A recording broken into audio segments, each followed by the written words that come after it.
Alright, well I guess since you were so quick on the draw there, we could just run Rengo now.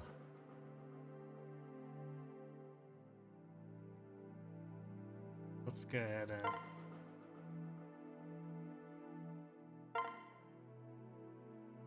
put her in.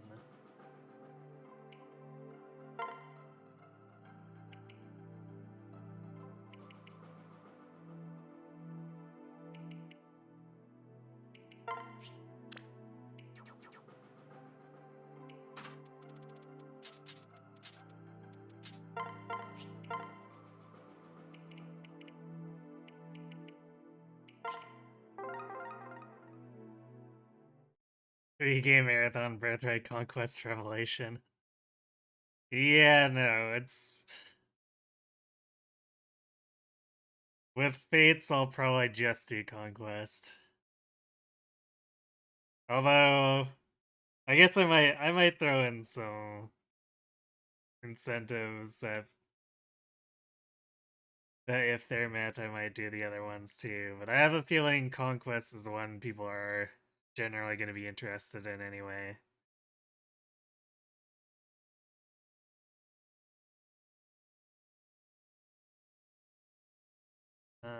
Sit in, test the timer. That looks like it's good.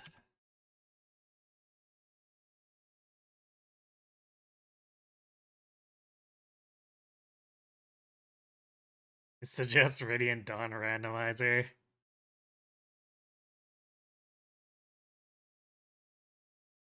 Alright, I'll give that some consideration. I wasn't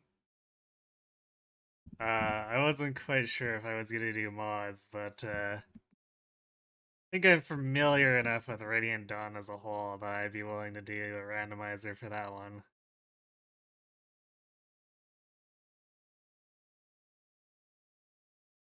Again. Alright.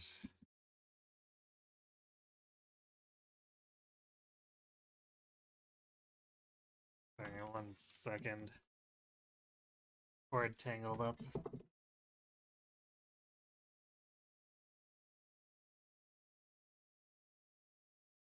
Why am I getting so much resistance on my 3DS? Well, you see, cord is snagged.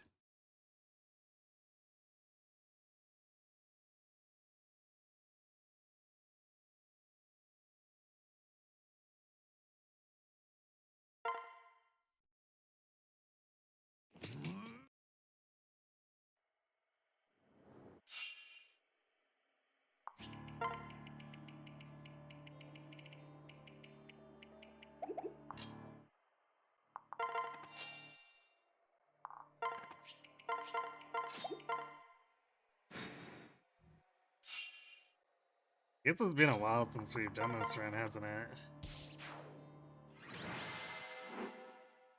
Hopefully the rust hasn't accumulated.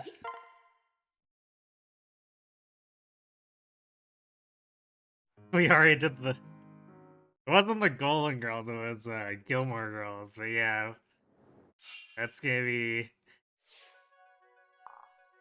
For sheer ludicrousness, it's gonna be hard to top that one, for sure.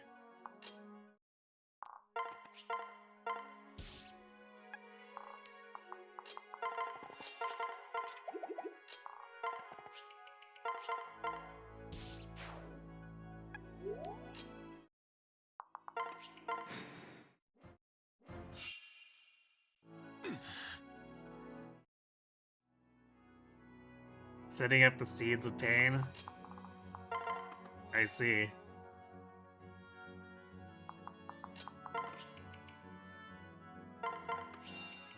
Yeah, I figured there wouldn't be much demand for anyone to have, like, Lunatic Plus style stuff, but I figure there's still potential for things to go horribly strangely.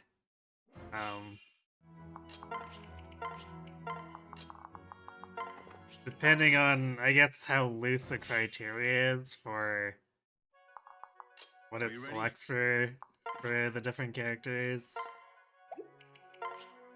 Let's separate that way.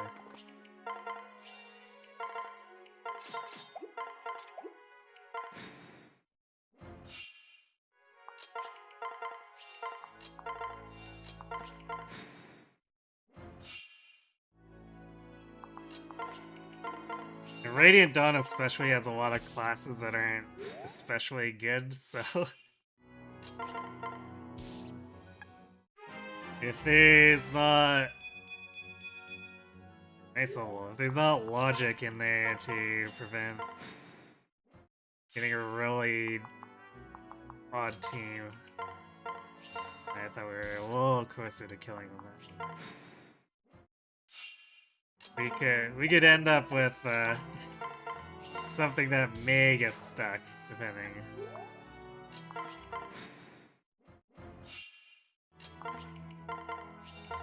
And now! Hey, thanks for the resub in mid.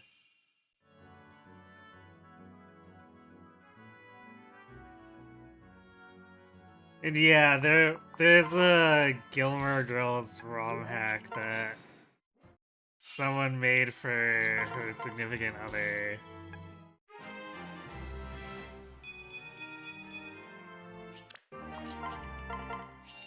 And I ran it for April Fools because why not?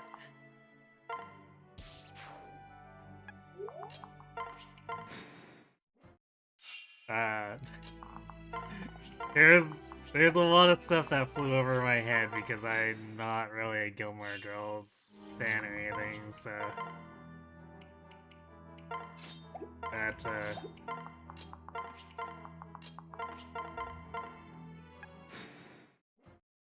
I'm sure it would have been more entertaining for someone who was familiar with it.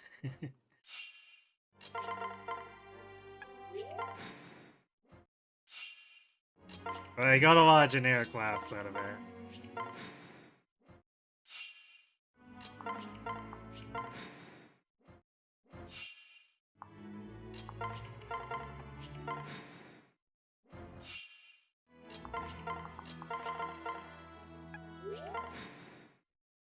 I did happen to also have I actually had my sister around to explain a few things so that I wasn't completely clueless.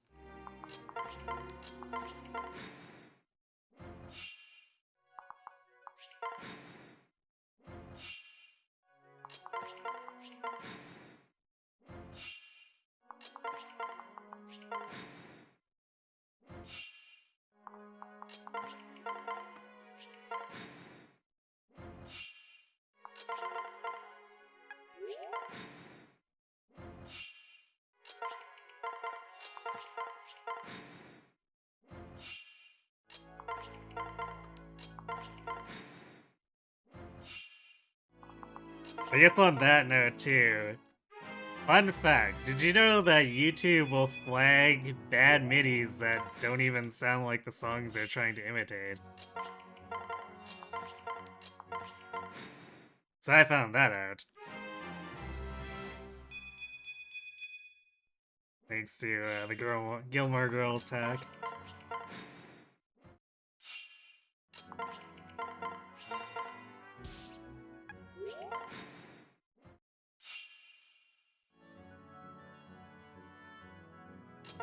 Welcome back, Cat. It reminds me of another strange game we recently made someone play. Oh? Like, as in an actual hack, or was it... Or like, is it a game or a hack of a game? It's like... In terms of the bar for stuff, modded slash hack stuff tends to get much stranger much more quickly.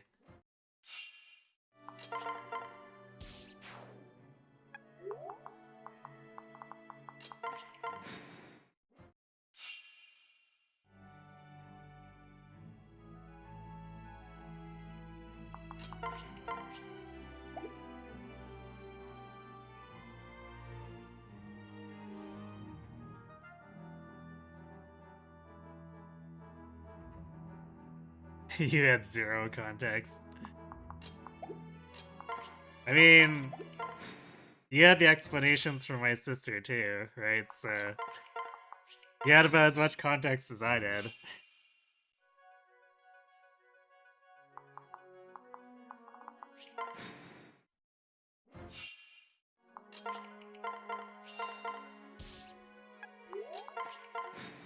I mean, Frog Fractions is kind of there in the key, right? We'll just need to get to it eventually.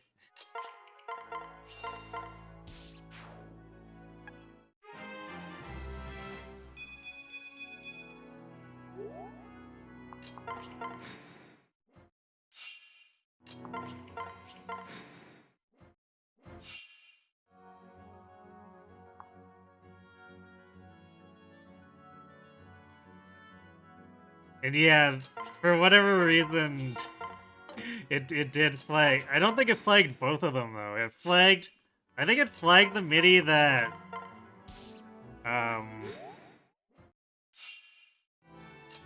was the least worst, I guess I'd call it. Because those MIDIs were just all around not good. But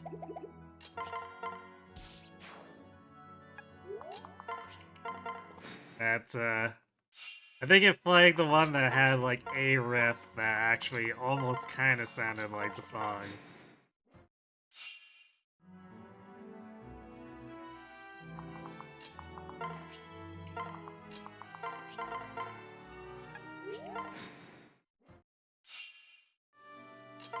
I think it's a hack, but you're not sure. I see.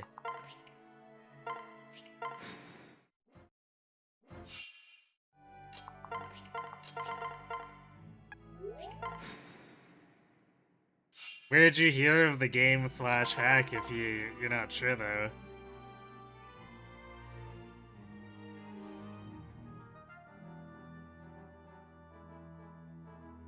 Radiant Dawn Randomizer has ways to give lots of unusual and strange situational puzzles, but it's never impossible. The game is structured with different armies, so it's still very fun.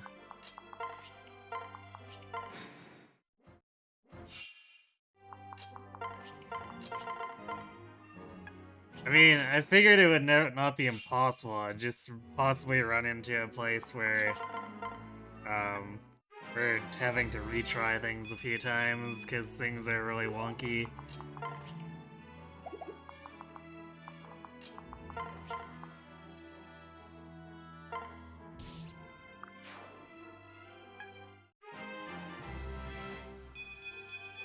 Also, congrats on your homework there, Kat. We watched another streamer play it earlier. So it's like the telephone game of possibly hacks. Castlevania clip.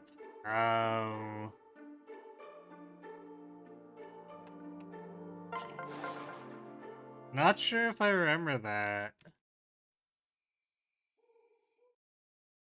How long ago was that?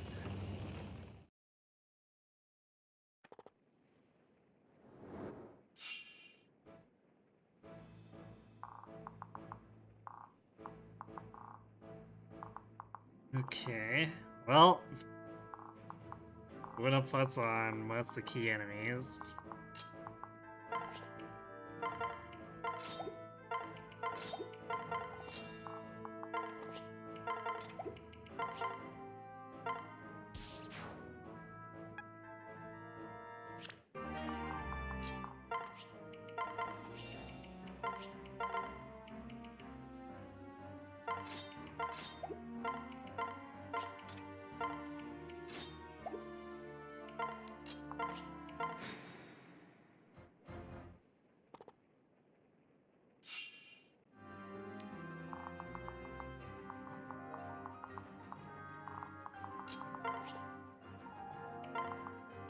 Yeah, sorry to hear about your homework there, Knight. Like, even as far as busy work goes, uh, that's the top tier for trollish homework, for sure.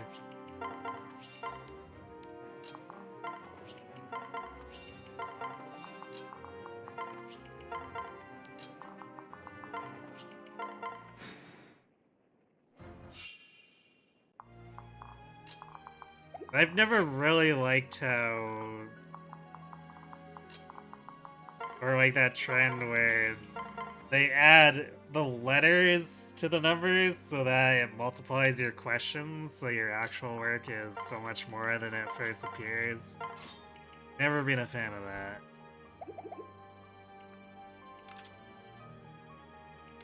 We are not gonna have much for defense here, so... Slowly we've got 5 effective def. So you take 18.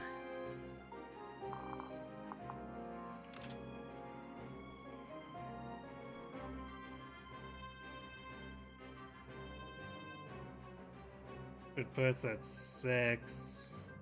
So I think we need Fred here. I guess we are doubling.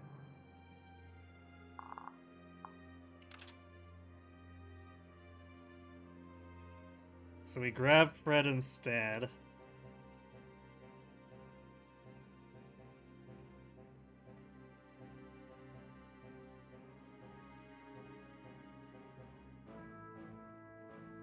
Should give us 6 and then 7, which means we'll be survive with just enough.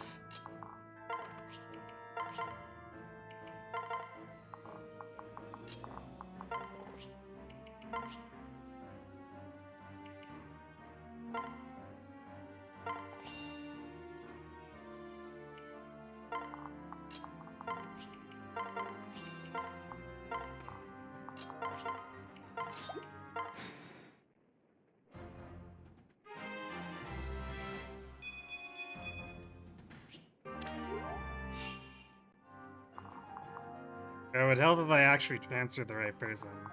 Well, that's unfortunate. Although I guess we could end up just killing...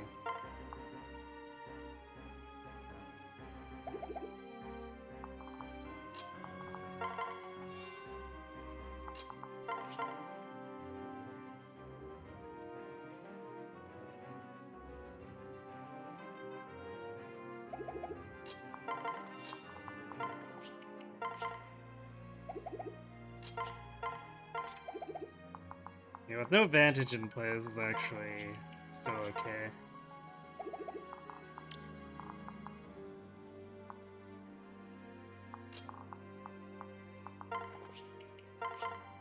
That was definitely a blunder of a menu.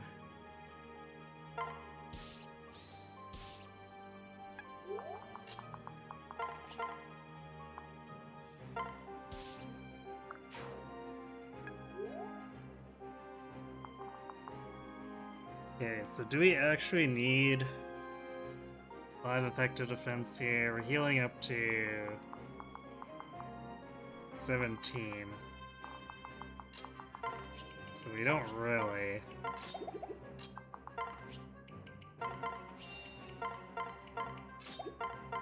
Which means we can use Chrome here to maybe get the kill. Which we did. Cool.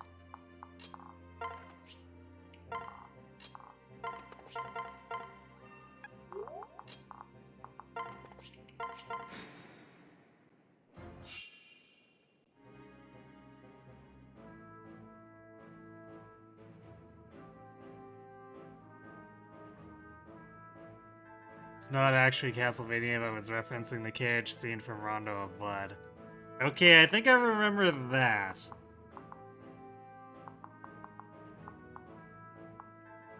So I distinctly remember something with the carriage scene, but...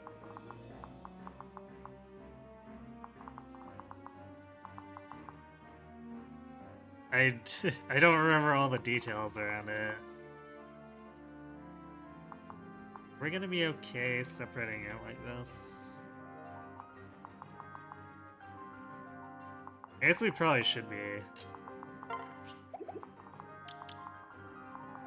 We can take advantage of the fort and then fall back again.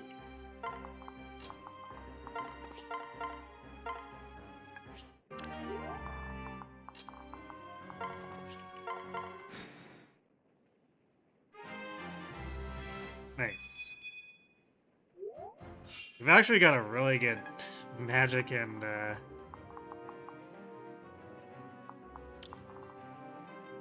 speed stat here. It's a little silly.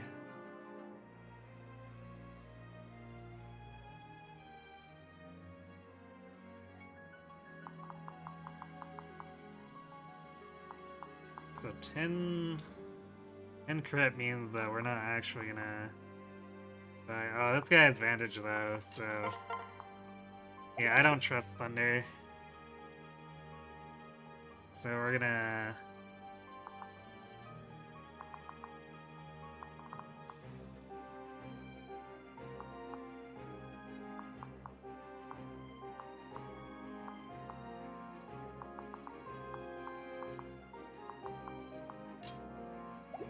fall. Actually, let's see, 20 and 23.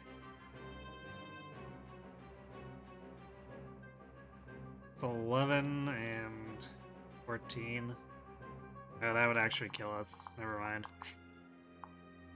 But hey, maybe we could just tank them out, but no, that's not really a great idea.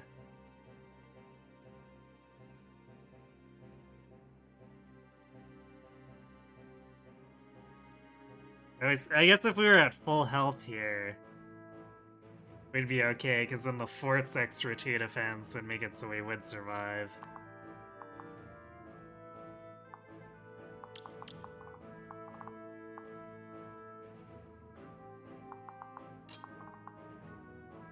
Okay, I guess we'll just retreat for now and see if Fury and Red can separate them here.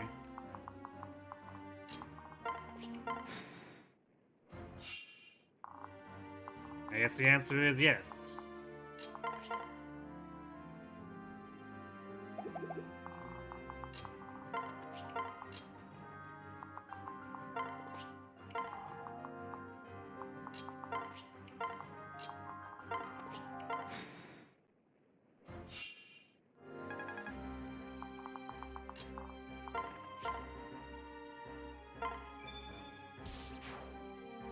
Well, that was pretty clean. Not fast, but clean.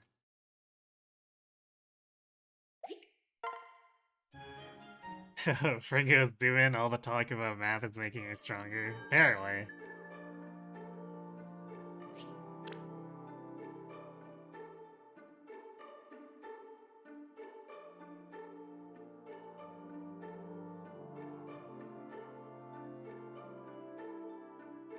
Wait, what was made by the same developer now?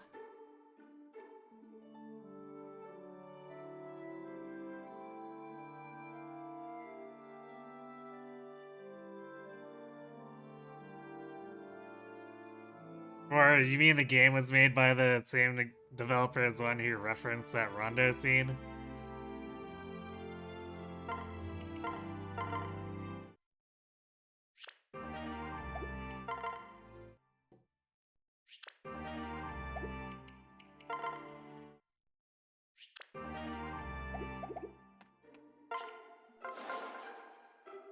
Okay. So for a second there, I thought when you said you, or like say it was referencing the Rondo scene, you were talking about specifically the game that referenced that one. I get it now.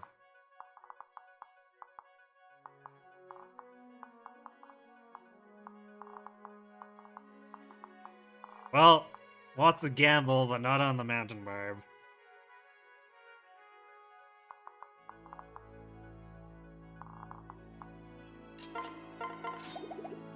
So I guess we just do this standard.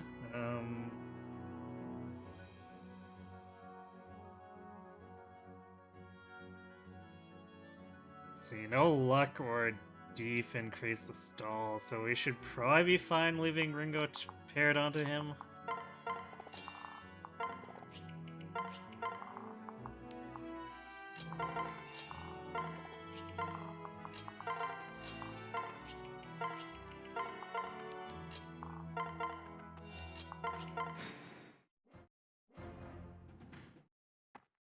Yeah, Altaplan.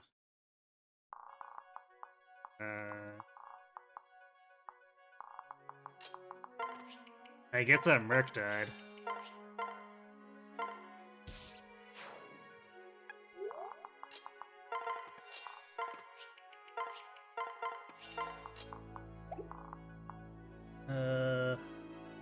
Which means that Fred probably doesn't need the heal.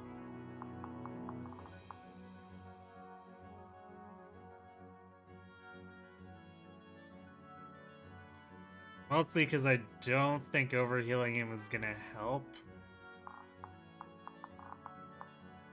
Probably need to actually go for another round of healing if, say, these guys come up top and we have to fight them.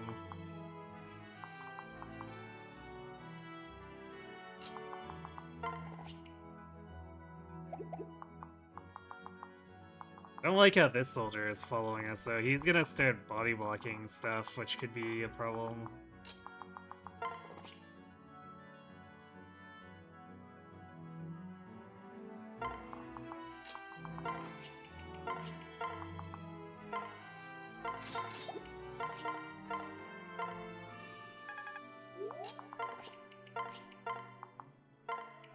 Yeah, we only get 4 extra hit points there if we were to use a vulnerary, which I think would do much for us. Okay, so these guys came down.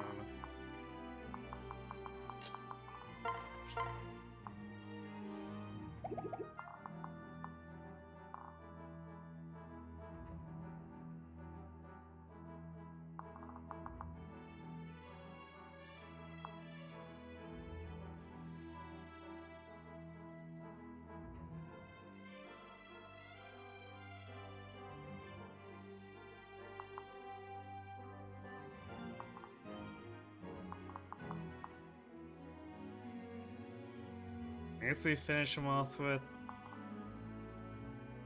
Or I guess lead with Fred.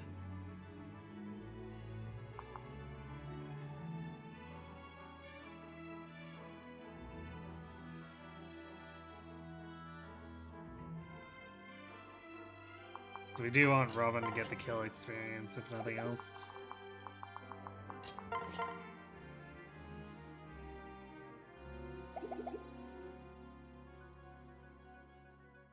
So Fred, Robin... I guess we heal Fred.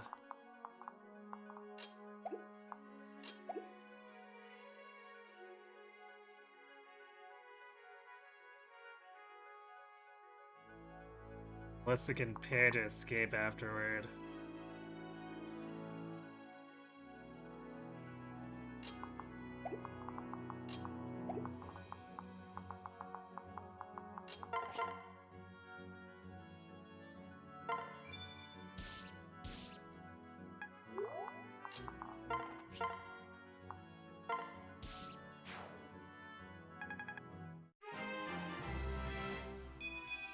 We may be zooming, but our accuracy is a little lagging.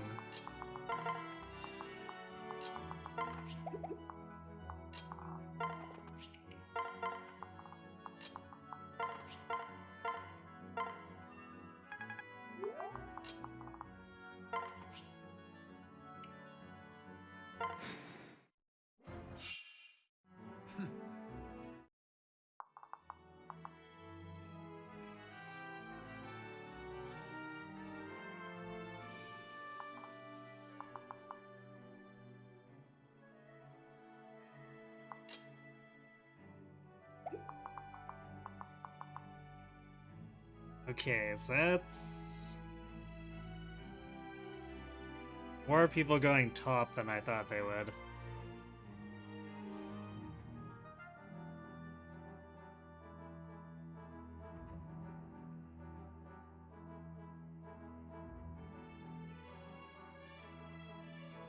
Yeah, no, let's see. Like, occasionally, for whatever reason, we do too well, so then I guess we don't get enough combats with Alyssa to get that C. Or I guess enough heals and combats next to in combination.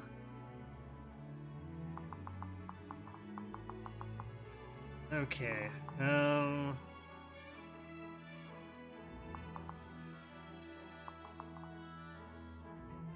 So we do need to get rid of this soldier because he has pass. At least if we go down.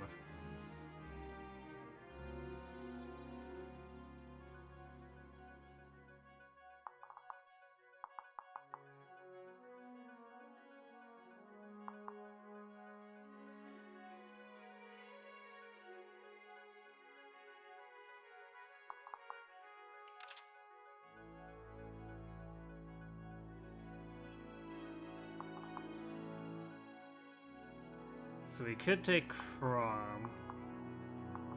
Finish his barb off.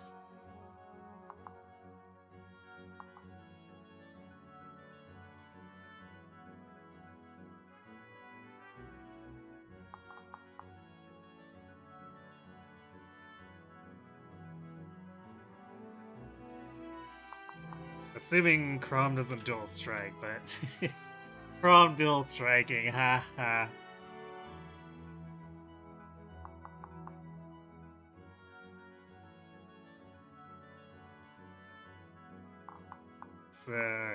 So Crom on his own.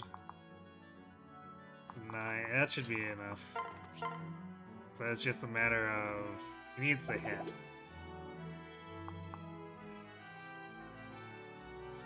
Then Virion and Fred on this guy, which will pull this Merc into Fred, and Fred will take next to no damage.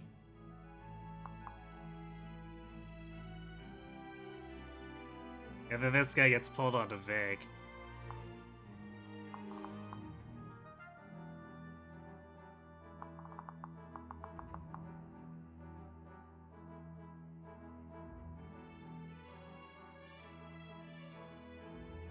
Alright, that seems fine.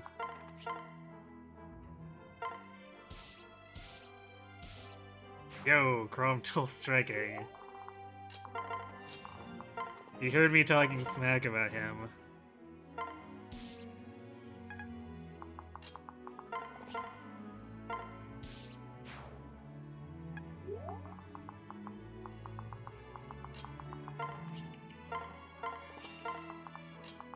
It's not necessary for Fake to survive, but I figure it's at least a little bit helpful.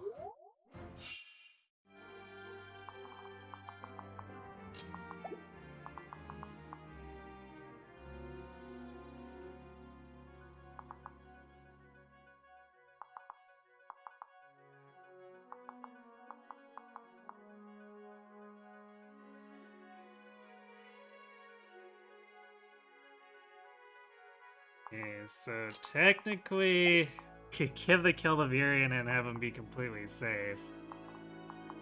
We'd rather give it to Fred.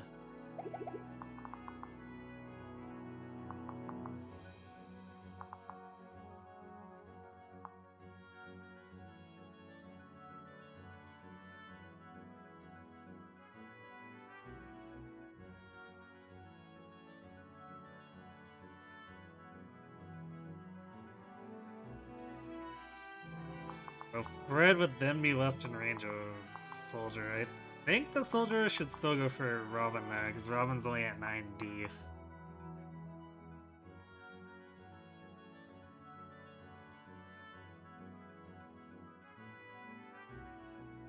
Otherwise, if he did go for Fred,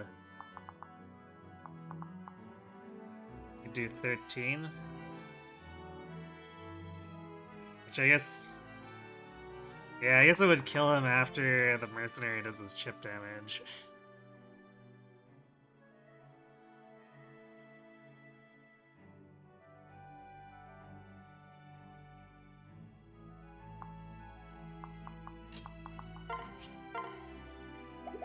So our options are to heal Fred or to give it to Virion. Or I guess try to. Virion's only got a 72.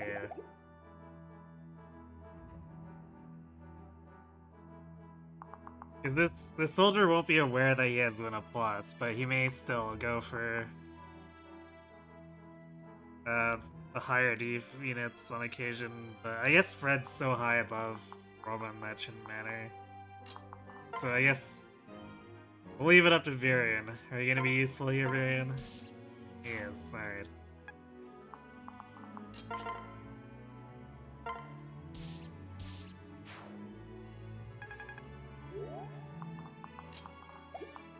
You know, everyone else can get away. And Robin ends up fighting.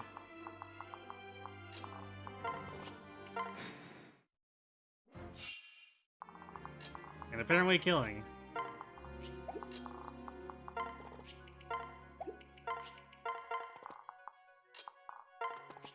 Okay, so I guess we'll have to do the stall and baking around with Robin strats, which is not great, but it is what it is.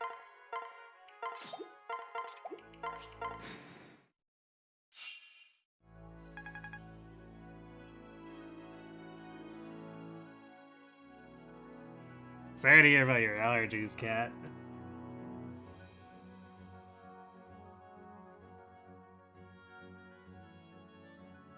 Feeling off tonight, so you went to go get ice cream. Fudge ice cream.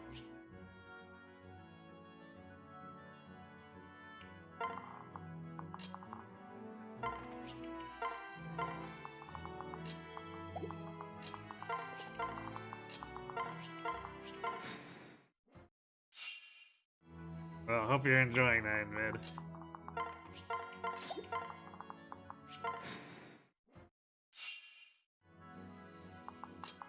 I usually find fudge to be a little bit much for me myself, but definitely understand the appeal.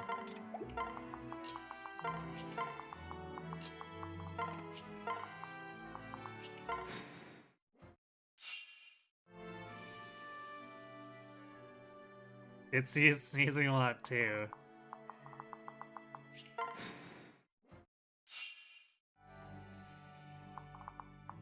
Well, poor kitty, I guess.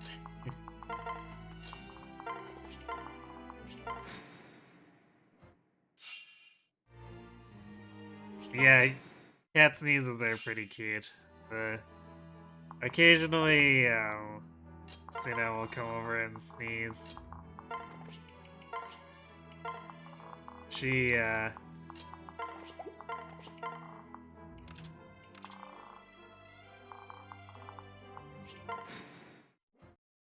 she doesn't do as much now, but what she used to do is she used to come up on my lap just so she could sneeze.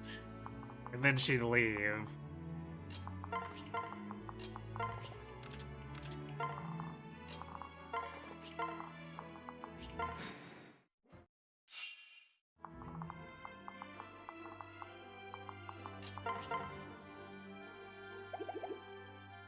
Wow, we are hitting. Okay, we're doubling this merc too. Are we hitting hard enough that we need to be concerned about killing him?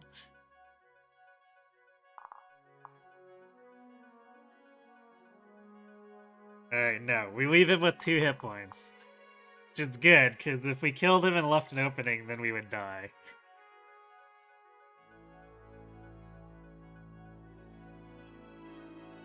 That would be very, very unfortunate.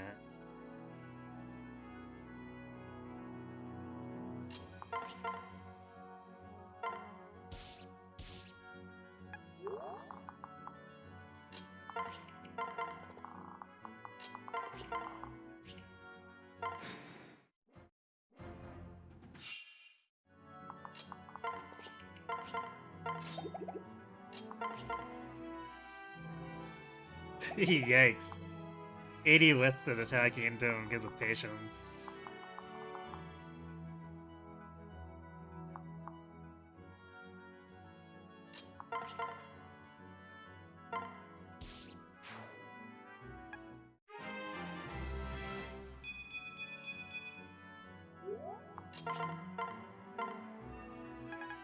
Well, the good news is we double the boss. So there's a pretty decent chance we're gonna clean him out before he becomes an issue. But having to use stall for the extra dodge is not usually great.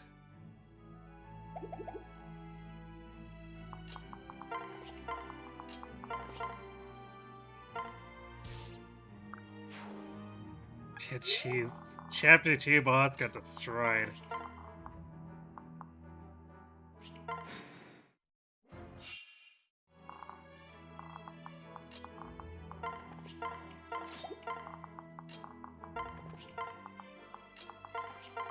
Like, Ringo's got some worrisome hit rates, but aside from that, we're just an engine of raw power.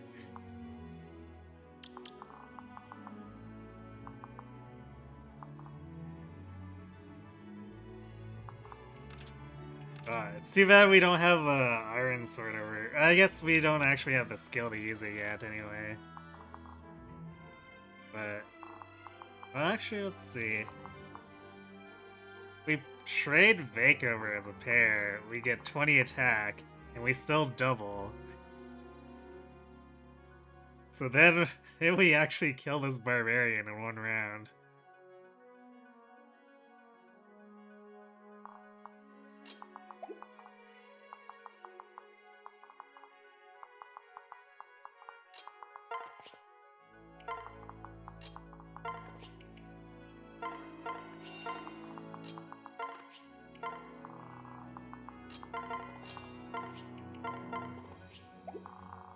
Alright, Beer, I need hide or something.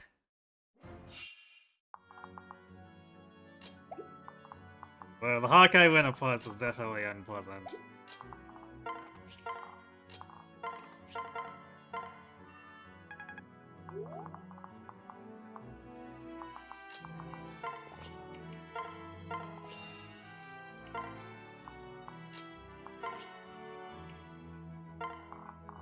These guys are really hellbent on chasing us, which is interesting considering our Robin's pretty strong.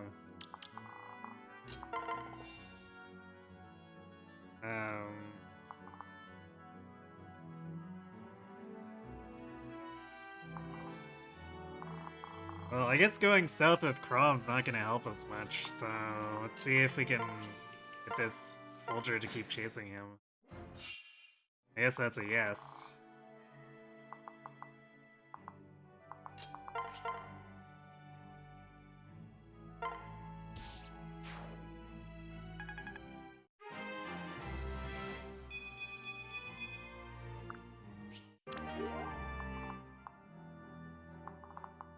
And a barbarian who doesn't have gamble. Gasp!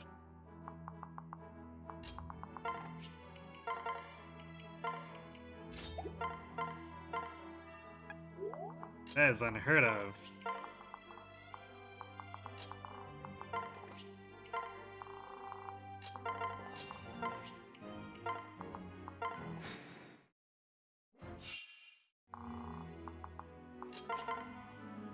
Yeah, 13 hit rate. I like it.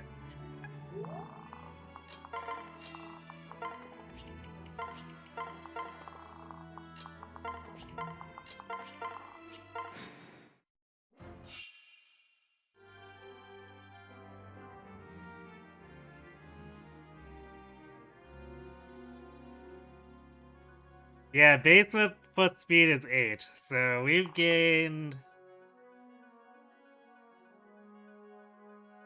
speed every single time. 100% speed rate.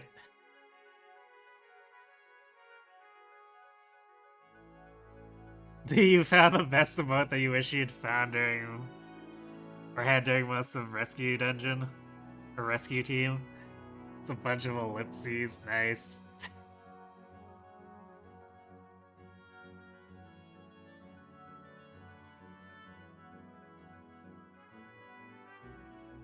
Means we forge for accuracy over might. I mean, to an extent.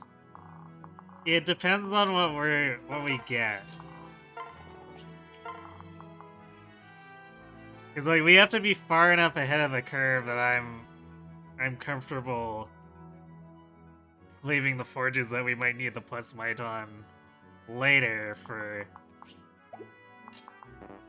it's not having that might.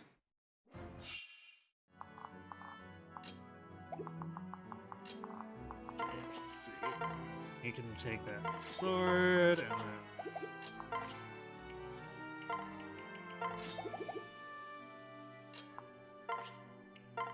of Sully, the Grand ones. Actually,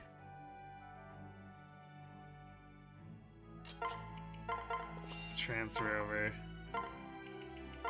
from Chrome here.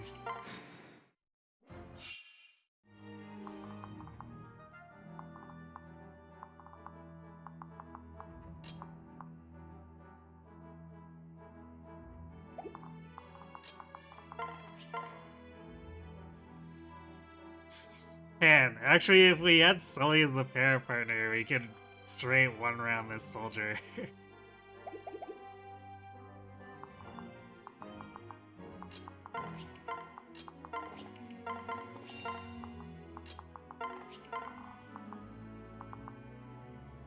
God, these stats are very ridiculous.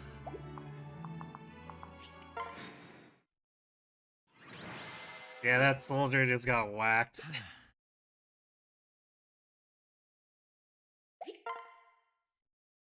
Only time will tell how these levels will proceed. Yeah. Although so far, Pure Madness seems to be how it's proceeding.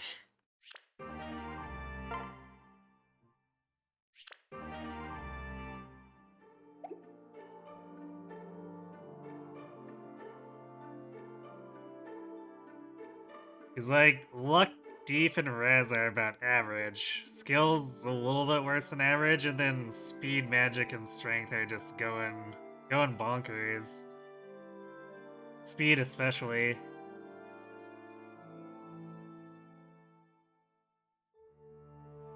Because 11 for 11 is pretty non-trivial.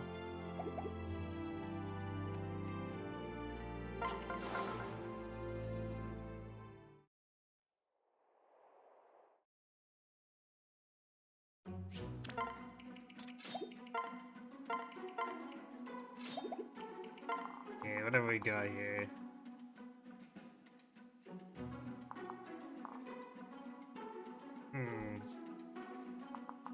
Well, I don't think we can go aggressive. So I guess we're face pulling? Do we have the bulk to face pull though?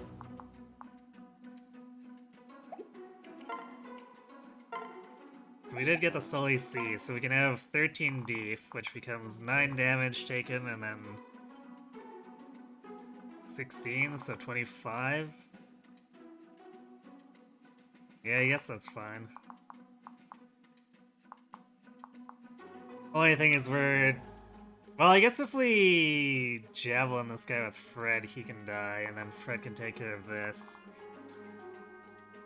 And then this knight doesn't have Aegis, so we shouldn't have issues taking care of him with magic.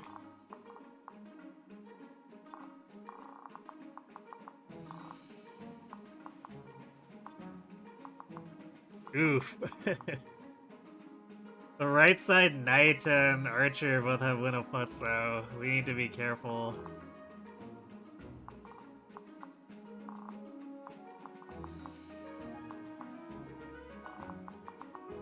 Because Fred, even with kill him, Fred will actually die if he gets hit by both.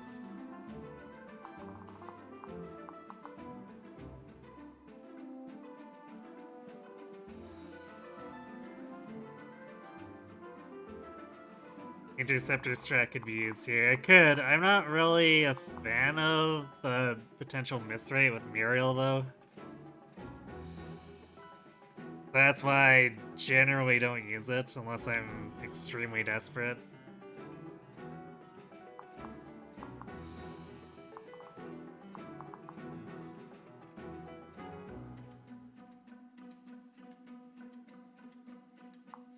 Yeah, there's a lot of Luna which gets kind of scary, but if we can separate out... Actually, there's no counter here, so we can separate out this soldier and this archer with Fred. And kill the archer before we get to the choke point. At which point, then we're just gonna have to probably elixir to make sure we can survive the night.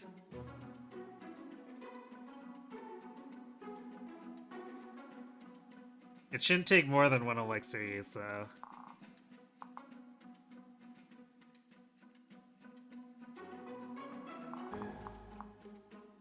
Right.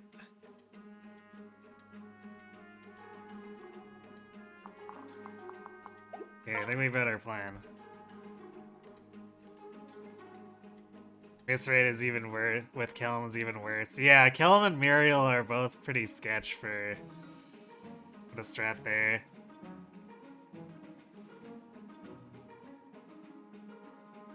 But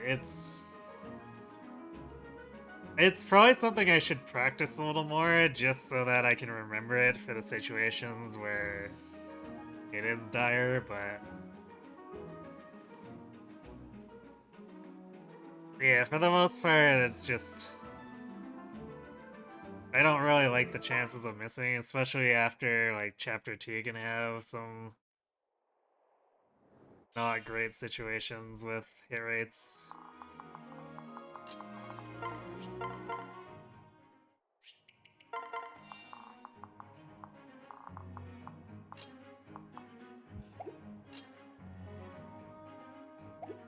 I think we'll leave Sully at the bronze for the accuracy.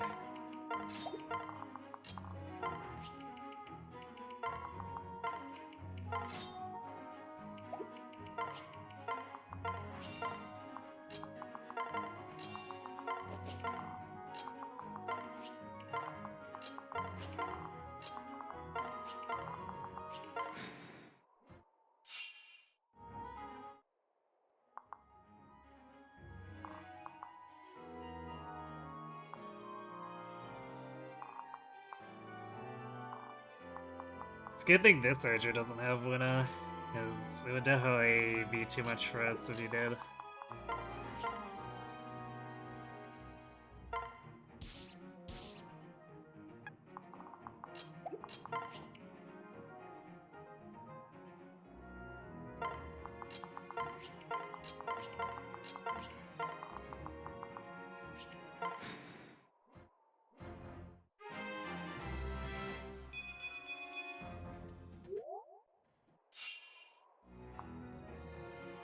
Soldier survived, huh?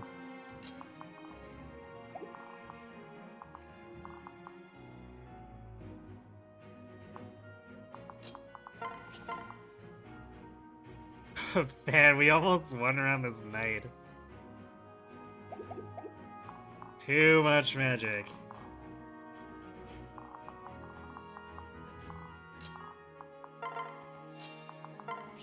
Not that I'll complain about that.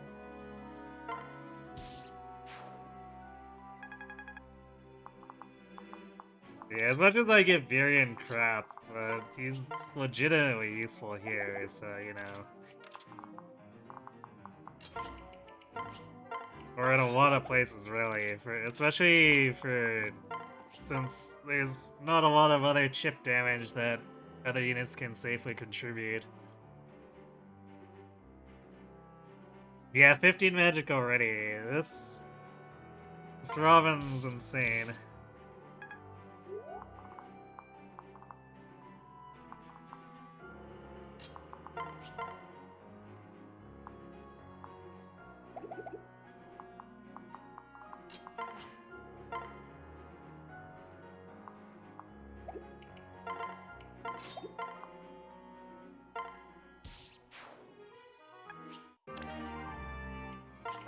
Right.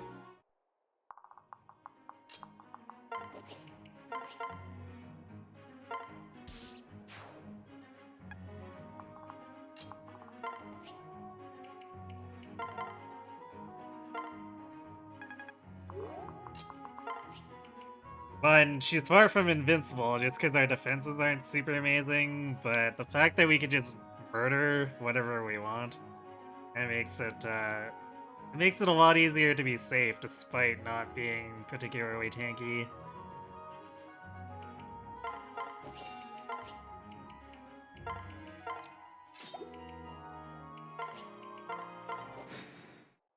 Like, I think that says a lot about how much of a god stat speed is in Fire Emblem.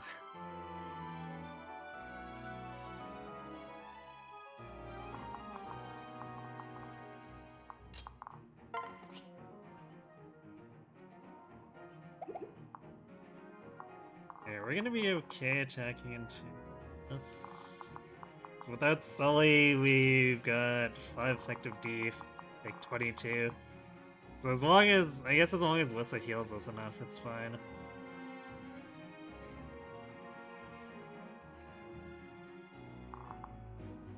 Let's see, 7 crit. Red did gain a luck, so there's no chance of those 1% Luna Gibbs on Fred happening again.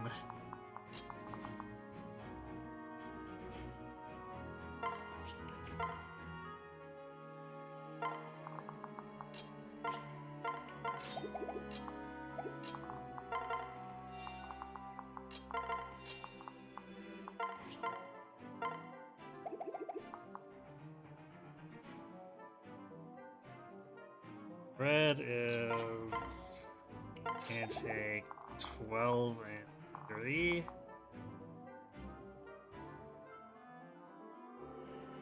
So heals for sure go to Robin.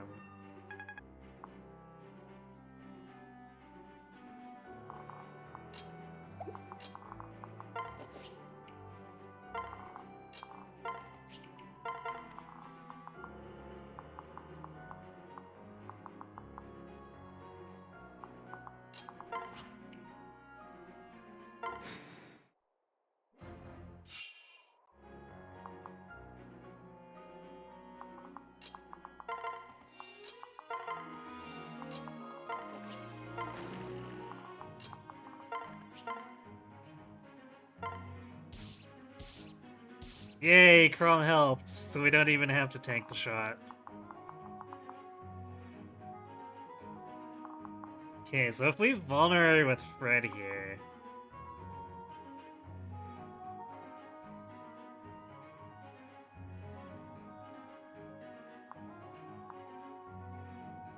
we can have Lissa top him off, so then he takes another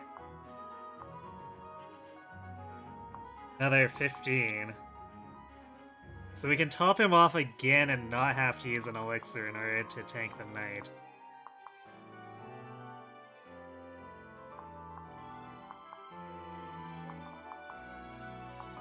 I think I like that.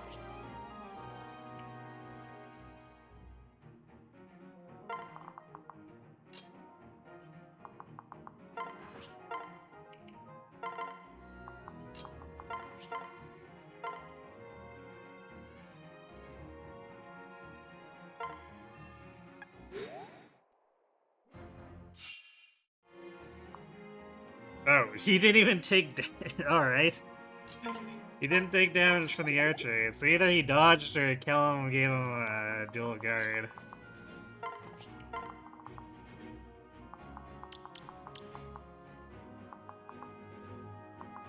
Let's see, what's our tome situation? 21 and 12? I think that's pretty good. We do have a fair amount of counter we're gonna need to snipe. But Raimi doesn't have Aegis.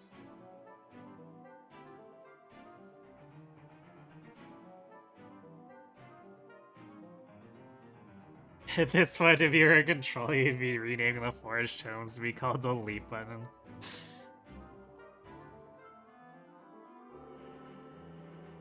Best stat is luck.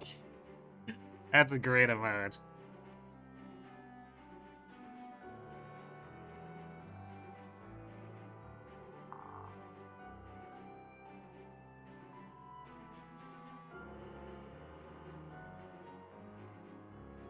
Damn, there's the temptation to get aggressive here, but we shouldn't.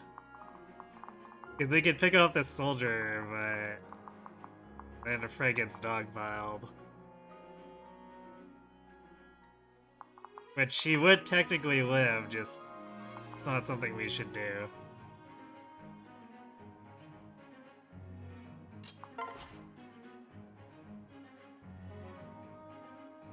So I think we fall back, heal Fred.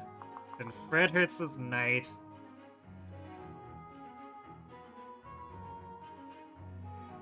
And which makes it so that Robin gets a for sure kill on the knight. Which means the enemy's greatest source of incoming damage is gone. So we could probably vulnerate one more time at that point and then be fine on healing.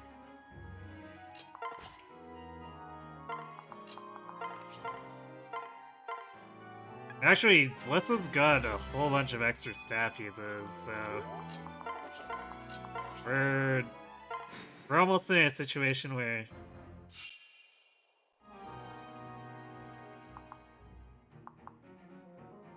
that was almost a mistake there. I should have dropped Crom. Because we definitely had that soldier attack into Simia. Good thing we had Virion. Whoops.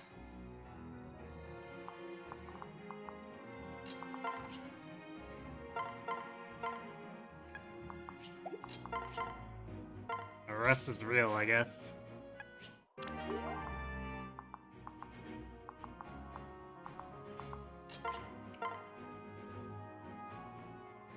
Dude, does Fred actually need the heal here? 3 damage, and then because he's got weapon triangle advantage, it's 0 damage from the Merc. Yeah, I think that's a no.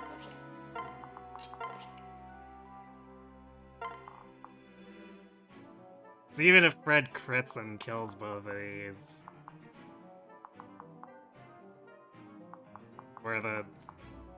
I don't think he'd even be able to kill a soldier with the Iron Lance crit through Pavis. It's what, 19? So 27 damage? Yeah, that definitely misses the kill.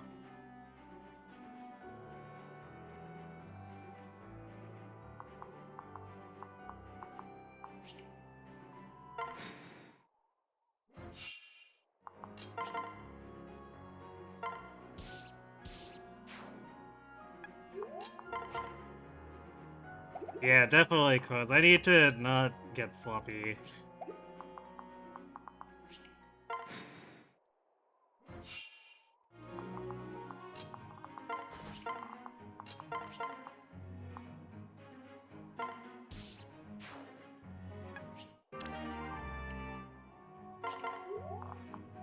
Anyway, though, I guess before I interrupted myself with almost screwing up, let's in a state where we might need to just start using heal staff uses because in order to make sure experience is where we need it to be later.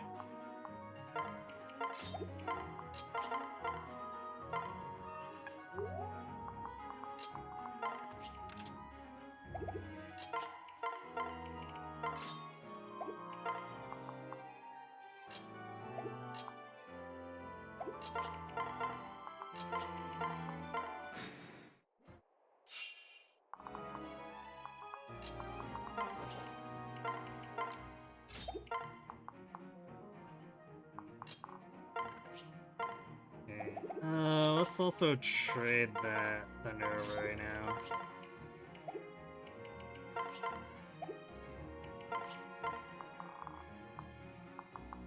So there's no Luna here, so it's 24, 22, 26 damage.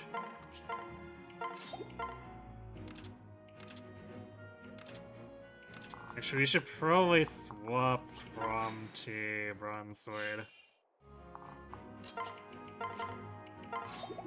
Because we barely need damage from him. In fact, we don't need damage on the Merc. Merc or the Archer, but if he dual strikes, we want him to hit, so...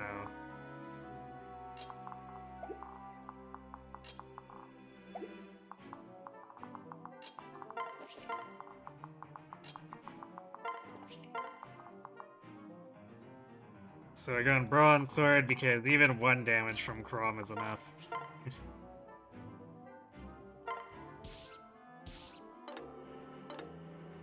Wow! That's a heck of a set of whiffs.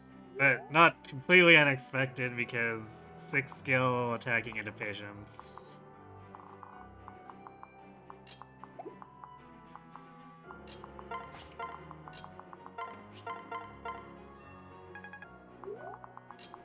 That's why we check to see if we die if they both attack us, though.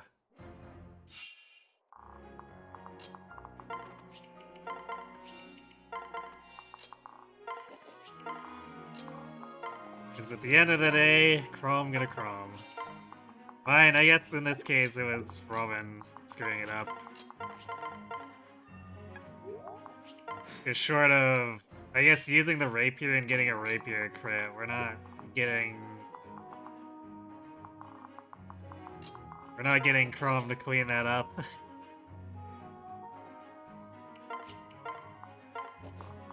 Okay, well, as these two fighters are stuck together, we're gonna have to run around the Rosie.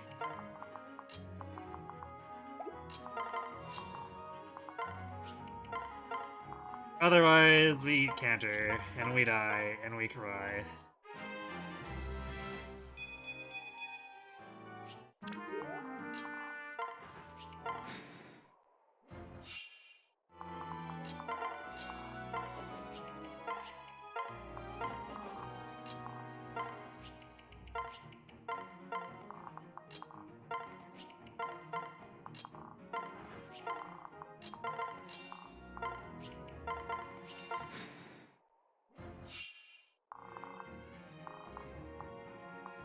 Also, this knight's gonna be a little bit of pain because he's counter Aegis.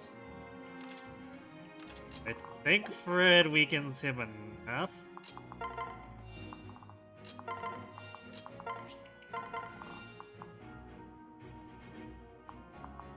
At least for the crazy amount of magic we have right now, so it's probably okay. I guess if not, we probably weaken him enough that we can just face tank a hit and kill him, because it's not like he'll have enough health left to do counter damage to us.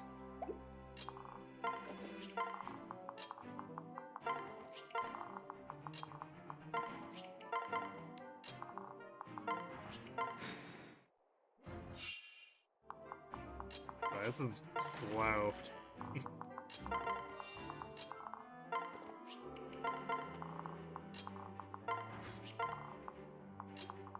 We're definitely getting a little jammed up here for movement.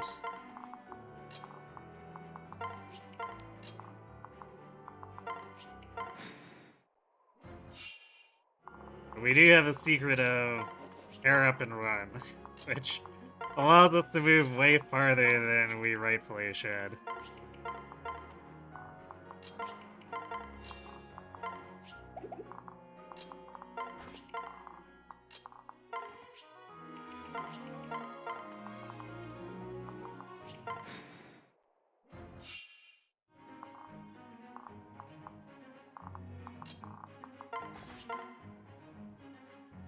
Is him with 17. Yeah, we'd be potentially short by a damage, which is probably no big deal.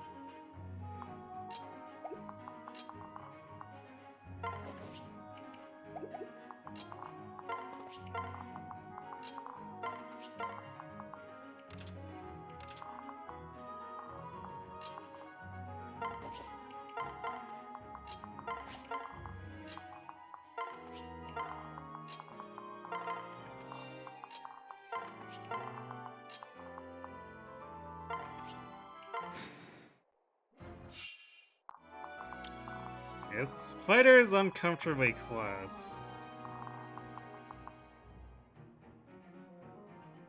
But we should be fine.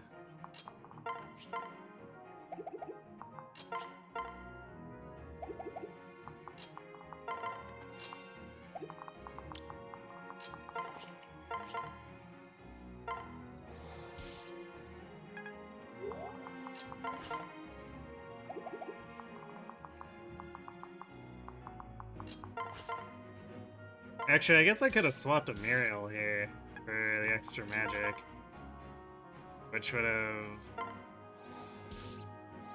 had a similar effect without needing me to jump through hoops to get Varian to deal damage.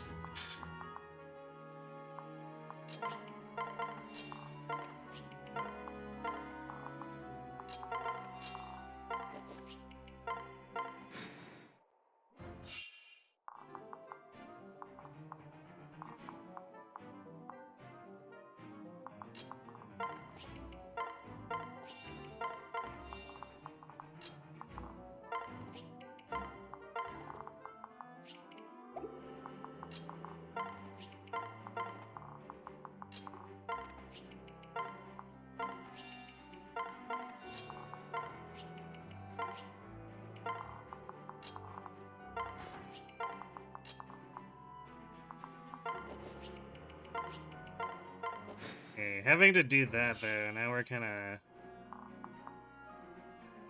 messed up. Although this guy, this guy decided he'd like to go on the stairs, so he actually gave us a little bit of breathing room.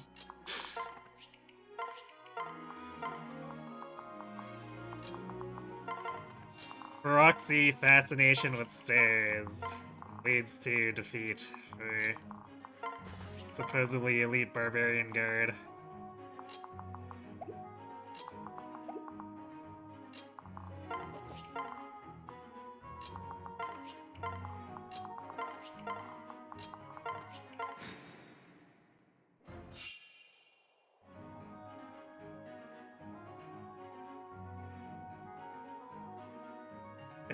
It's seen at midnight.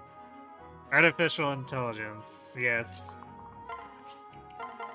I mean, if we're being entirely fair, usually the terrain advantage is a good idea.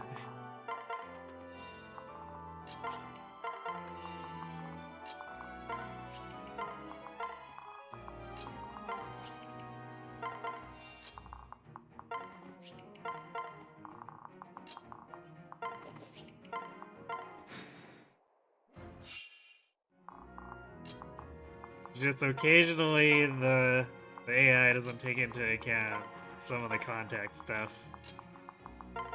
Which, in the end, is maybe a good thing. Because, like, this is something that came up in AI classes when I was still in university, is when it's very difficult to make a good game AI because it's really easy to make the AI too good at stuff. At which point it just becomes not fun to fight against for one reason or another. Either it's basically playing so perfectly it's practically cheating, or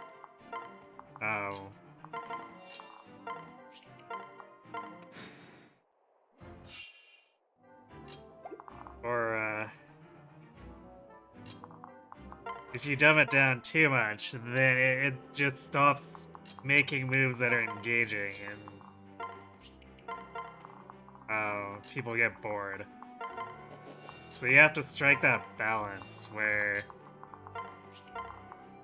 you make it smart enough to be a challenge, but not to make it obnoxious.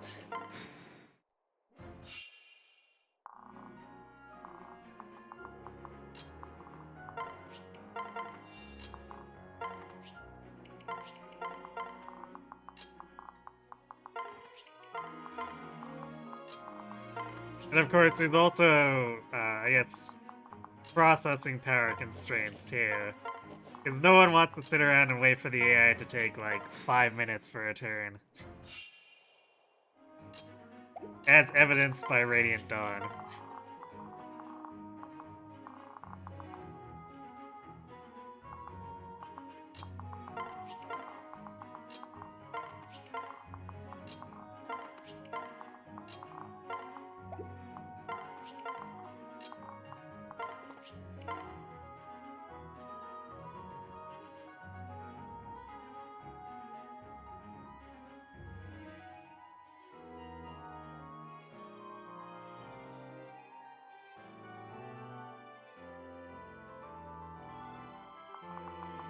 I see that.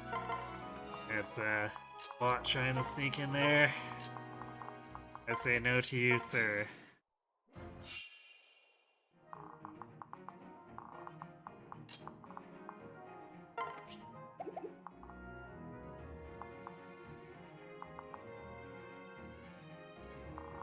We actually double this mercenary with Muriel on us. Oh, that's great.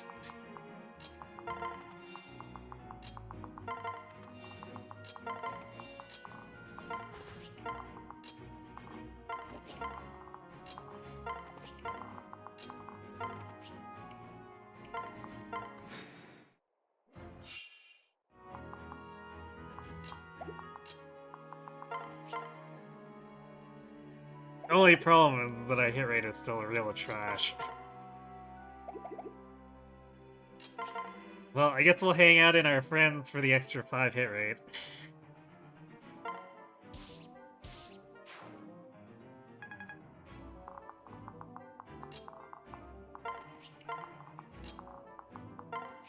It seems the AI's been the AI's been real liberal about giving us stats here in terms of offense, but seems like what, like 3/4 of the mercs have patience here, just to screw with us.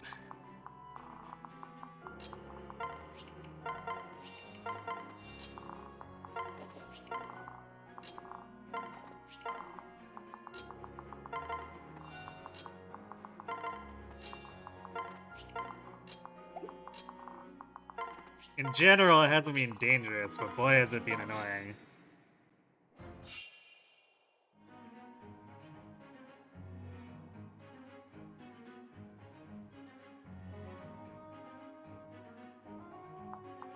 What happened if someone clicked that? Yeah, probably a virus or some kind of IP sniffer. There's a number of things that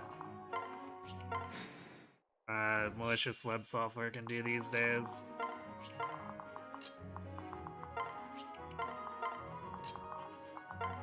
None of which you want to give a company that employs bots an opening for.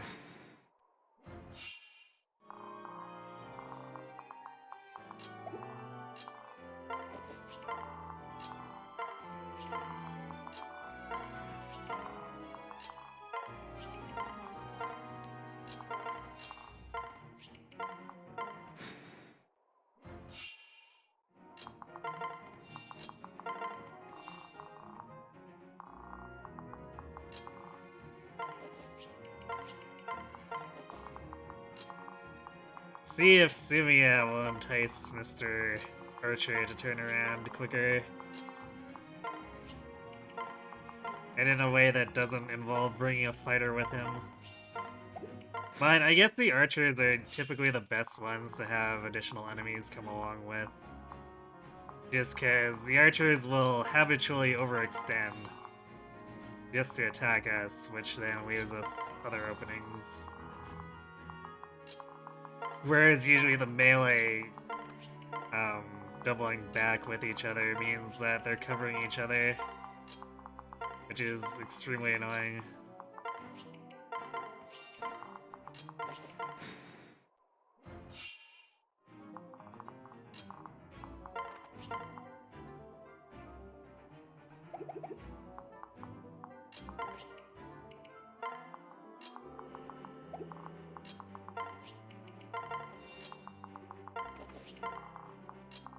See here, this is practically a free kill as long as we're willing to take the hit. 2 free kills, technically, since this fighter is gonna run in and leave himself open.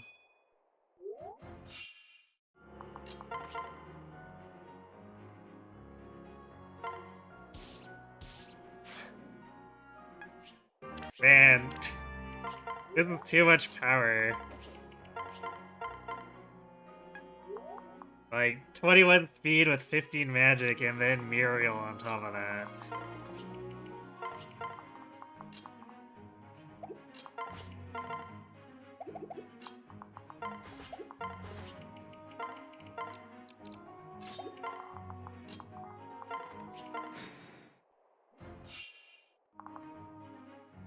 And 11 deep is pretty decent too, it's not overwhelmingly high. It's about on par as far as what we'd expect.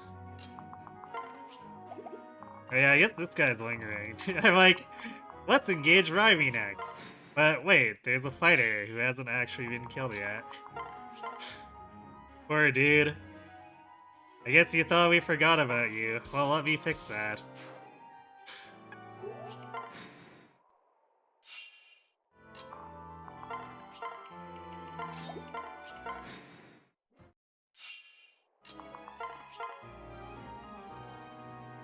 Oh wow.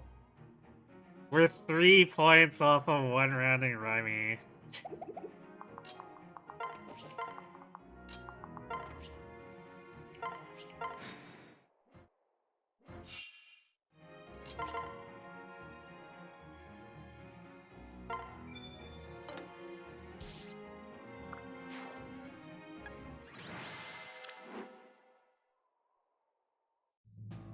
Elite Feroxy troops.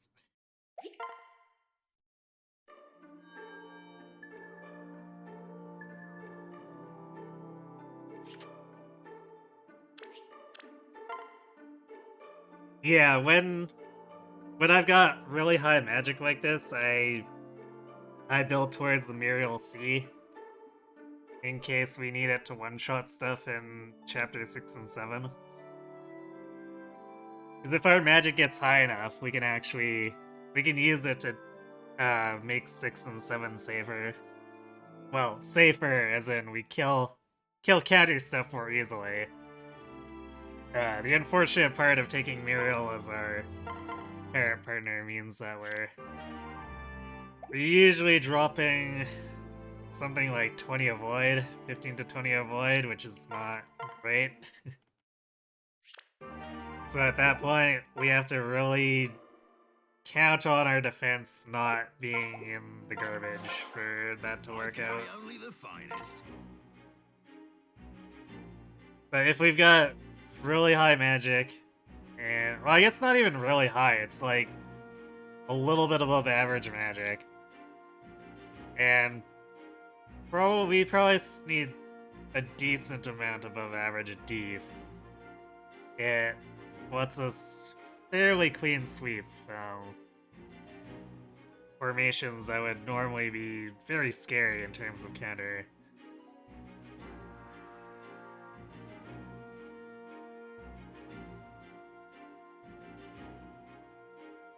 Welcome back, Knight. What did you miss? Oh, styling on some fighters, I guess. And then Raimi almost getting one-rounded because we're in a gigantic laser cannon, apparently.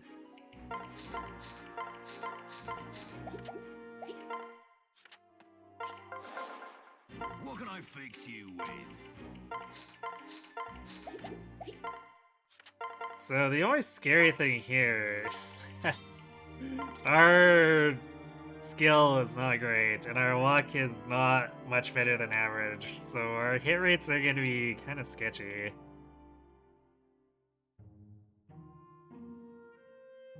Which, I mean, technically I did this to myself by taking a skill bane. But it's fairly rare that we run into serious hit issues. So, it's a bit unusual that our skill and luck is this low, but at the same time, our speed is absolutely stupid, and our magic is really good, so can't really complain.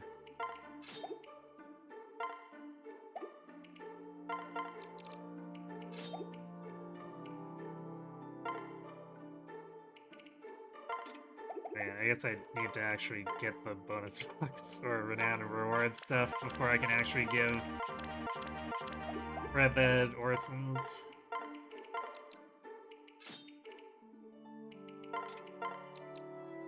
So, you know, otherwise equipping all those invisible weapons.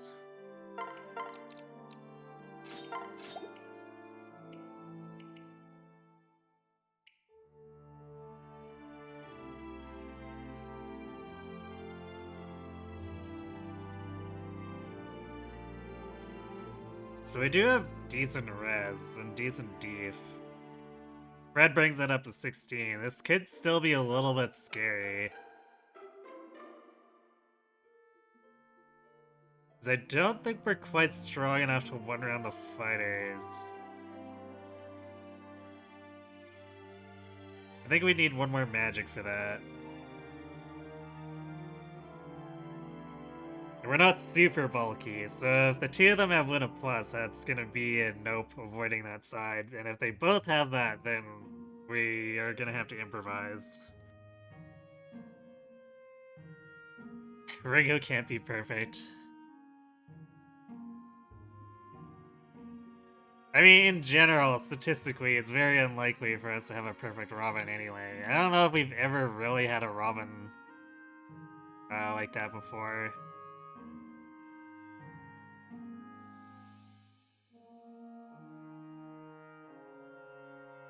I think we've had some that were above average in almost everything by a little bit, but not bonkers levels like this speed is, for instance.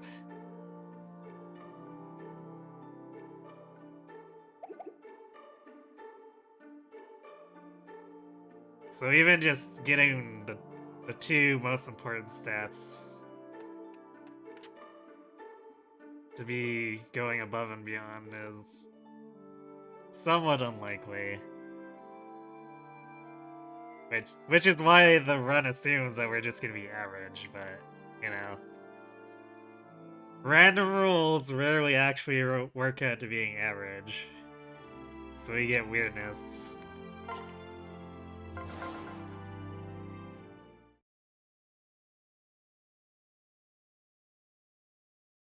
I'm just glad we don't have another Robin with below average everything. Okay, can't do Aegis, Luna, have this. So I guess we're probably going right side. To double Pavis on these knights, but no counter.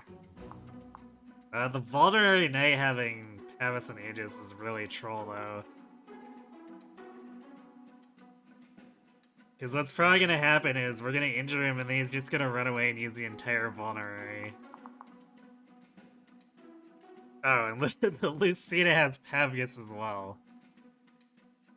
Alright, everyone buckle in. We're in for a little bit of a long one.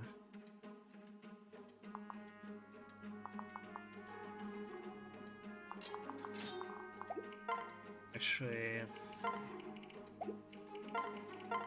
Yeah, I should have Varian carry around an Iron Lance. Because this is a scenario where it would be very easy to accidentally use up more Silver Lance than I'd like to.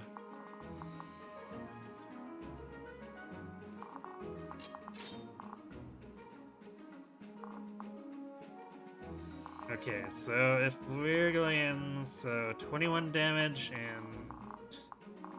this guy's got Magic Quest 2 though, so...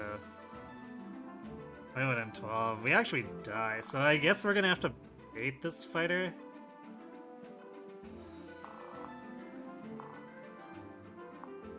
Yeah, this is gonna be a little awkward. Because I think to be safe, we're gonna have to bait this fighter. And then we're gonna have to jump on this fighter afterward.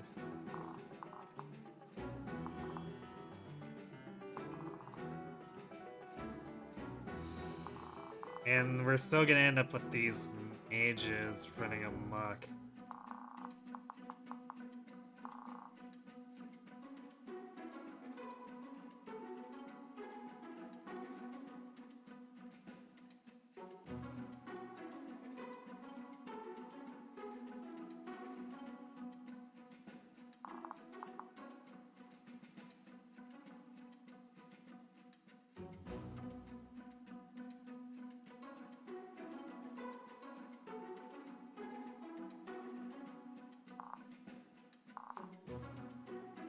If it wasn't for this Luna... Actually, we technically won around this fighter, except I don't trust our accuracy for that. It's gonna be, what... 113 against 20. I guess it's 93. That's still...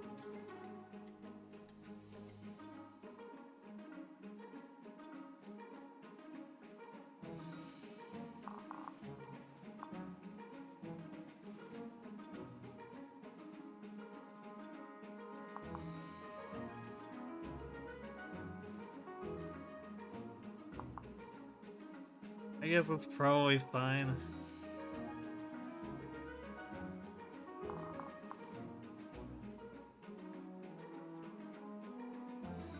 But of course we can't go lower. Like, I could pull out the fire, but then we'd be short by 1 damage. It should make things playless.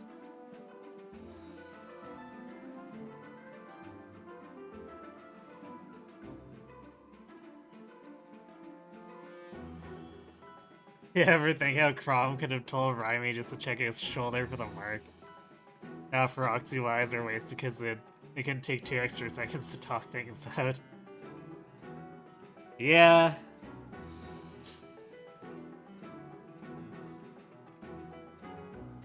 I'm pretty sure the mark has been brought up more than now. So yeah. So she would have just thought I was drawn on. I mean, at least at that point, then Crom would have brought it up. It would be on a Froxy bullheadedness rather than, I guess, Crom giving up and being like, I guess we'll fight.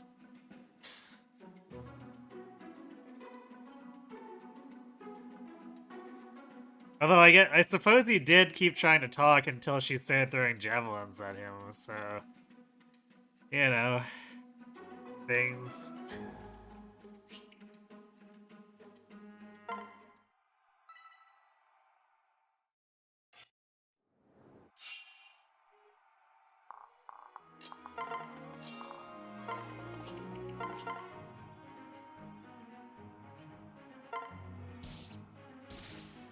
Nice.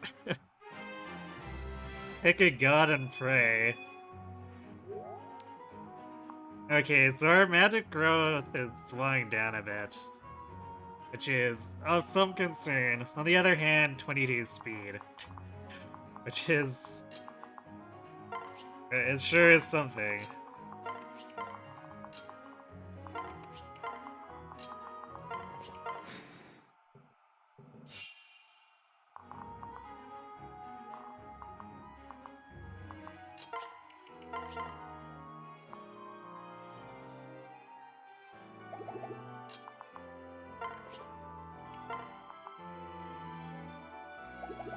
Oof. So if we want to kill this mage, then we can't afford to go in on the fighter.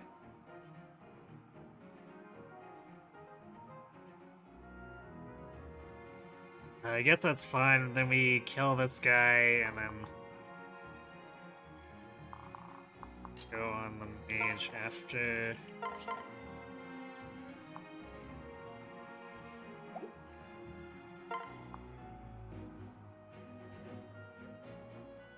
I do like how we get the double out of this.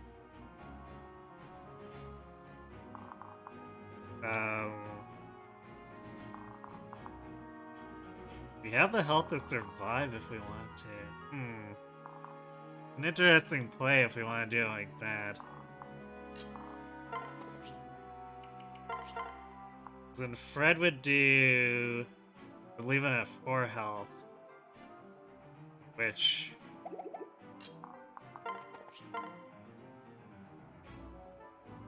yeah, we definitely kill him with the thunder.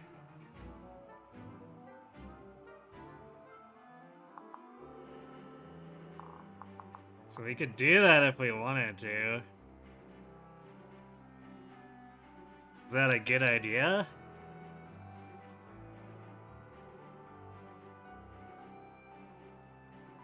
Also, I guess Robin could dual strike, so there's that. Because it would put us a bit behind in health. So what do we value more? Being at full health or having positioning?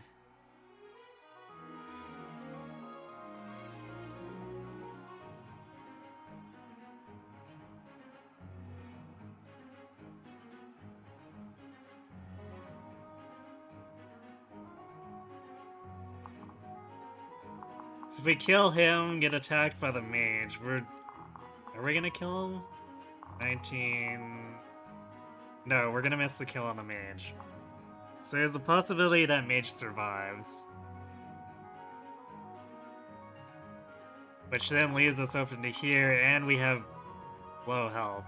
As in 5 health, so we die to anything. So we probably... as enticing as that play is, we probably don't want to make it.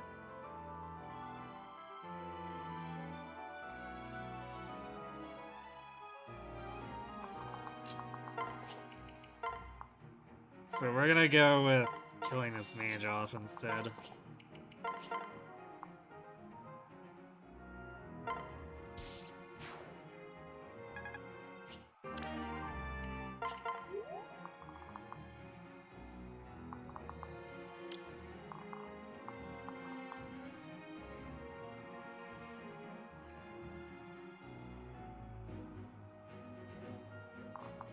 The thing is, things are gonna get a little tight here.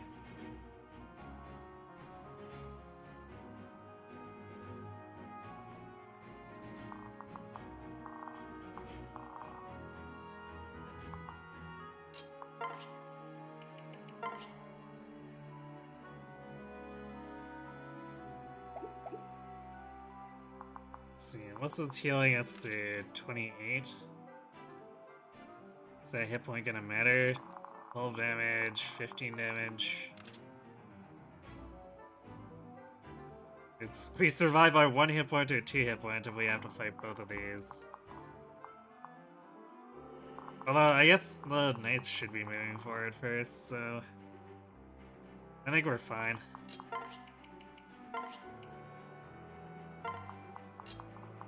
So we're gonna put Lissel around along the bottom to make it so the fighter wants to move down more than anything.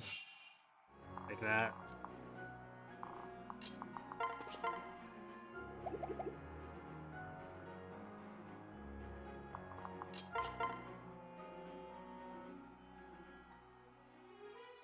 So this is technically a little bit less safe though.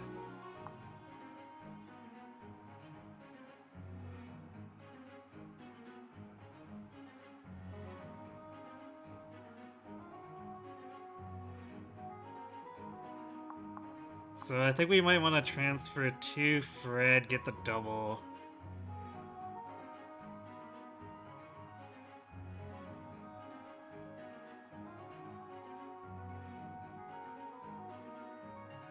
And use Sully to pull out Ringo to get the kill. And I guess reinforce Fred with Lissa. Or maybe not even bother reinforcing.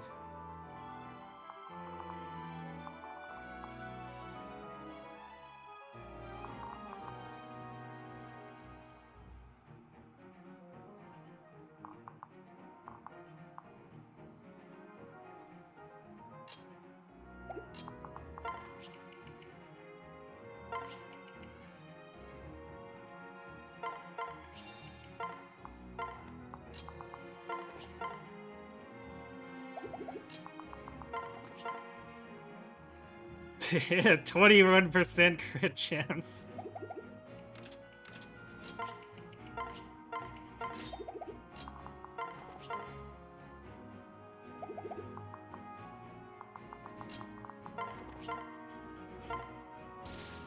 Well, that works.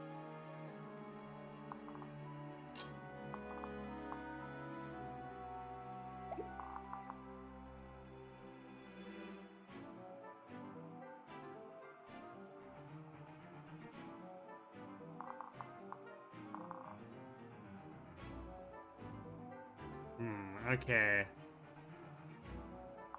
I'm gonna do this, so we can transfer pair next turn.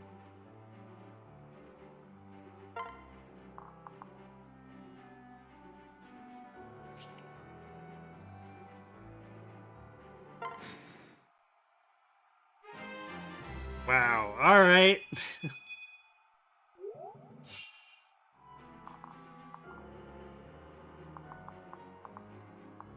This does present some sketchy positioning, but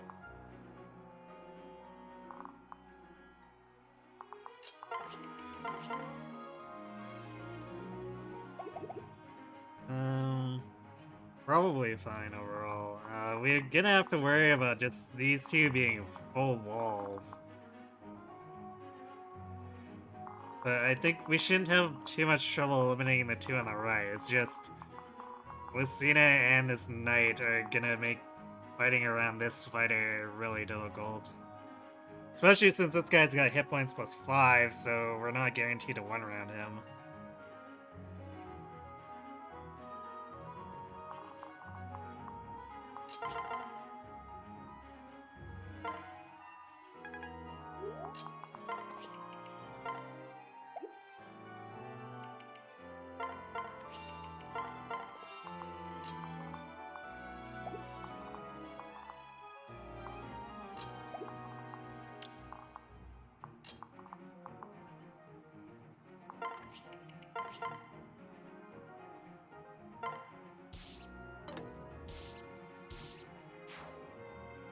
Damn it, Chrome.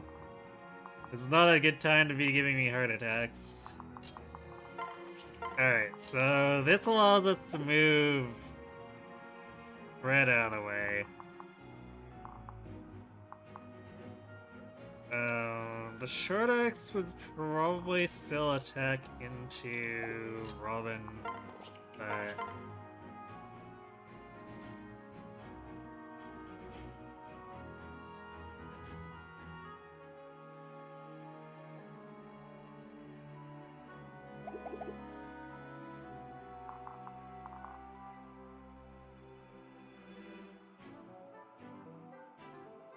Man, unless Viren dual, or not, Sully dual strikes here, we're missing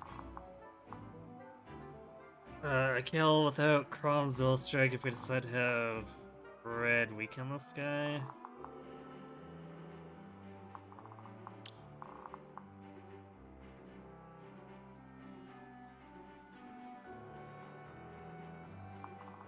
Man, this is getting dicier than it has any right to as a chapter 4, at least with the offense we've got.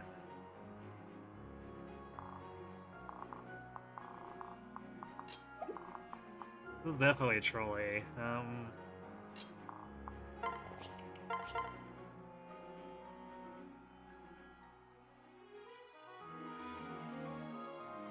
Because if Robin misses a kill on this guy, we got someone with 18 health left sitting here, and then this knight's sitting up in our face and this guy right behind it. But if we attack with Fred now, we're likely taking him out of action next turn to heal. Like, not necessarily guaranteed, but it's fairly likely.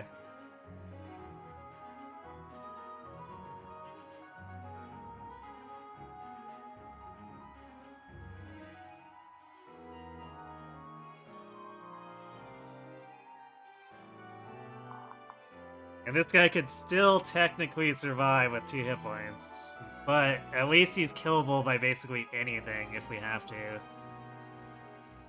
So I think we want to attack with Fred.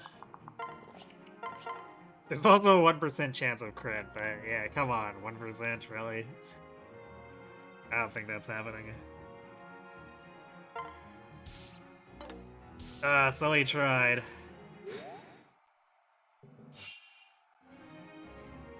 Oh man, he moved on to the stair tile to attack Fred. Actually, maybe not the worst.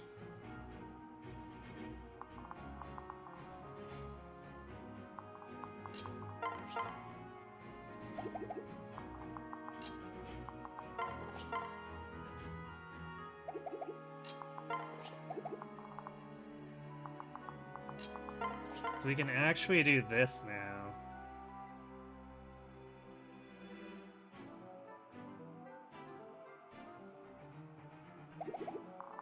So, yeah, we can't initiate onto this knight without drawing the ire of this fighter. Is there a possibility of us taking both?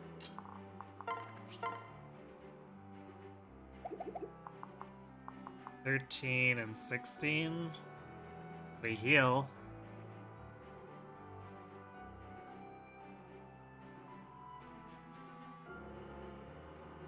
We survive with literally 1 hit point. Is it worth it? I don't know if it is.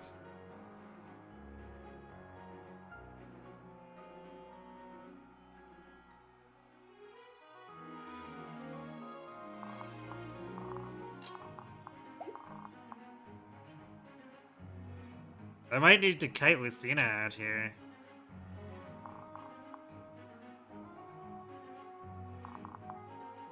Because we're probably gonna need to buy extra turns to kill these guys.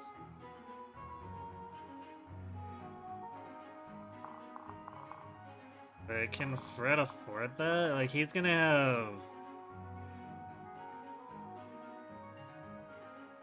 So the Varian C, he's not gonna have enough dodge to not have Whistle crit on him, so it's 7% chance of critting. And it's assuming we do get Varian onto him.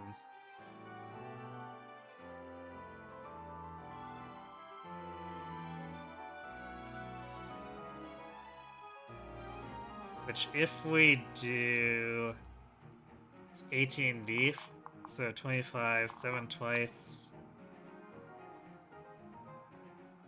So as long as Fred doesn't get crit, he survives, but that's just... It's not particularly comfortable.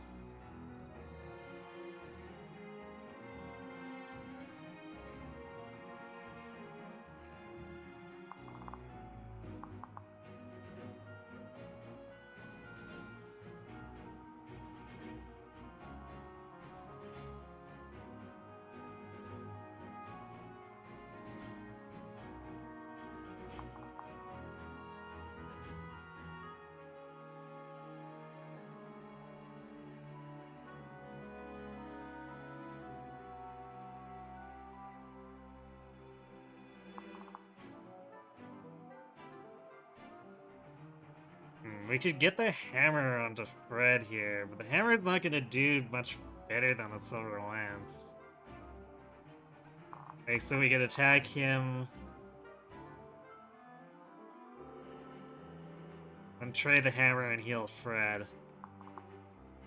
And then that basically doesn't allow Robin to do anything, which is really awkward.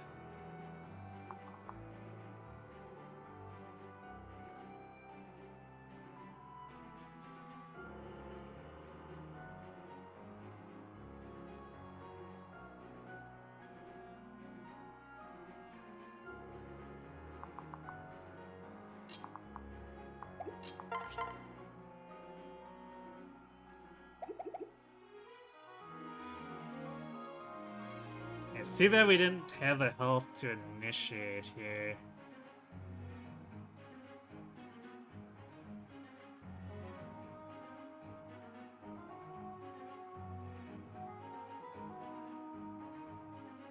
Because if we could initiate this guy... Mind, he'd probably heal with the vulnerary, so that likely wouldn't even work that well.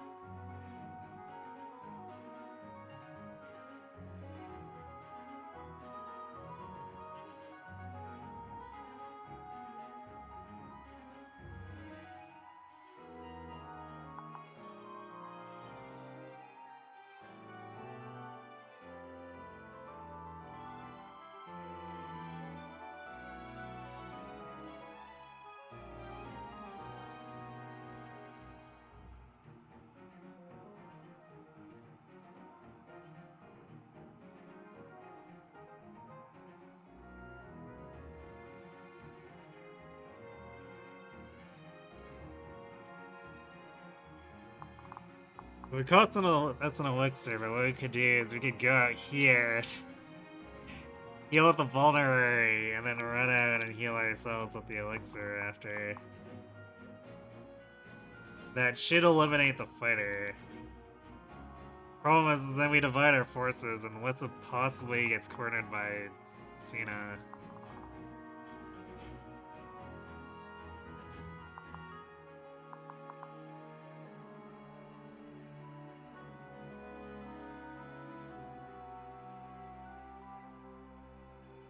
This really doesn't feel great in general.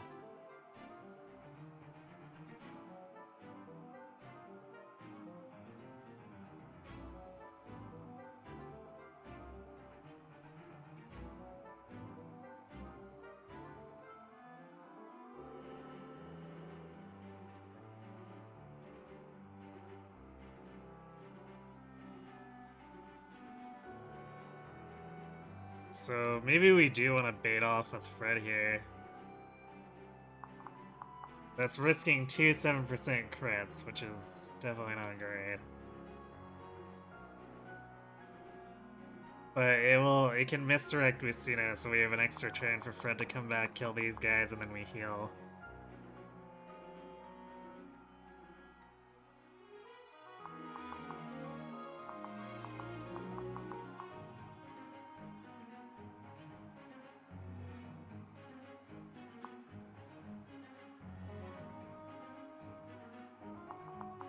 So I guess we probably have to risk this.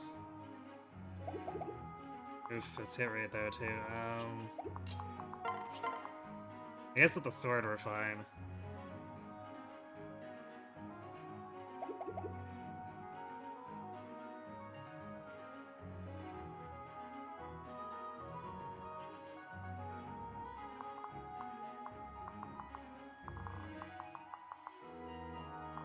Alright, well, I guess that's what we're doing.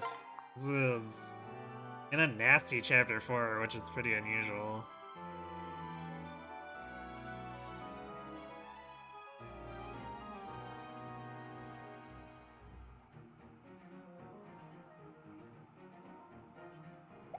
Actually, can we even get onto stairs?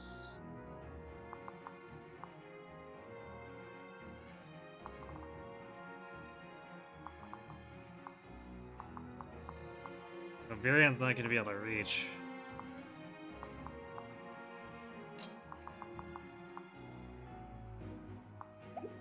Wait.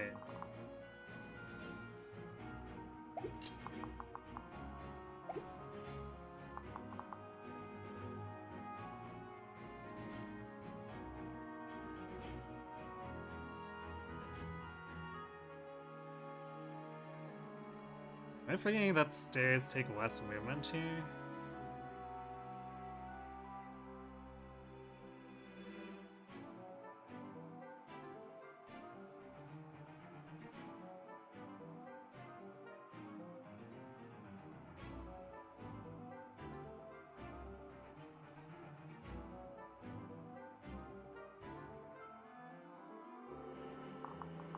Fred actually isn't weird.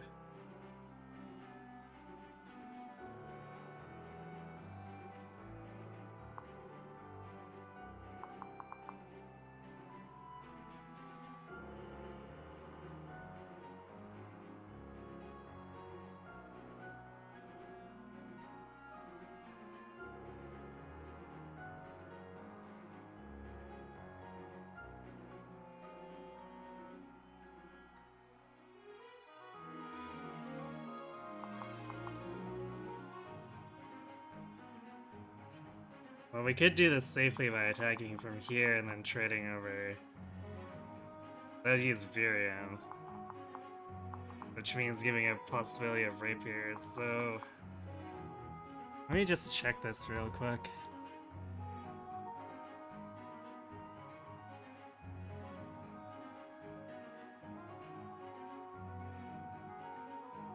I remember the calculations actually have it in here.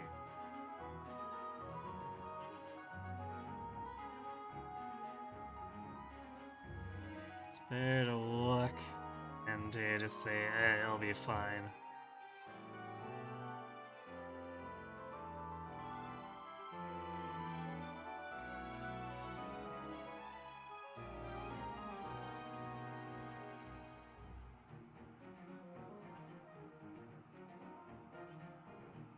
Okay, well, it's not in here, but I guess if it's okay for mounted units.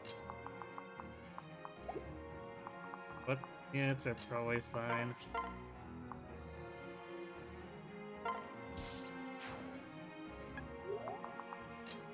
Yeah, it's fine.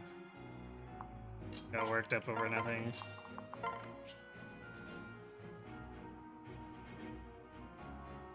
I think I actually want to heal Robin here. To make sure we can take the extra hits. Because overhealing Fred, it's not really going to make any difference. If he gets crit, then he's just flat screwed.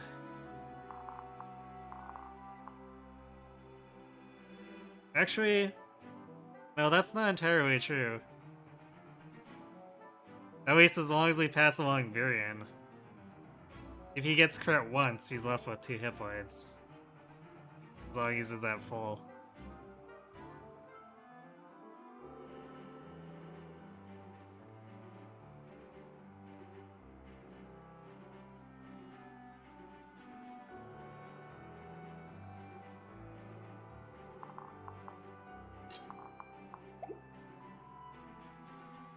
Okay, well in that case, I guess we heal we heal Fred.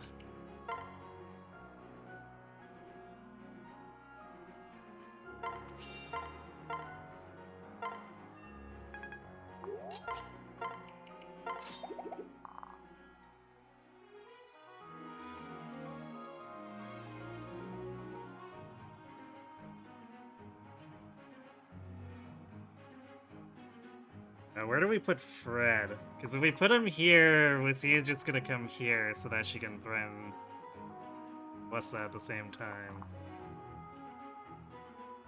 So I guess we put him up here? Which makes it less likely that Fred will be able to come help, though. I guess we could just put him at the edge of their range. Like this. Yeah, probably something like this. Actually, no, then Lucina moves here.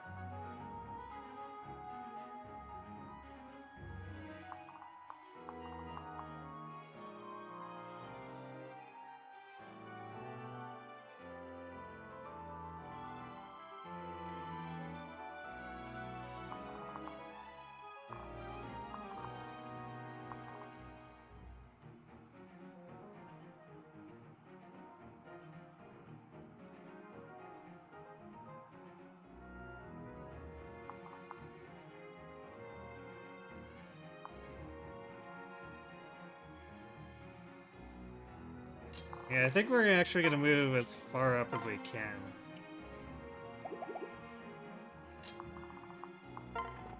Because I think we're probably okay.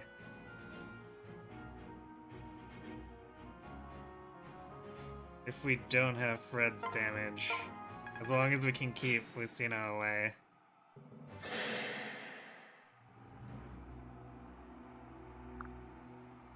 We are Resetless. Nice.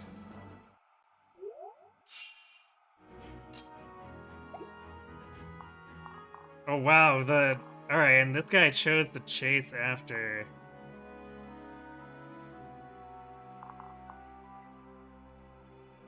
The fighter instead, interesting.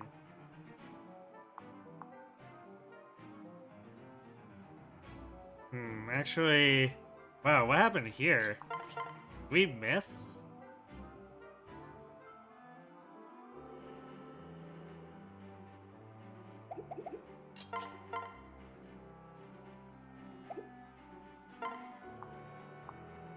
Oh wait, damn it, we were fighting with the bronze sword. I forgot to trade over it to the thunder. Well, that's really unfortunate.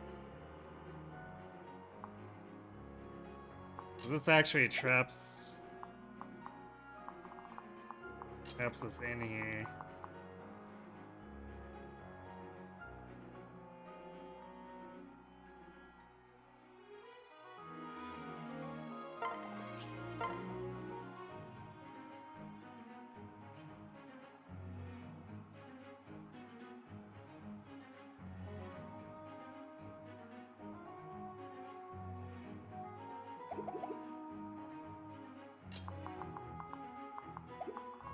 Yeah, that's definitely a problem. Because Sully can't survive.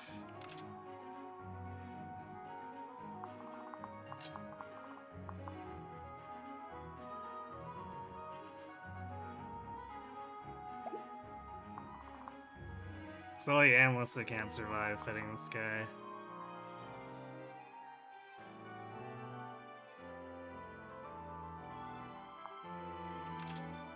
Neither can Chrome.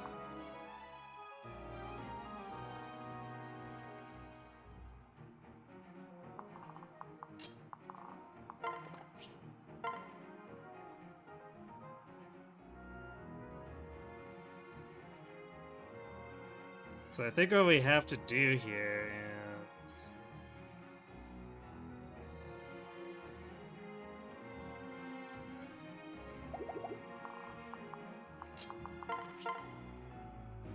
damage with... Actually, you know... Yeah, never mind. Bronze Sword did half as much.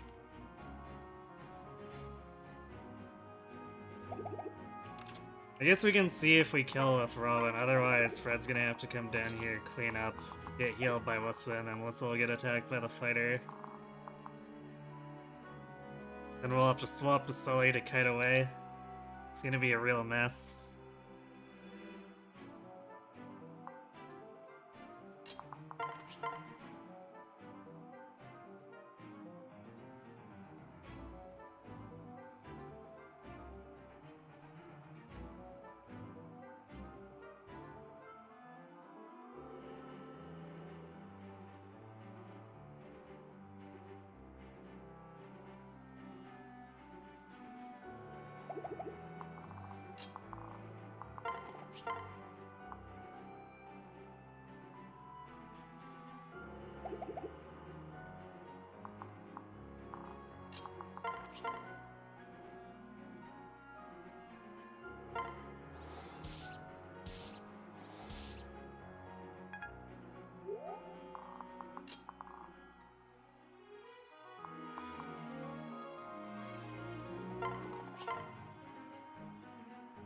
Damn.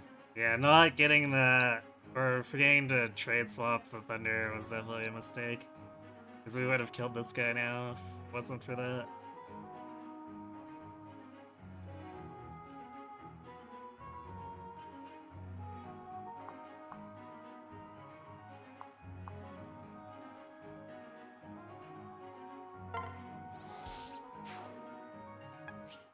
The least we can do is save a Silver Lance here.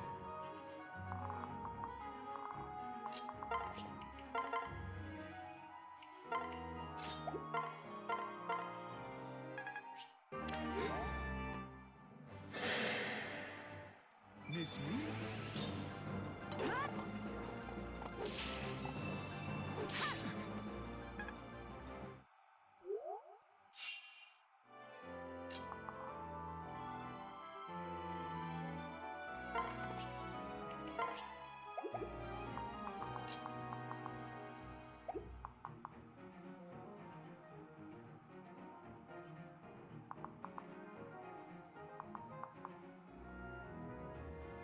Damn, we're so close to taking out Lucina, but we're not gonna have enough damage.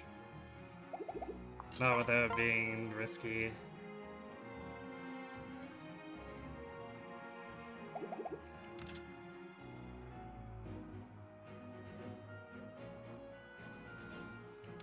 Actually, wait, is that true?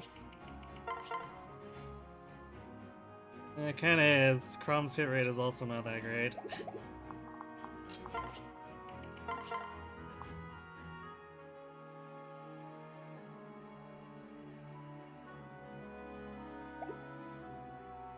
Oh, Virion, can Virion hit? No, Virion's hit rate is also pretty bad.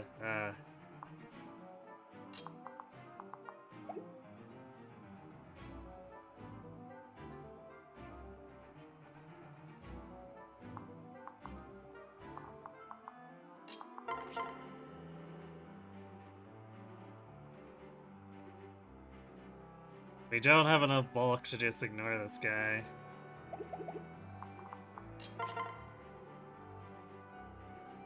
And Pavgis just really screwing things up for us.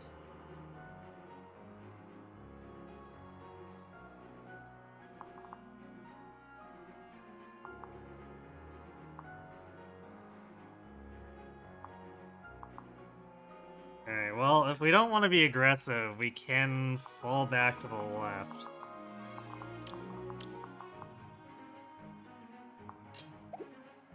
And Sully will be able to survive a round of combat. Thing is, then we see that runs forward and heals.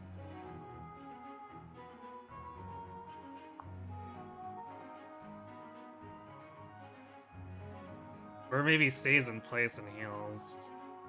I'm not actually sure what she's gonna do. Or rather, I know she's gonna heal, I just don't know if she'll move and heal or not move, you know?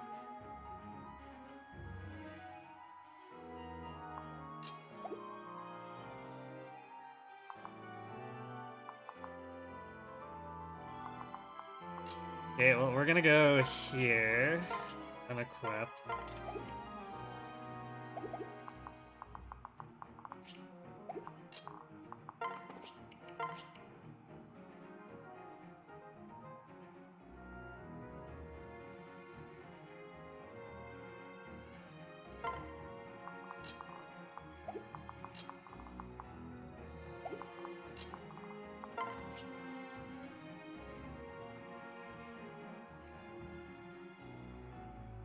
We need to heal with Robin. I guess we go here and heal. Red.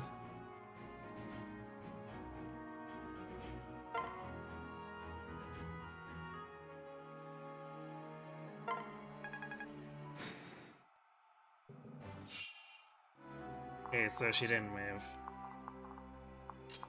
Good to know.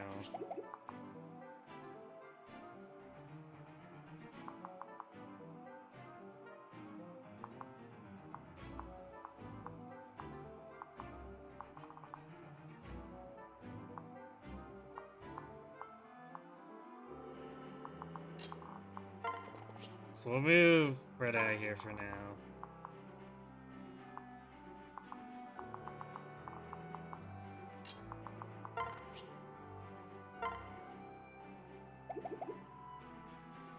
We could heal with Lissa, but I feel like we need to make sure we can get away, because Lucina's gonna come across. So I guess we use another vulnerary here.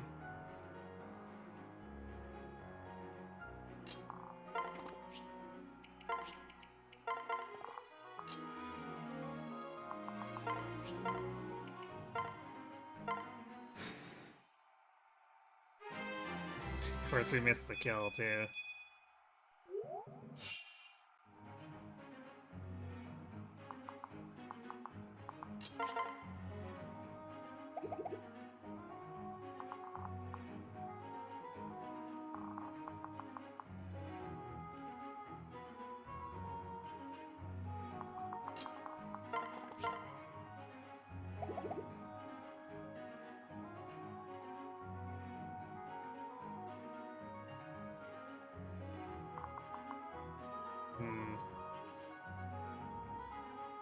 I don't think we're gonna get to 18 anyways, so I guess we might as well give Fred all of this.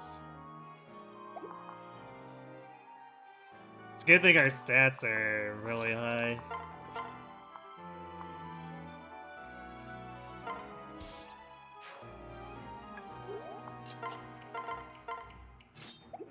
Alright, then now there's no chance of Lucina critting Fred. Is good.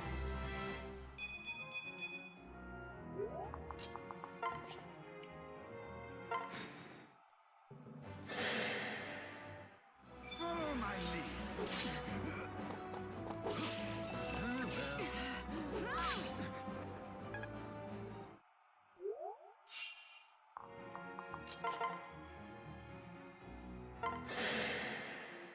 Stay focused. Well, I guess we're giving the kill to Roman anyway.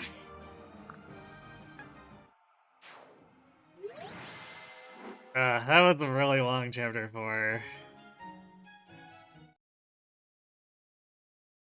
Just shows how trolly Pavius can be, especially if I blunder my weapon switch.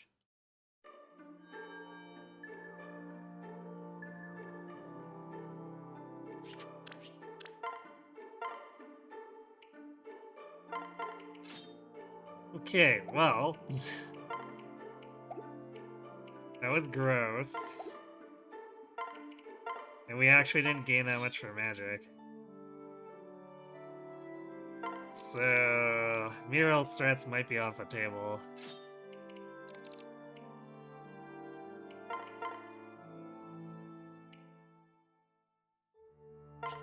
And our defenses are... well, they're okay, I guess. Nothing to write home about. But they could definitely be more worrisome, so I guess there's that.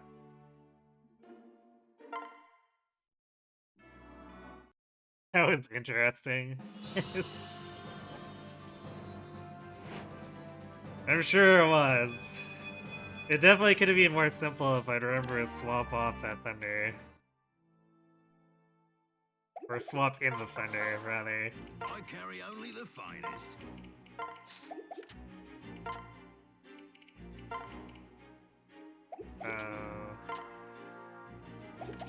What are we at? So 16 will put us at... Yeah, we could just go for the 3 Might Flux. What can I fix you It's with? technically overkill for what we're doing, but we want to make sure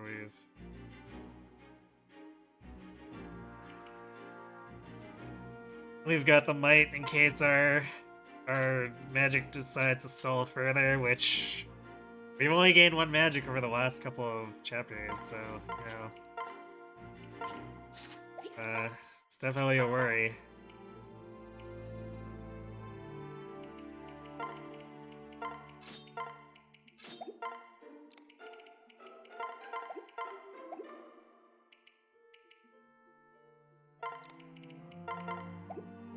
Like, our speed can carry us, but it's not gonna carry us if our magic decides to completely stall, so...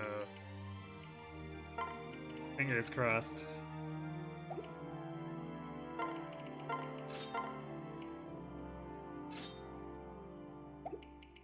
Speaking of stall, put his sword back.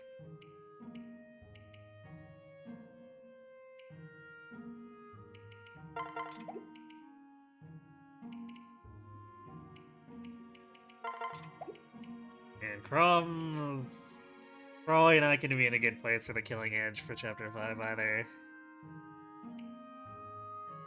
Also, we're back to 5 skill, which is fantastic. In fact, it's so fantastic, I think I'm actually gonna forage for 5 more might, or 5 more hit.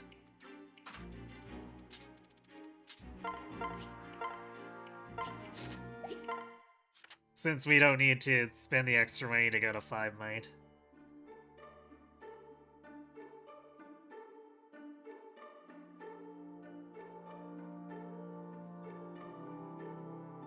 Yeah, we can still theoretically hit our attacks. Like, there's a reason I pick my skill, is that the impact of skill against hit rate is relatively minor. Like, the difference between taking that or a minus luck, there's not a ton of hit lost overall. But when we're at 5 skill and 12 luck, we probably want to actually forage for the 5 extra hits. It's one of those things.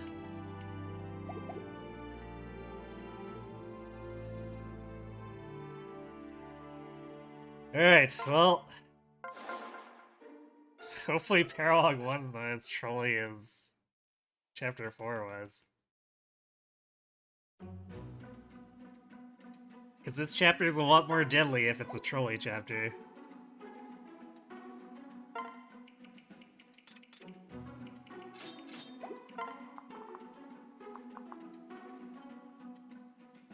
Alright, so we've got Counter Pavis, which is not good.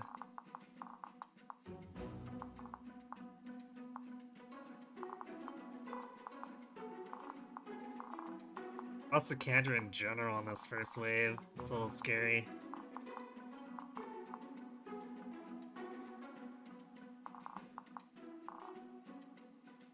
Yeah, second wave is also not great. We might miss a Killer Lance depending on how this first wave goes.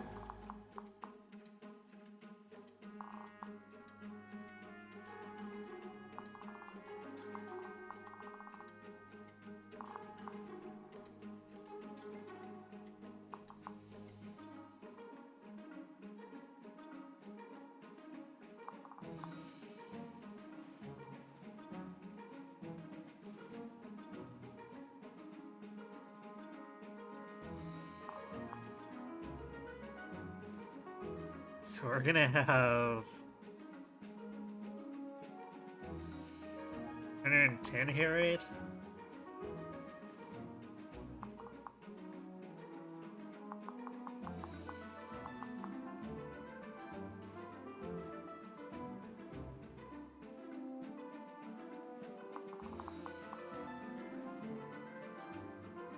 Then underdog actually means that Fred's gonna be probably facing an imperfect hit too.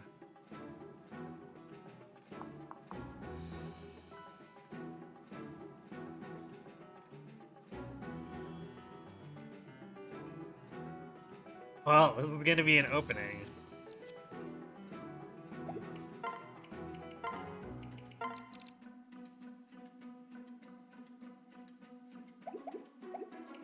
I think we have enough damage without the flux. If we go down, even just going down to Thunder, we're at 20 twice.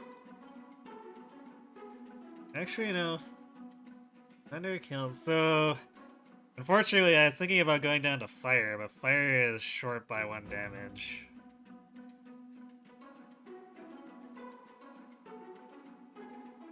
So at that point, we're counting on Prom to dual strike. I think those odds are worse than just going for double 89s.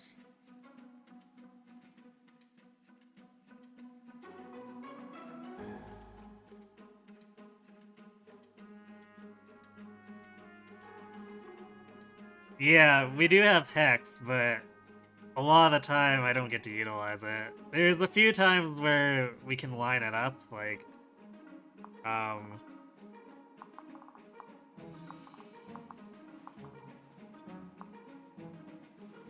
we can set up a kill against this guy with Fred.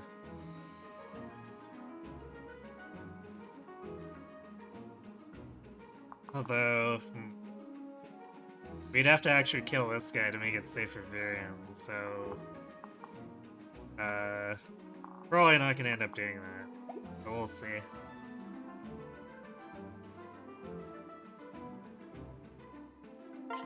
Well, this is an opening.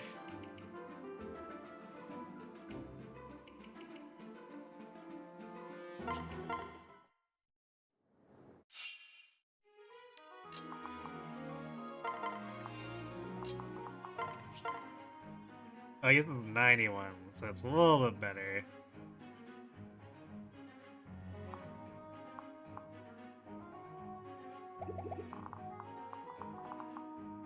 Actually, I guess we might as well use Thunder. Same hit rate, makes the same kill, saves on 4 juice.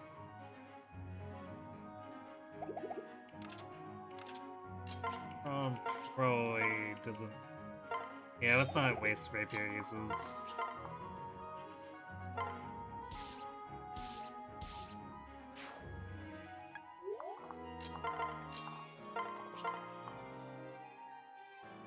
So this could 21% chance to still kill this ruffian. Even through Pavis, because we might crit. Oh, that's no crit.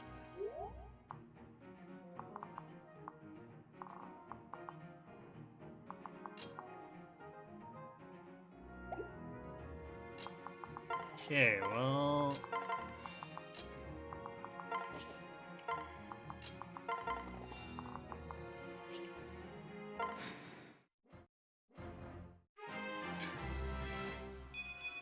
Well, I guess our speed made us not get hit.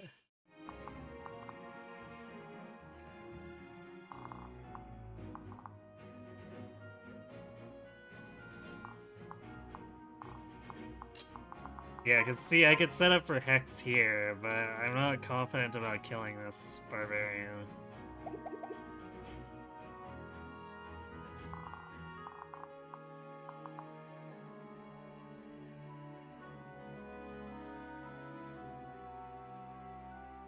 So I might just kill this guy with Robin and fight both of these? Can we afford to do that? 14 deef. So we take 14 and 8. Yeah, it wouldn't be pretty, but we could do it.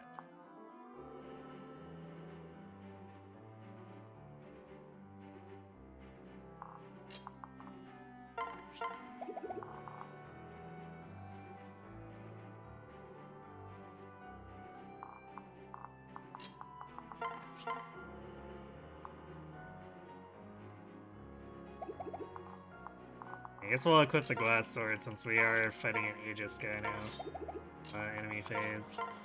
Watch Crom waste the glass sword on this guy though. All that.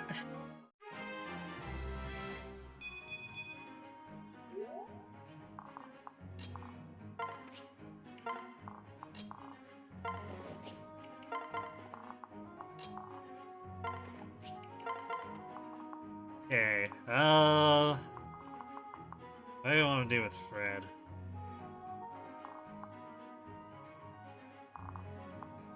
So the 4D difference, he might get attacked instead. Really don't want that. As much as I'd like to give Robin more support bonuses by standing beside her.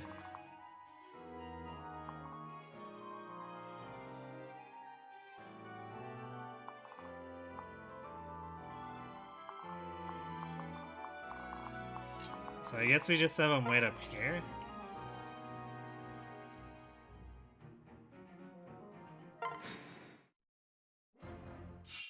Oof. Well, we took a beating, but...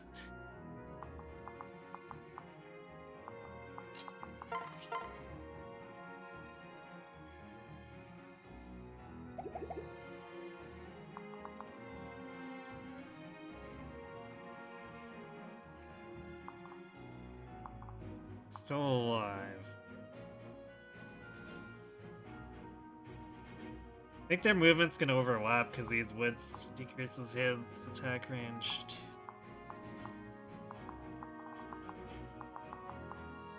I guess not.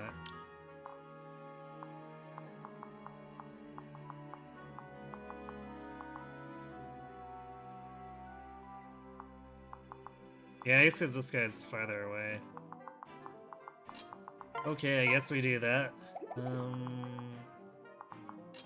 gonna plus though. So it's gonna be 24 minus 7, 17. If we vulnerate, we survive.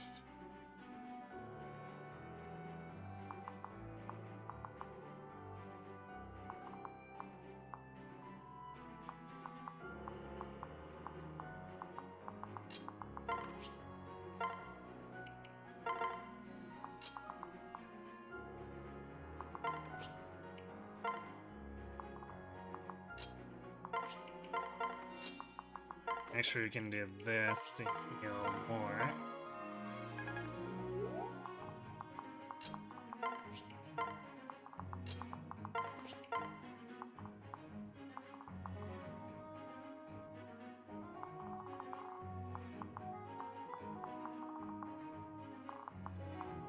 Actually, I should have swapped with Thunder, because the Flux is gonna be overkill against this guy, but too late now.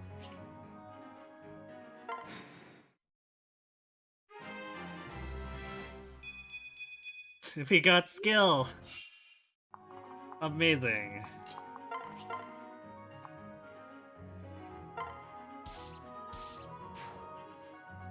Oof, we're gonna have to hurry.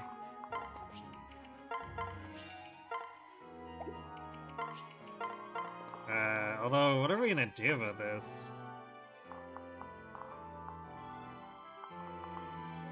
Because we're gonna have trouble muscling through these guys. This archer in particular. Because, like, we could kill this guy, and then trade unequip, but then what? Like, we've got this guy who we haven't damaged at all. We could kill this guy. But Robin's gonna take a lot of damage in the process, so we probably can't afford to get shot by an archer again. It's not like Fred's gonna be able to kill this guy. So...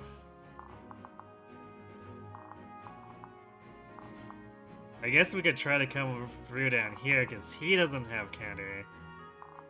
We're fast enough.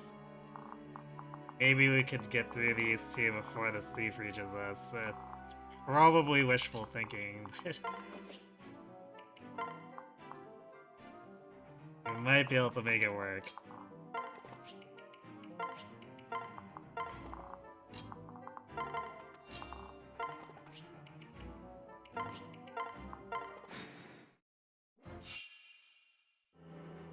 Alright, good night, Nate. Thanks for watching, and thanks for the luck. Have a good sleep.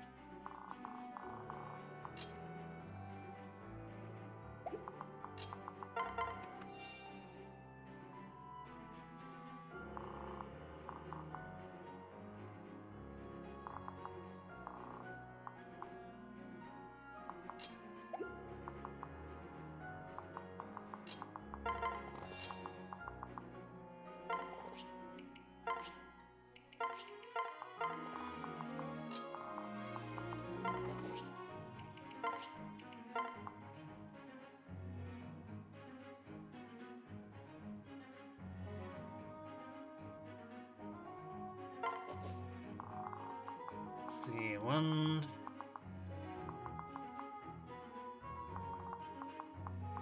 2, 3.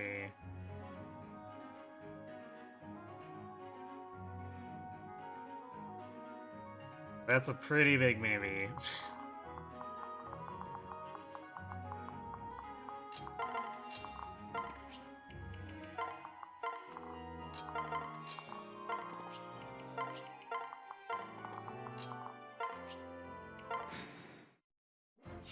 We need another turn to set up here. So it's gonna be real close.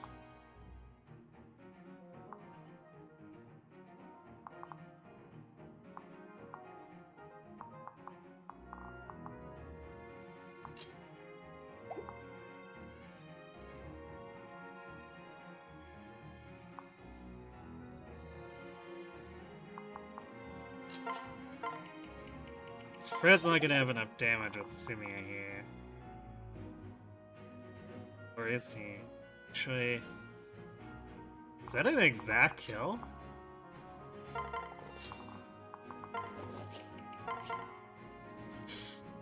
Well, damn. I guess that one strength.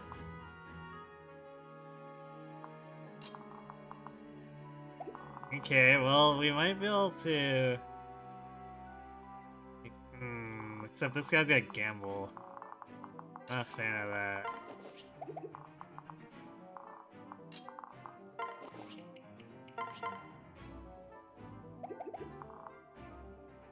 So yeah, we want Robin in there to give solidarity so Fred doesn't explode.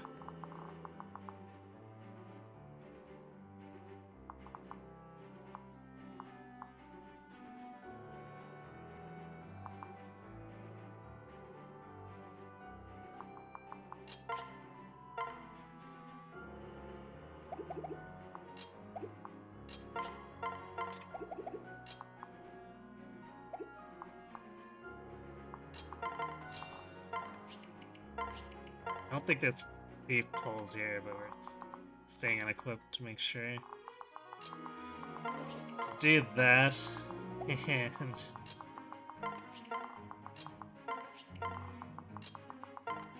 then we can rush that thief. I guess, can we... Oh yeah, it's passed, so we can't even body block him.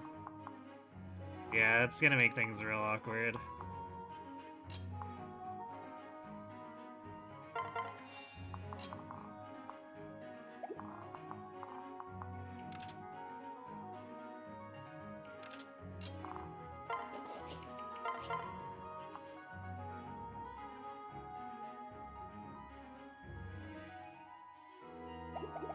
Red base does basically no damage there. Yeah. Okay, what if we do this then?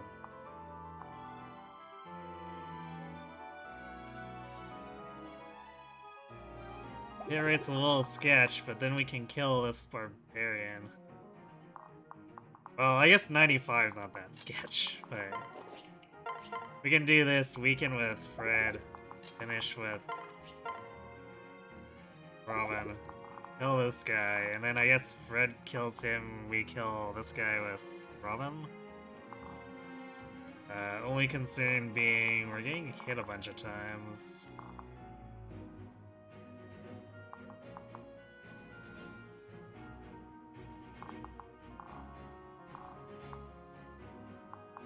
Although I guess less than if we tried to go in the front, so I think we're fine doing this.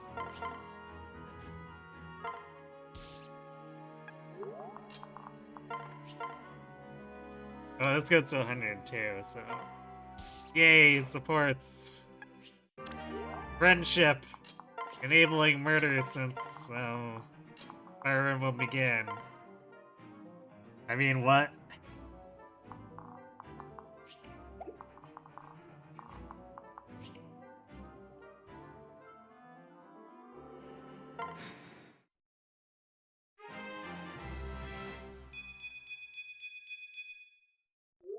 Okay, we need one more magic now. Oof.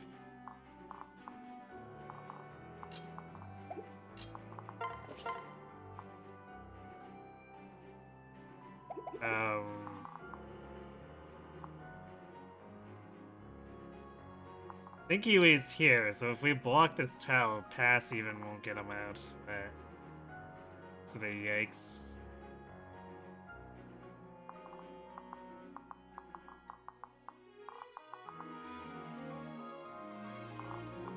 Okay, so let's try this one. Do that, unequipped Fred. Let's get him... 'cause he doesn't need Sully anymore, and these guys can't reach. But these not gonna attack us, these other two don't have pass.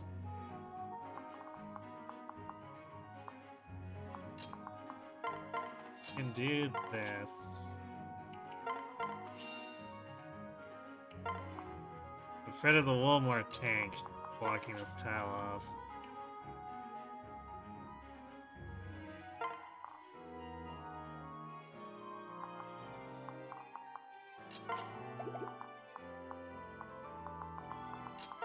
Then we can do Flux. Swap to the glass sword. Do that, and the archer should try to attack us over the wall.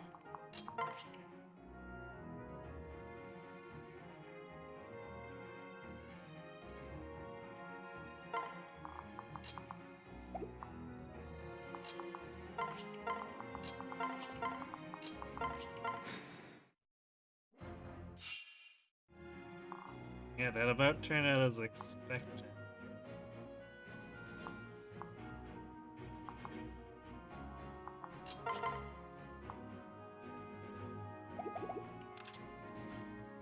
Oof, I guess we whiffed, because it looks like Crom broke the glass sword attacking into him, so...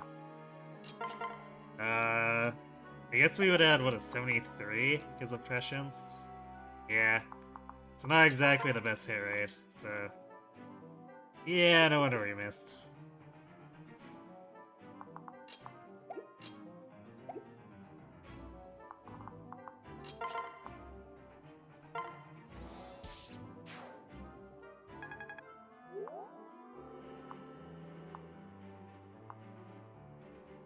Okay, so yeah, we're okay leaving.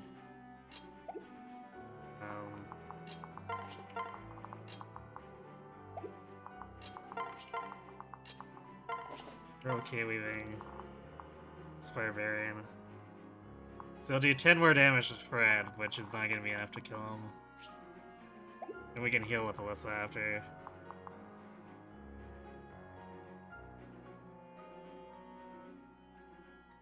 Maybe I should consider doing this more often. If there's too much counter here. As long as there's not too much Luna, Fred can probably vulnerably tank this while Robin kills stuff behind him.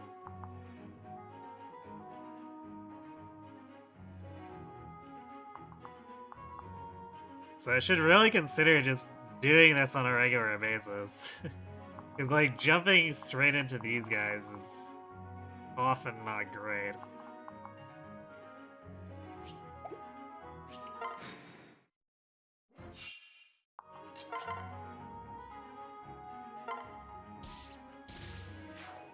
There we go. Yay! Not losing the killer lance! It's amazing.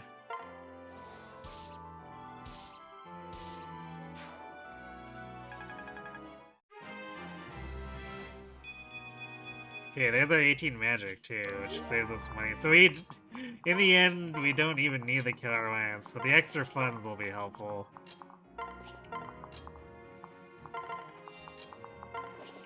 Because we can keep the 11 sword then, which can help a lot in the late game.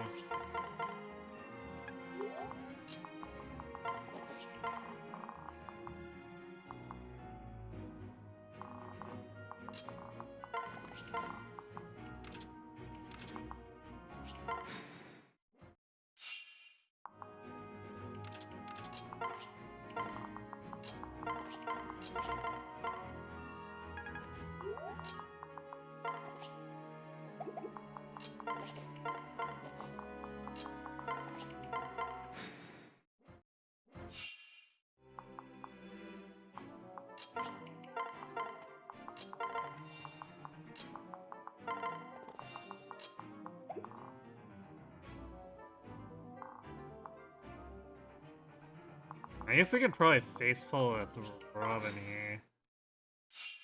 So we're gonna be really unlikely to end up killing. Especially since Sully's unequipped.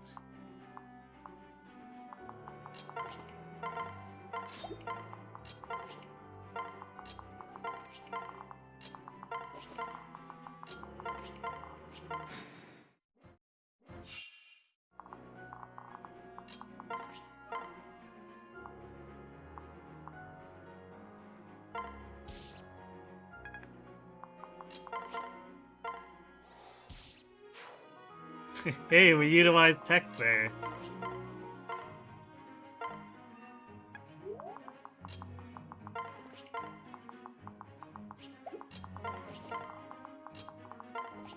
Okay, so now we gotta trade back that sword from.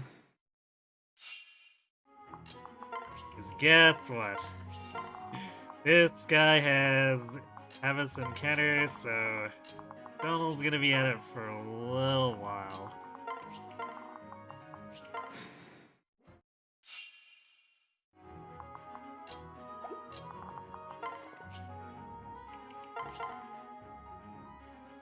Alright, Donald, do your best.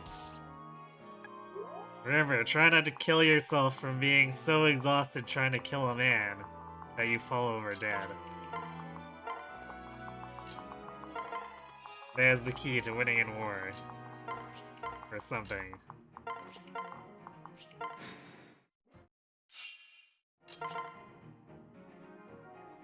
We also got the dual strike from Stall already, so I guess we'll unequip Stall.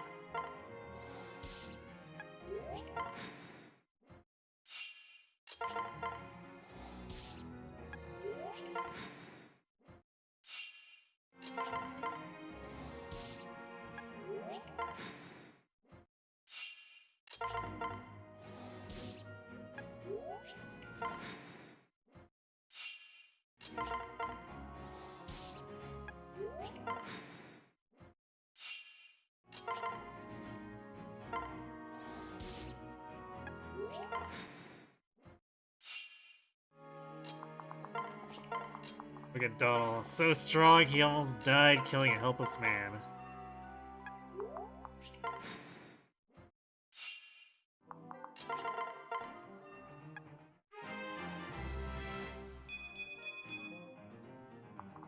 Okay, what says magic is generally on track?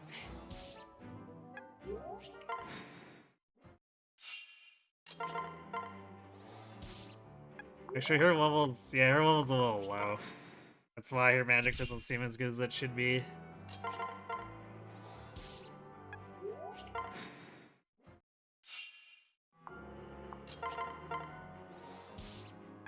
Fortunately, we can use Donald's ability or inability to efficiently thresh people to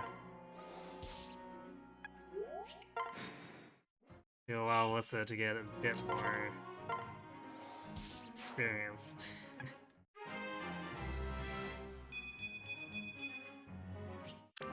Donald being cheeky, taking that magic.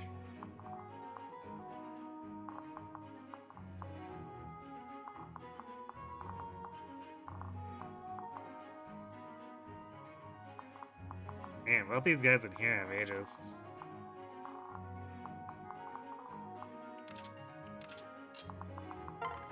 Kinda gross. No passes, so I guess Fred can unequip us if we have a horrible hit rate failure.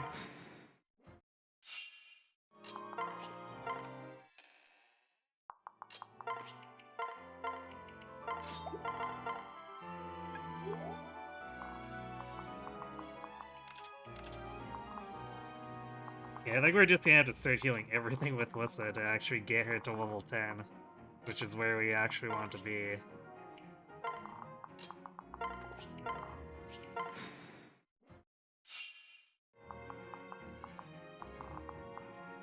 We actually have the...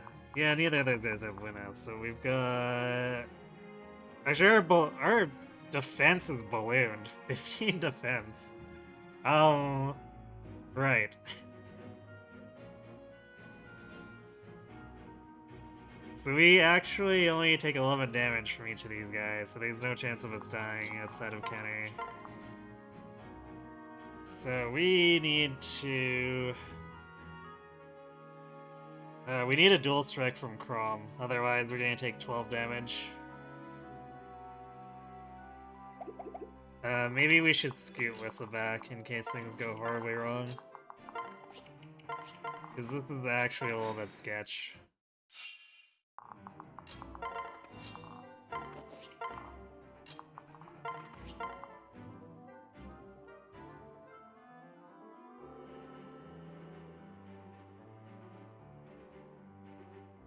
Because we might need to retreat the next turn if our hit rates are really crappy. Or, I guess more dual strike rates are really crappy. We really need Chrom to help out here.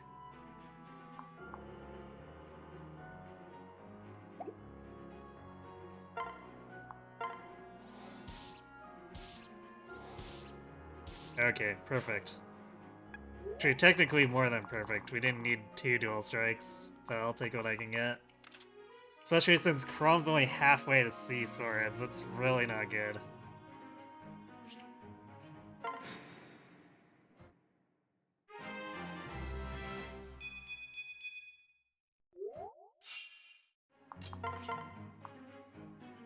Like, it's a good thing our magic can kind of just cover for that to a degree, but Aegis really limits how much we're able to do that, just to muscle through stuff.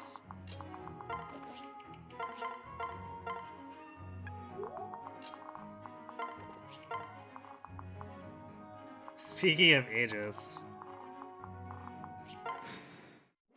seems like all the barbarians up here just decided, hey, we don't like magic, so we're gonna bring Aegis. Which might help out for, Chrom's sword deficiencies here.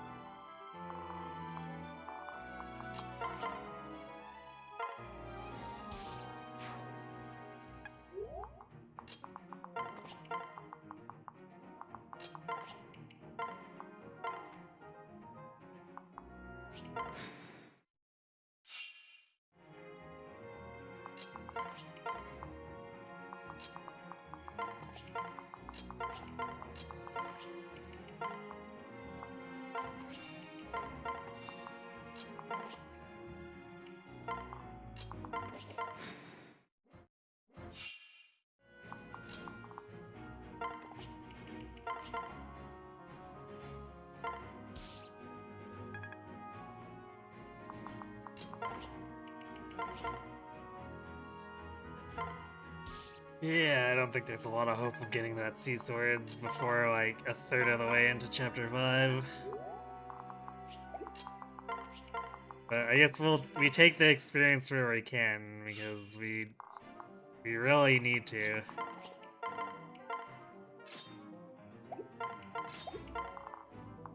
Chrom's not gonna train himself.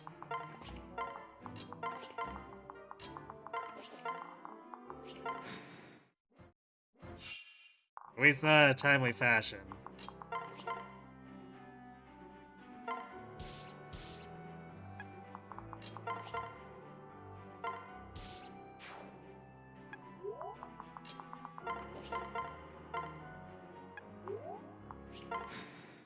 If he coasts behind Robin long enough, he'll be able to, but Robin needs to actually stay alive long enough for that to happen.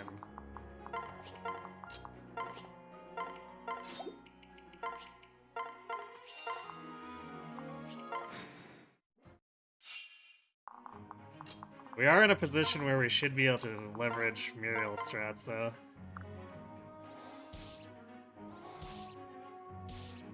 Or at least close to. We need another 2... Alright, 1 magic for Chapter 6.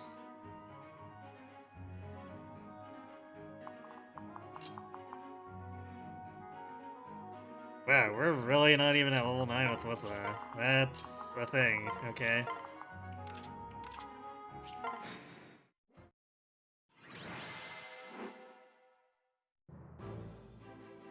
I've done it.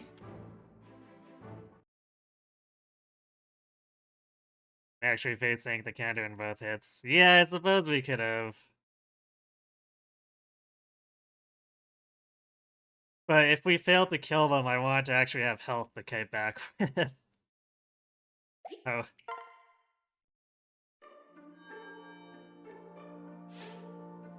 It's better not to take unnecessary damage in that case.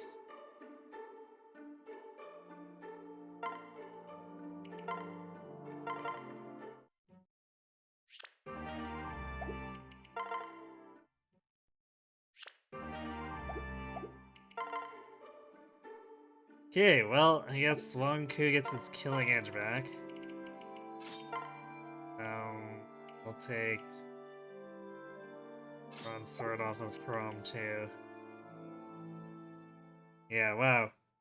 So Lissa fell really short in her experience, and Chrome fell really short in his weapon experience. That's a little oof.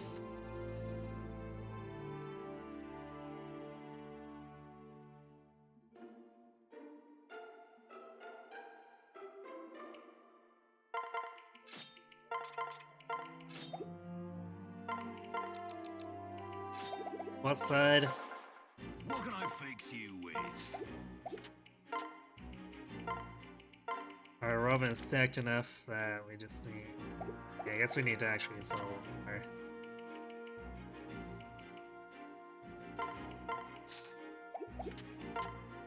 Is that enough? Might not be. Yeah, it's 5 short. Cool.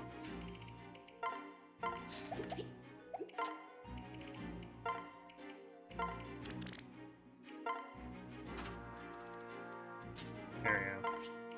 That lets us keep the 11 sword we normally have to sell to get to +5 Might Forage.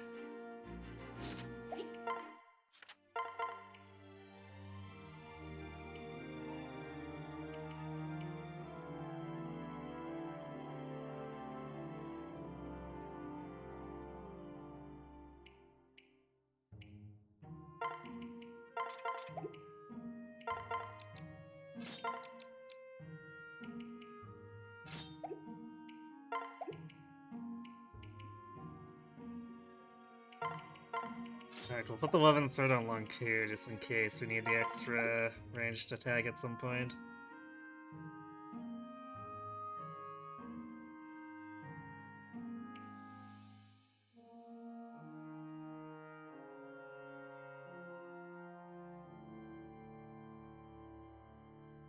Silver Lance is surprisingly intact. Chapter 4 really had me worried about that. But I guess Fred got to kind of not do much in terms of attacking with the Silver Lance in the last chapter, so lucky him, I guess.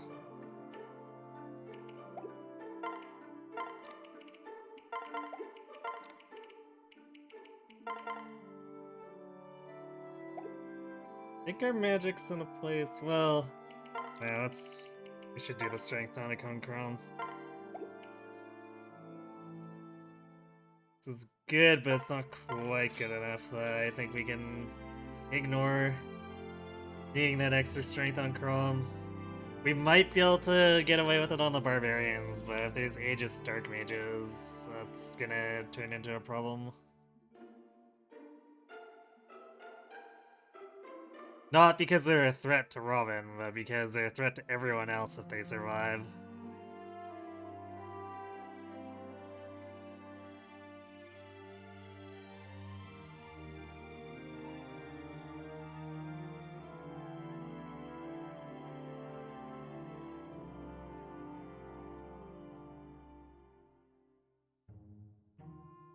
Alright.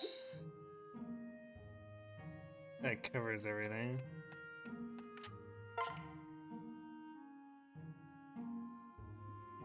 I did the forge.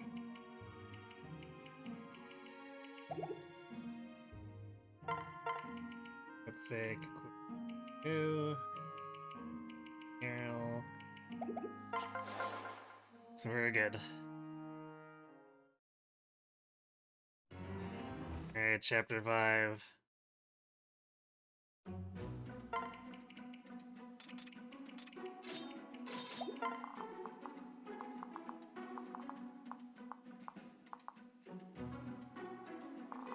Both side's pretty lenient, really.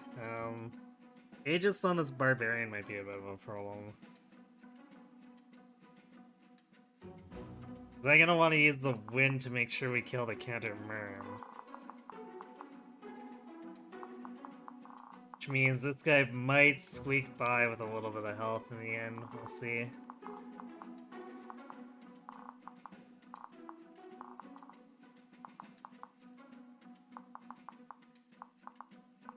In general, there's not a ton of counter. So, chapter 5 decide, I guess, to make up for chapter 4. By being fairly tame. Granted, the reinforcements could still be not great. Let's see. What's only has 9 magic. So, Muriel will only give her 6 range.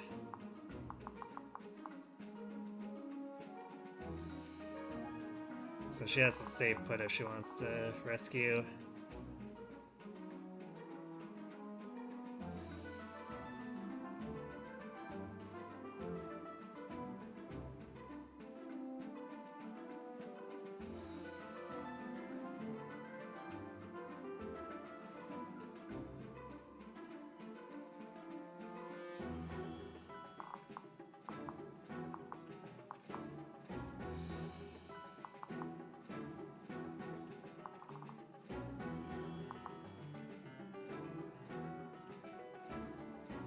I don't foresee this getting too crazy. But once we're in the thick of reinforcements, you never know. Especially if both Myrmidons spawn with counter.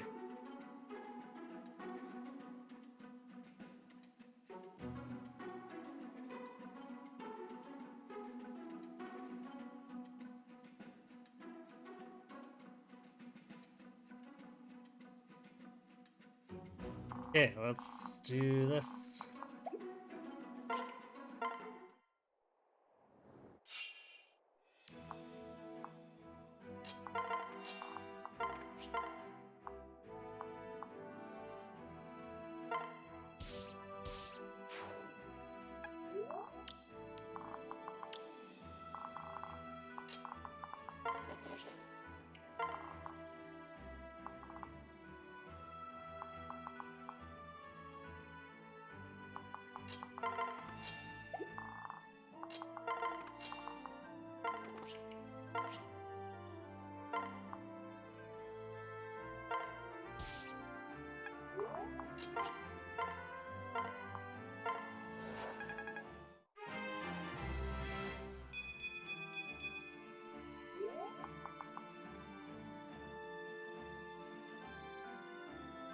I actually didn't rearrange this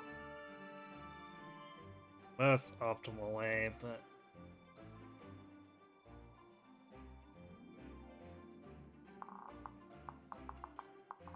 probably okay.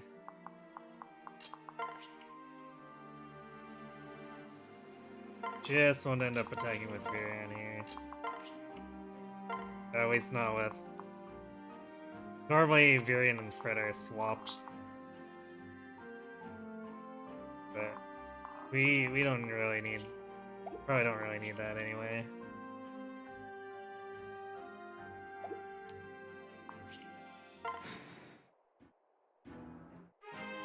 Alright, we killed that barbarian with Aegis, which is great.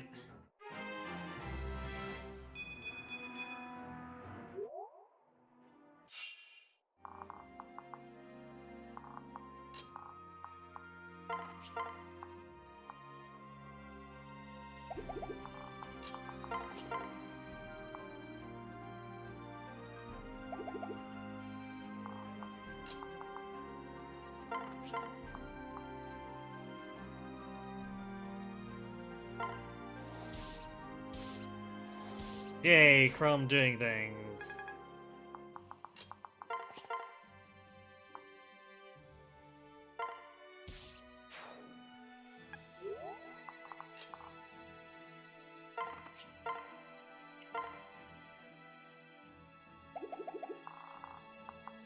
The counter Aegis Barb is coming around on the left side though. Not sure how to feel about that. Things are about to get weird. Because we might need to retreat to the right.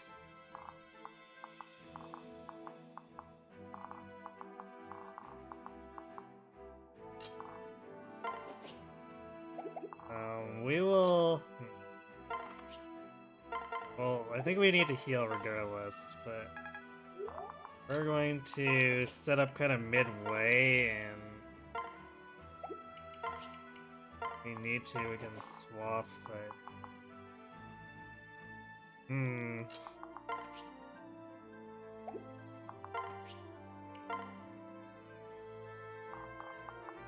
It suddenly became pretty sketch.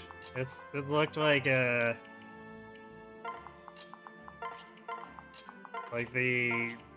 game was playing nice, but it's flopped that around.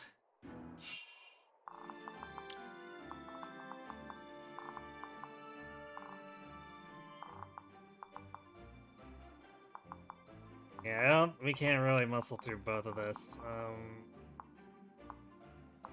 There's no counter here though, so this is not the worst if we can tank it.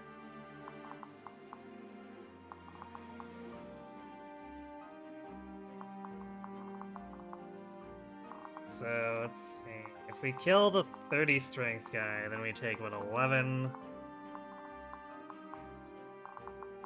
17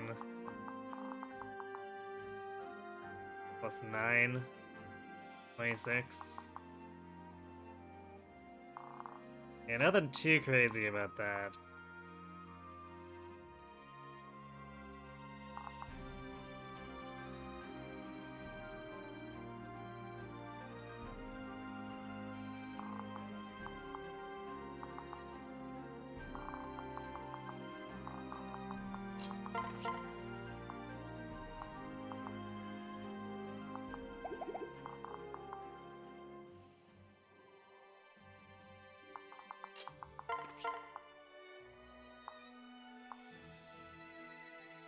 And Hex will make sure that we hit the worm when he comes into close range.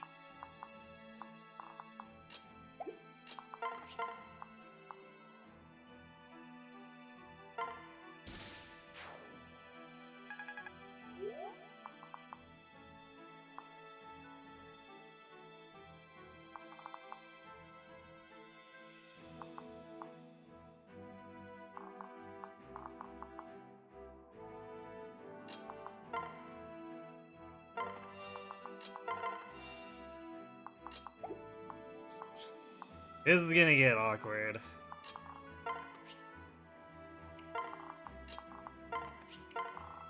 For the moment, we're fine, but more stuff spawns with counter.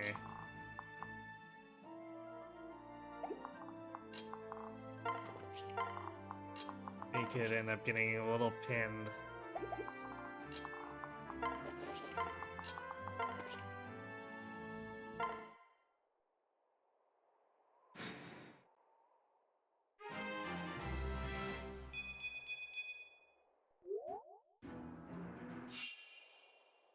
Oof. Okay, took a bit of damage.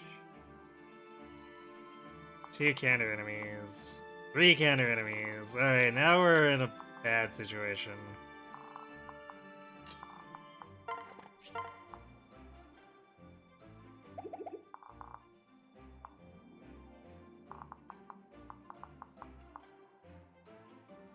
I think we have to use a rescue here so that we can kill...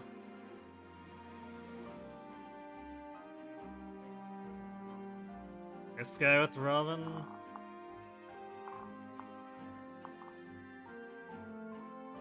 And this guy with Fred, rescue out. Rescue out Fred, but then we also have an attack here from here with Robin, because otherwise we're in range with the Myrmidon. So then these 2 guys are alive, which is not great.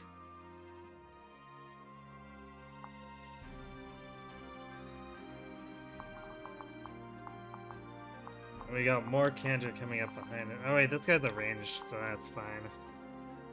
I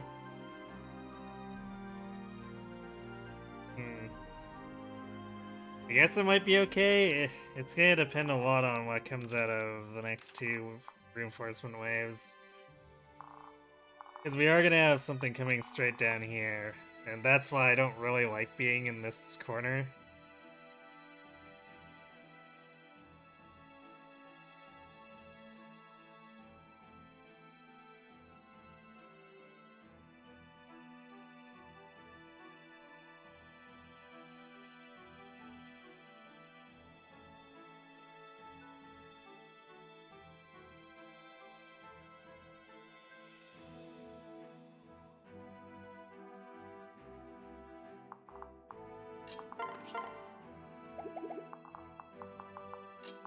What else can we do?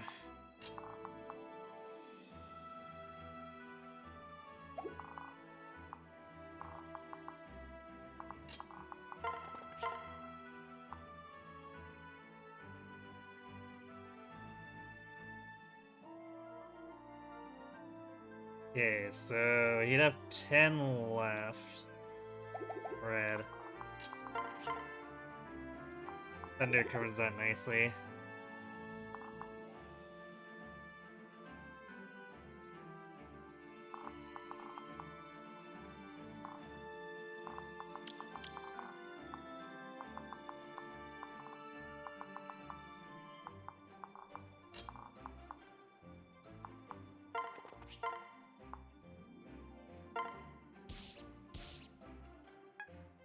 Could have gotten a long Q dual strike there, but it's not terribly likely.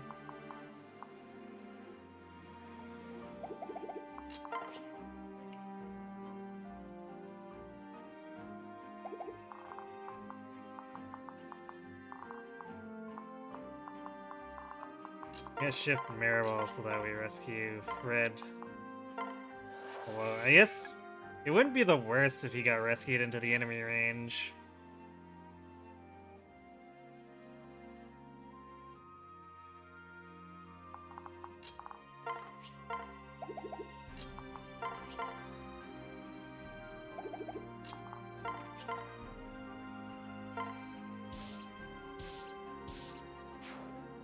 So we deal damage to the Barbarian, but it would be a lot of damage that Fred would probably prefer not to take.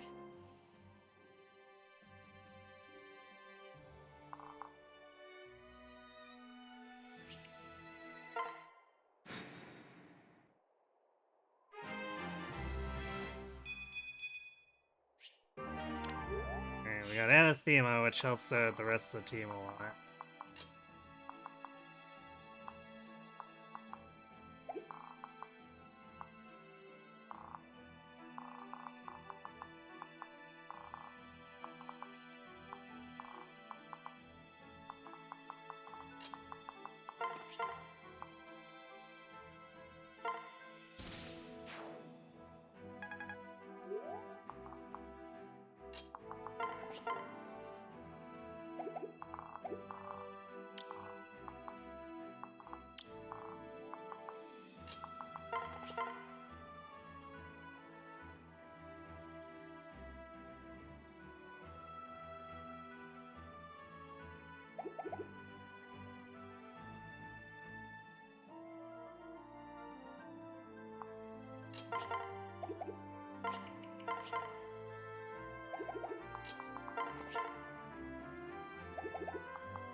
Could shuffle what's up back there?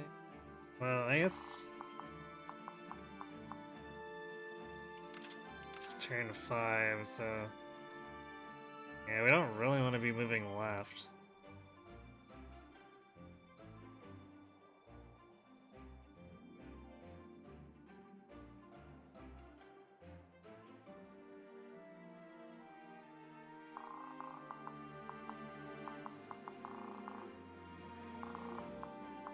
Territory seems to be fairly limited, so I think we're okay just straight fighting it out here, as long as we can get some heals.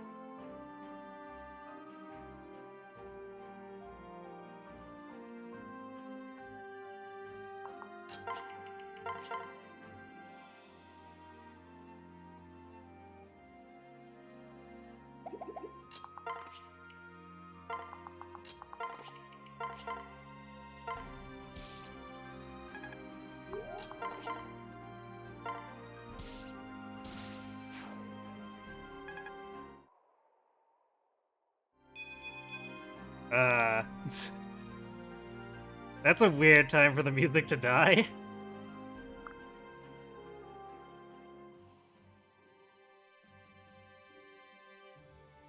It's like the game forgot that there was a level up sound effect or something.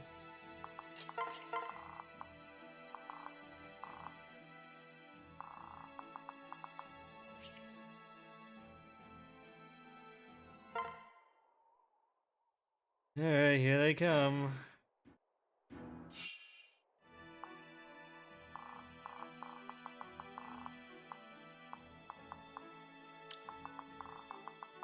Wow, this is just really weird. Its positioning is completely off.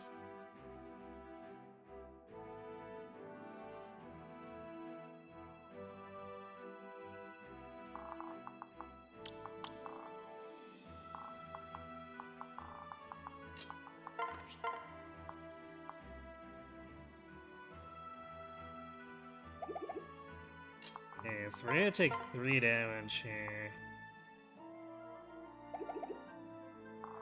3 plus 10 plus 10? Oh, wait. One of these has Luna. Oof. That's kinda scary.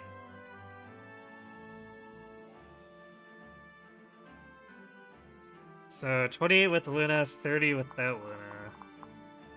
So we're looking at 12 damage plus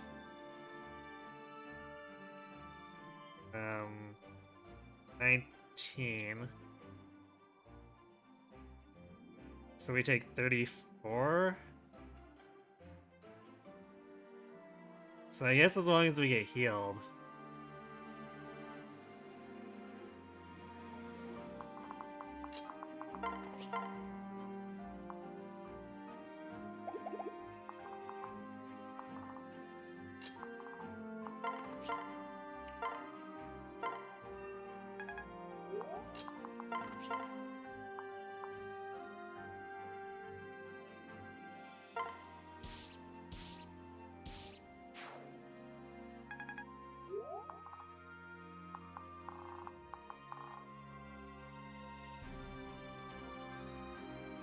That wyvern's gonna be right on us.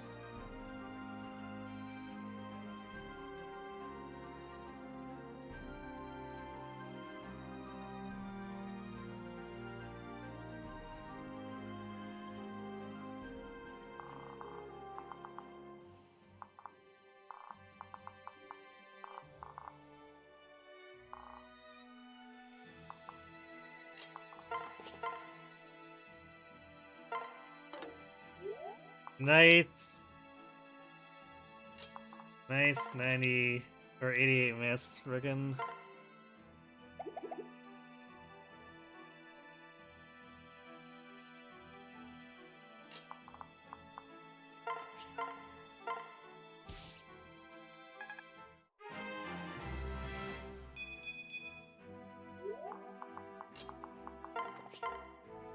Good old Virion. Being the archest of arches, where Rickon could only dream.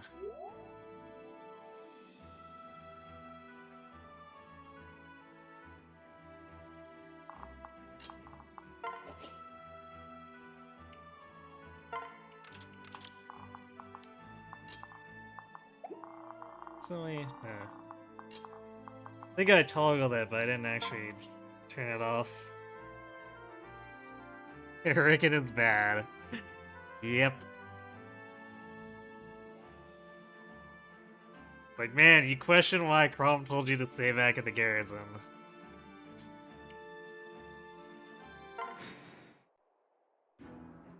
Ow.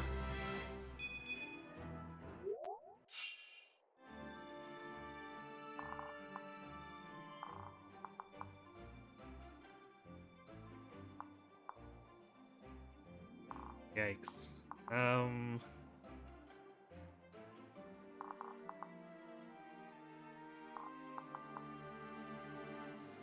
Counter guy being in range is really bad. Can we actually get out of range of this Wyvern though? I think we can.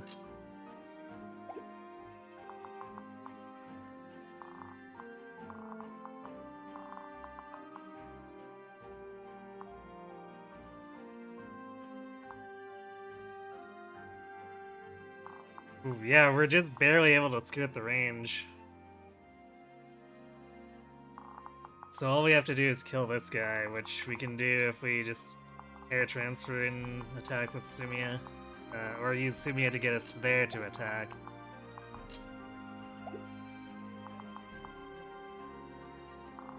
Because I'd originally set it up so we could fly up to this cliff and kill this guy, but this Myrmidon is not having any of that. So we would take full counter damage. And then have to face the Barbarian at the same time.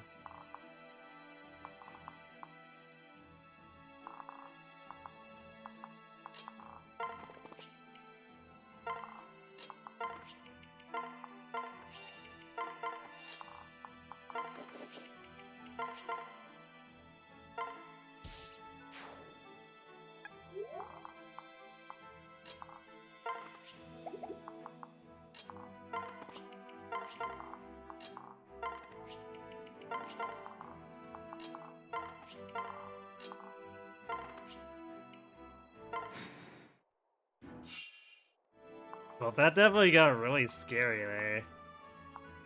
I guess we're still technically not out of the woods.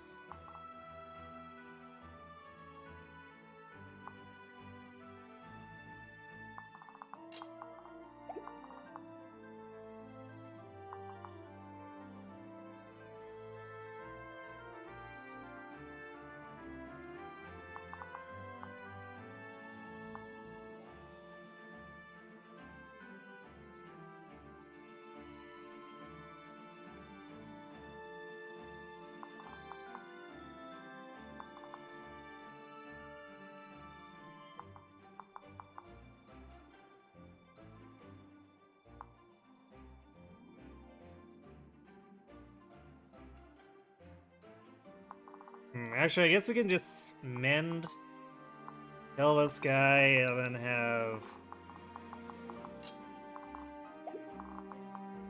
red damage this one.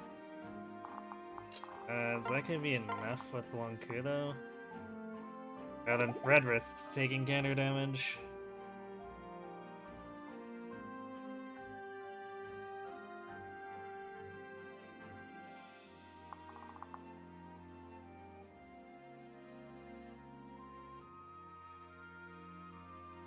Actually, what if the team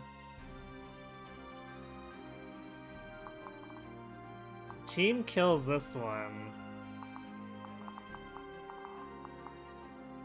Then Robin kills a Myrmidon. This guy doesn't have pass, so then Robin and Red in tandem can just simply body block him out.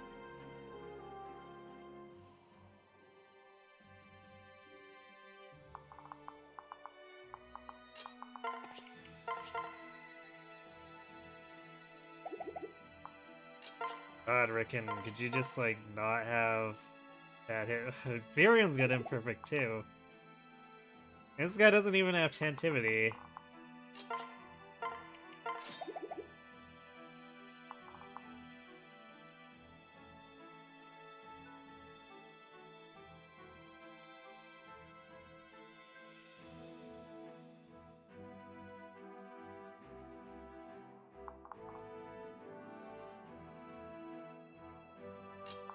Well, I guess I know an easy way to fix this.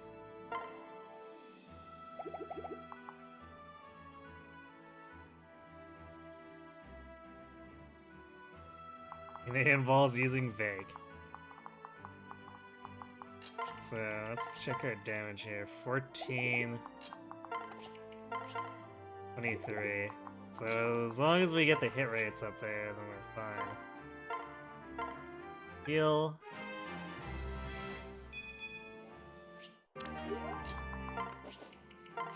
Vague Farius.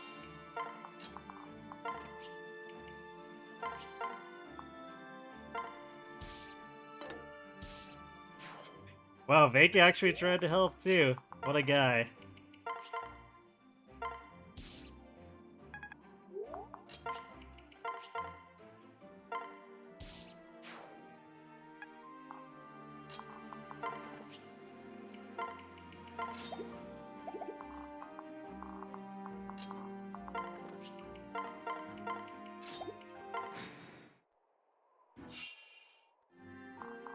Well, he definitely attacked Robin, because Fred wouldn't have killed him. Pretty sure even 2 crits through or into Pavis with the Bronze Sword wouldn't be enough. Actually, Ku could have killed him with a crit there, and there are killing edge uses used up, so maybe Ku did it. I guess I can't fully discount that.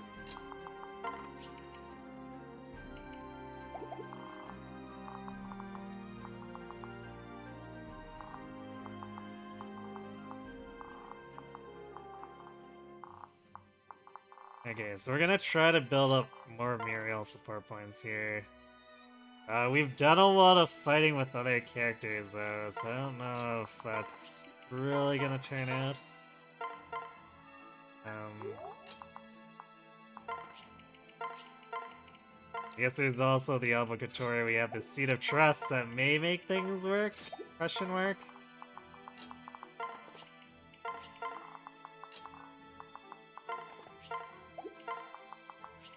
But if the deficit's too big, we might not be able to anyway.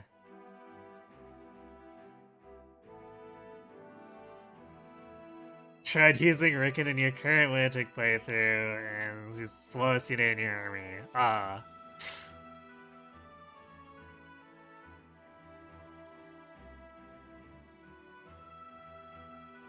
Yeah, I think when...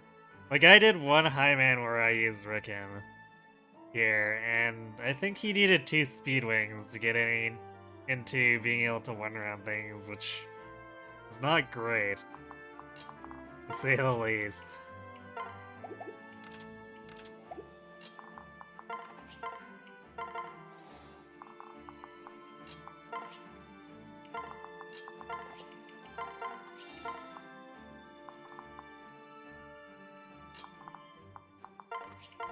I guess we'll have Fred follow behind for...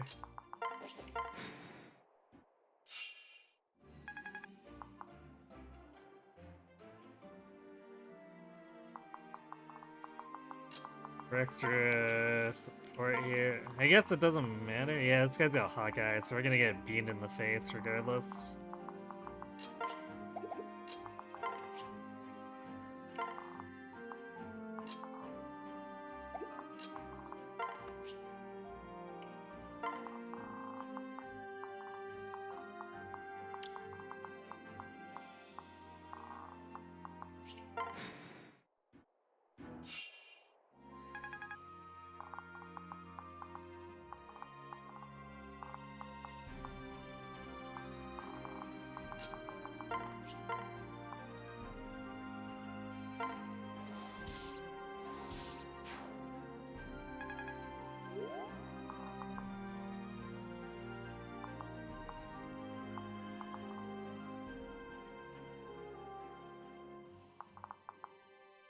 I guess the Tomahawk's only gonna do 11. So we should be fine.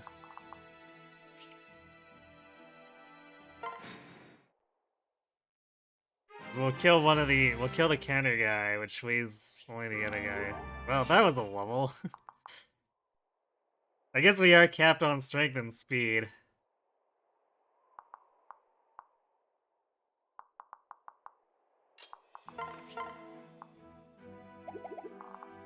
Man, I feel like we're killing the music more and more.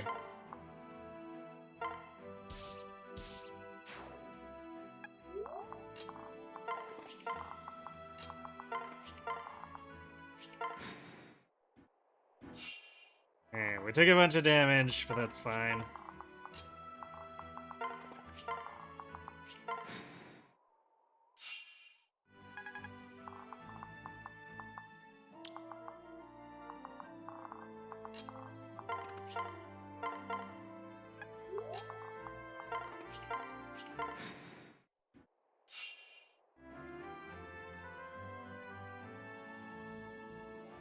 You put one speedwing into yours, then decided it was a lost cause after a while.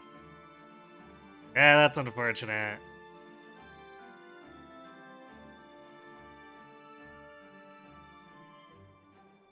So I think once I got mine over the hump, I mean, Robin was still handling the really fast stuff, but Rickon was actually doing not too bad for himself.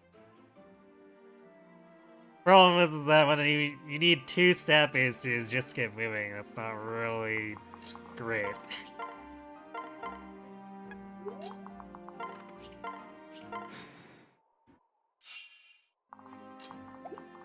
But I guess he did surprise me a little bit in that respect.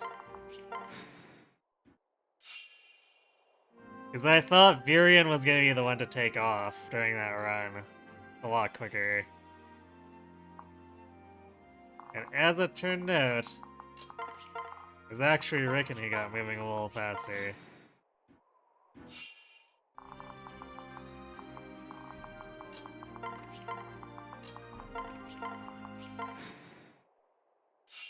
Yeah, we got splits. We've had splits for a while now. Probably at least a year.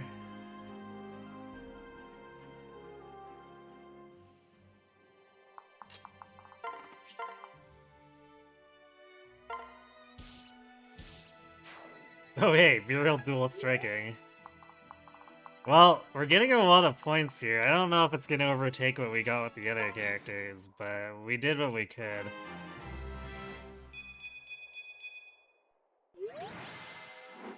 Because I guess for those who don't know, there's a limit. You only get progress with up to 3 characters per map, so...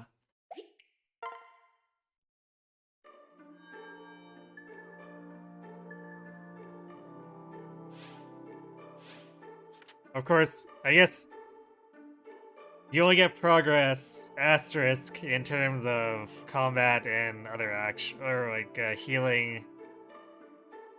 Combat adjacent, and healing / dancing actions. You technically are still fine if you use shiny spots or seeds of trust. So you can get like, I guess up to 6 technically if you get lucky with 2 shiny trials and a seed of trust. I guess technically more if somehow you farmed a bunch of seeds of trust. I'm not sure if you can actually do that. But it looks like we got that Mineral C. And we are fairly tanky. Surprisingly no Risen on the long for it, so we can actually get our Deep Tonics. You must not have remembered. Well, let's be fair here. I've been fairly sparse running it over the last while, so it's easy to not remember. Because it can be hard to squeeze these runs in, really.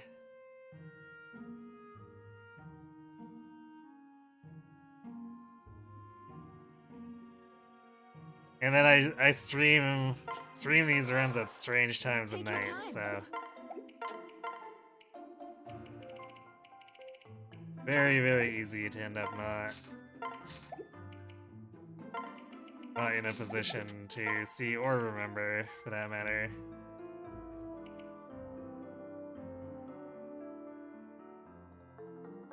Let's see, so 40 phonics.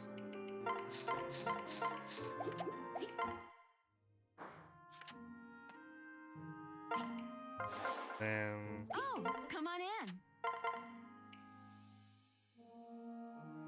we actually want to do a new flux. Actually, that was a little bit of a mistake earlier. I should have bought a spare flux from here just in case a Risen would have spawned. It's this North Road like spawning Risen, which would have completely derailed this. 'Cause normally we go for a crit thunder here if we don't have above average magic, but we do. So let's see. Flux 5 will put us at 35, then we go with 39 with Muriel. Or no, 40 with Muriel. Pretty sure that puts us over the benchmark.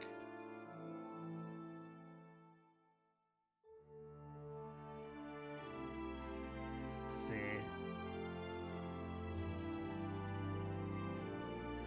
Yeah, because we need 38 for fighters. Assuming they don't have hit points plus 5. We're just gonna have to avoid hit points plus 5 regardless, because even with 23 magic, we still don't have enough attack to one-shot through that. But when we can one-shot any other counter unit, we don't have to worry as much about maneuvering around just like those isolated 1 or 2 that might appear.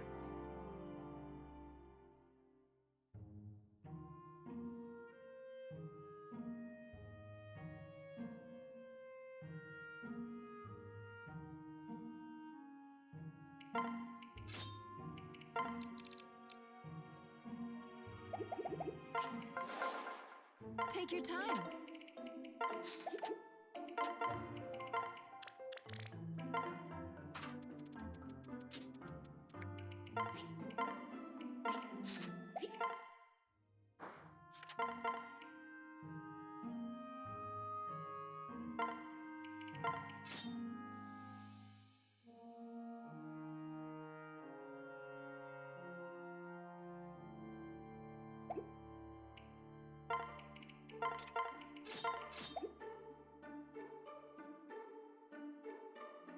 Unfortunately, this will potentially cause Chrome to lose out on experience, but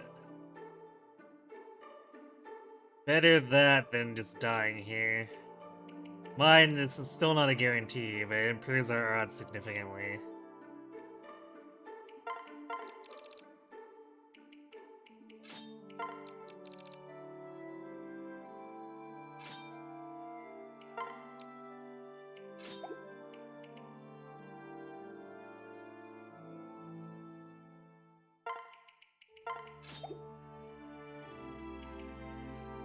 Okay.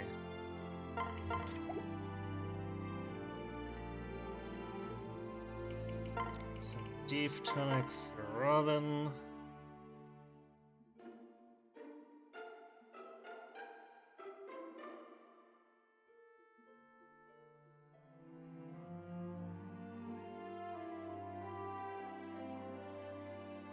Alright, I think that covers our prep. I am going to go refill my drink, and then we'll tackle chapter 6, so I'll be right back.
Alright, I'm back.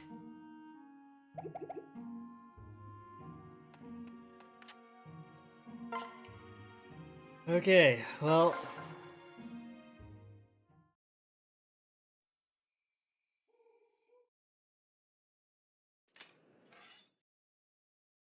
Yeah, Bane swapped by Chapter 5. Let's see if Chapter 6 is any nicer.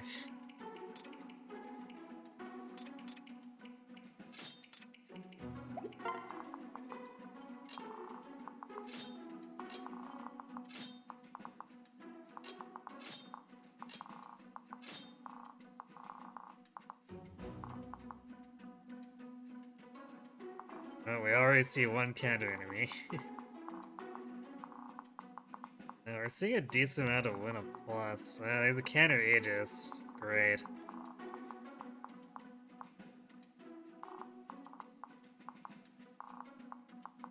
Oof, 2 counter Aegises.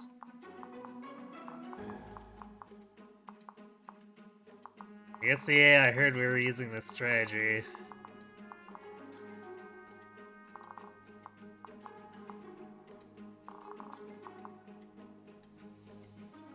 Oof, so this is gonna be a little scary.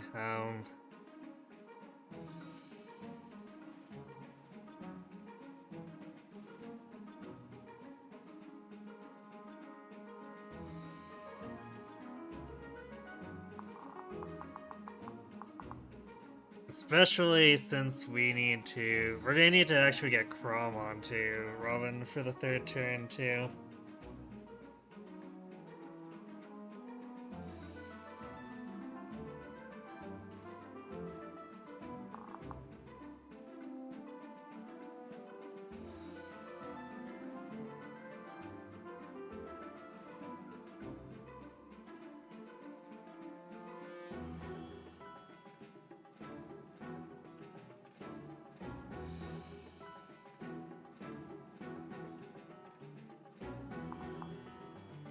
Well,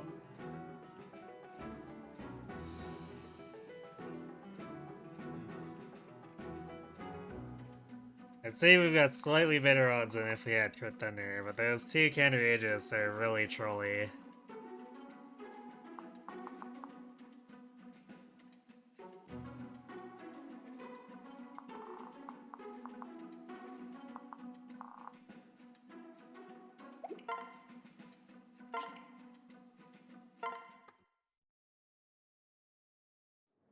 Yeah, I guess I also have to be mindful of this rescue range, which is basically bare minimum.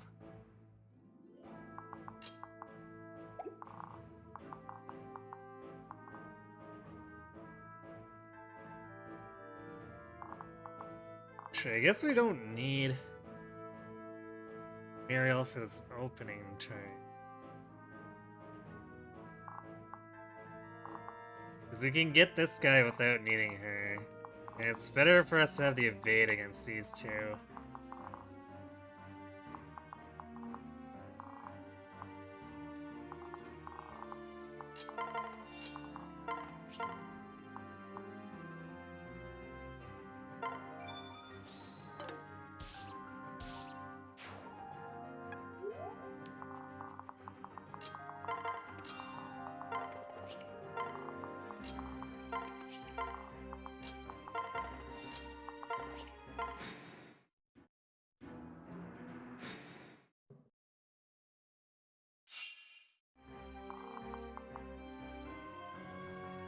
Yeah, what a plus hit from that.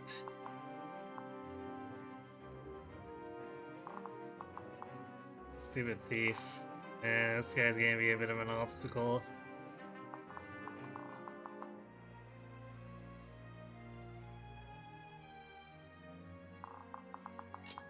This is a little bit yikes.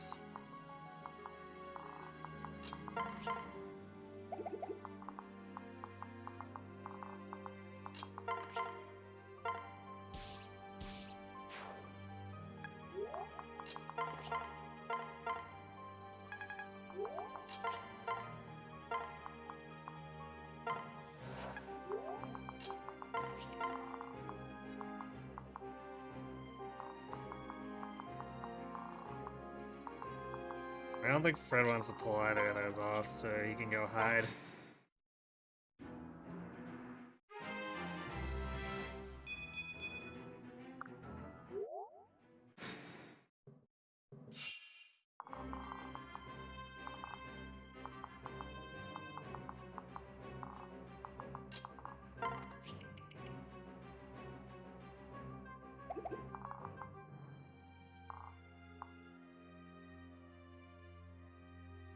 Ugh. We're gonna take so much damage here. Actually, I guess this guy.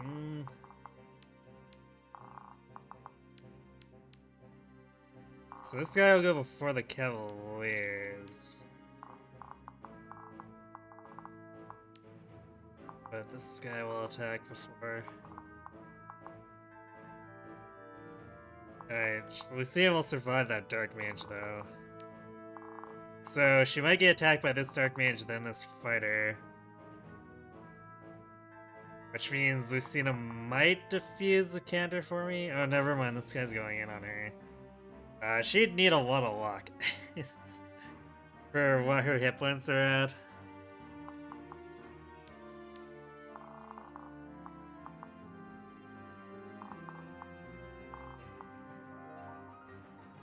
So I don't think she's helping us with this counter guy. Very slim odds.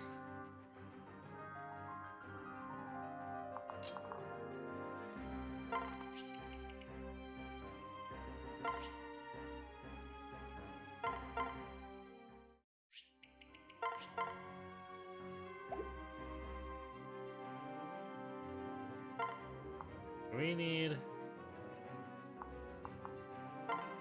Well, I guess we need to swap Muriel in. Otherwise, then we take a boatload of damage if this guy attacks us.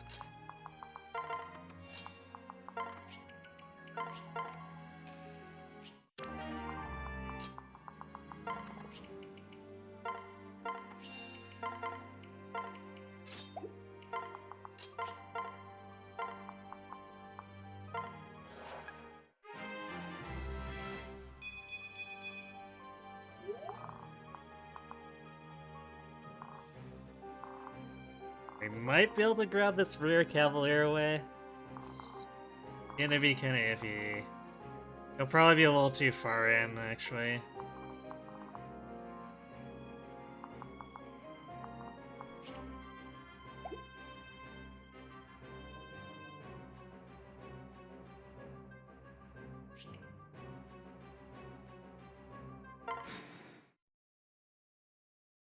Yeah, Cavalier got her. Right, well... Oof.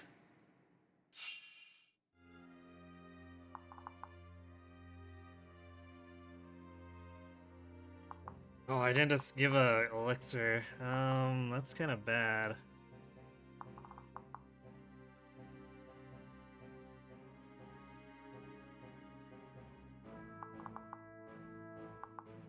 There's no pass though for this, so we're probably...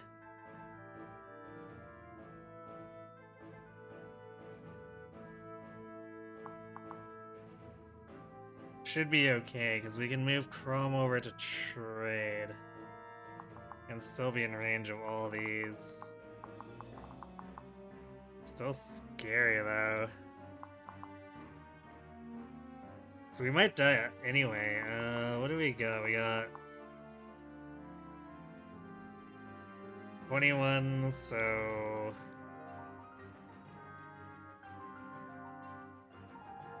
12 incoming damage.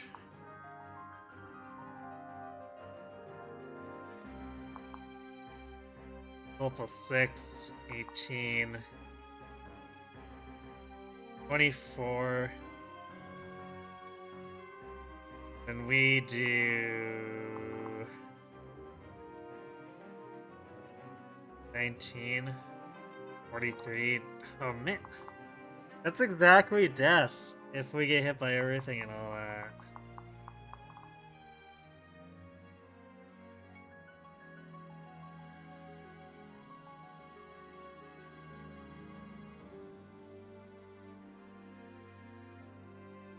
We got 63 of Void. Yeah, those are still 243s and a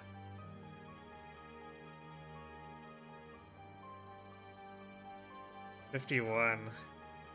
And they're coin flips, but still. Actually, this guy can attack us too.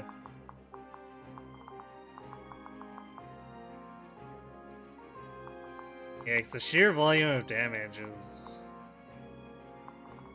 Like, this would not be a problem if Aegis weren't there, but... As is, yikes.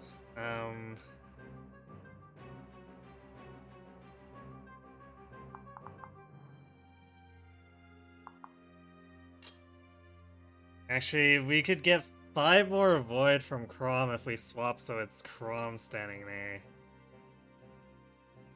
Because he pushes us up to 6 support points.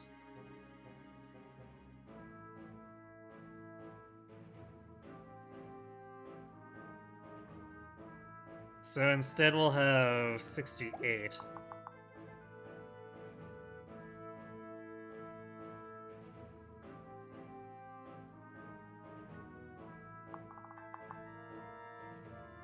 We're guaranteed to take a hit from this guy. Which means we need both of these Cavaliers to miss. Or, I guess, the Thief to miss. If he misses on his own, we're fine.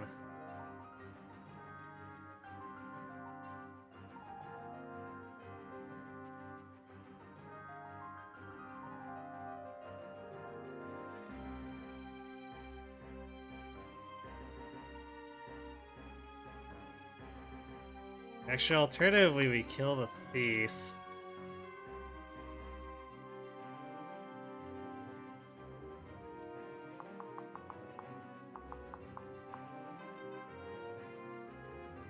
Vista doesn't have enough range.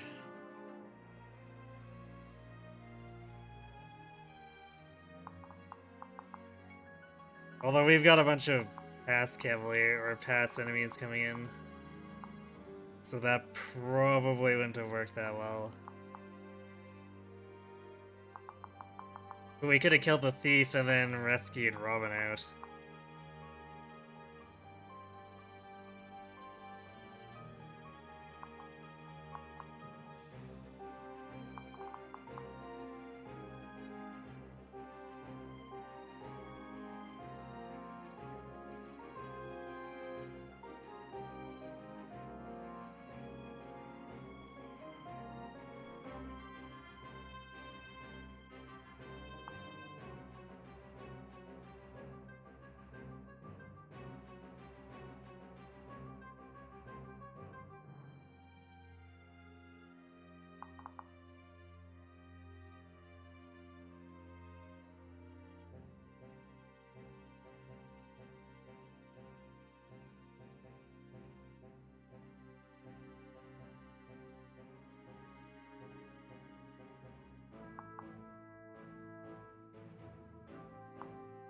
Well, I guess we could heal and use one more... The last rescue here, and then we... hop on the pillar and use a vulnerary. Excuse me, a vulnerary.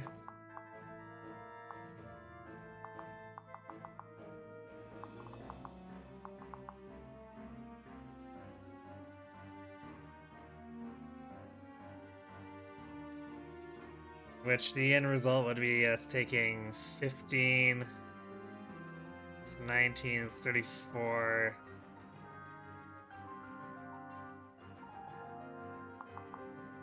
Plus 11.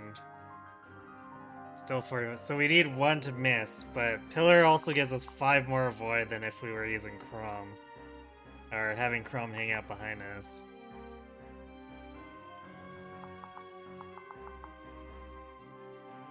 So I guess that's what we do. Actually, is it a full heal? No, we only get to 36. Yikes.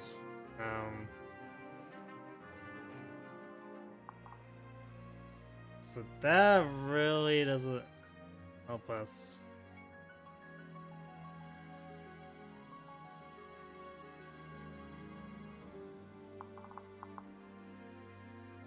Actually, okay, we could trade... Trade the concoction so it becomes a full heal. Trade the concoction to Maribel.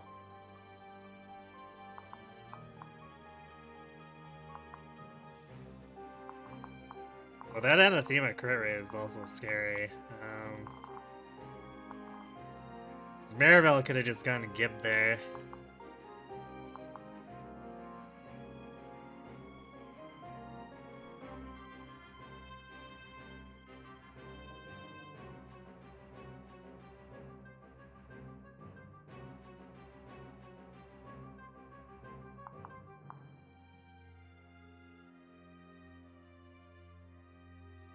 So I guess we trade the elixir and just use it. Because we don't want to risk guys getting crit. Or actually, can Pan... No, Pan would have one listed crit against her. That's still not really acceptable.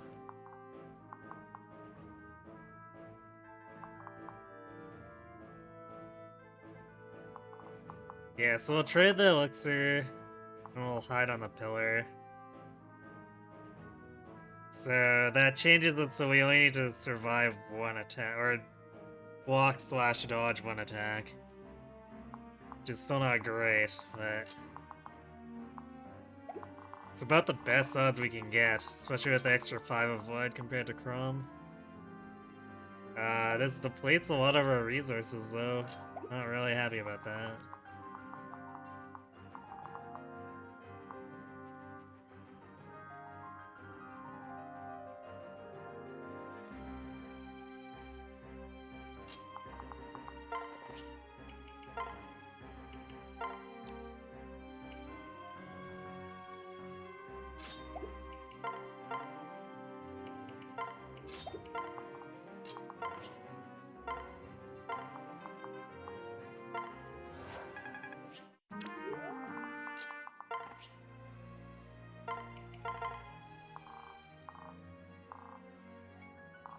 Wow, the second Dark Mage with Anathema too.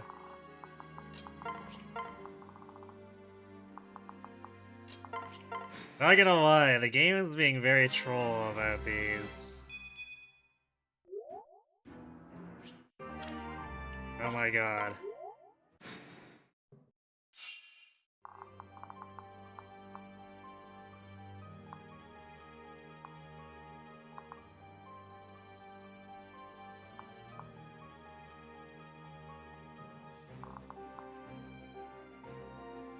Okay, problem. These guys have ass.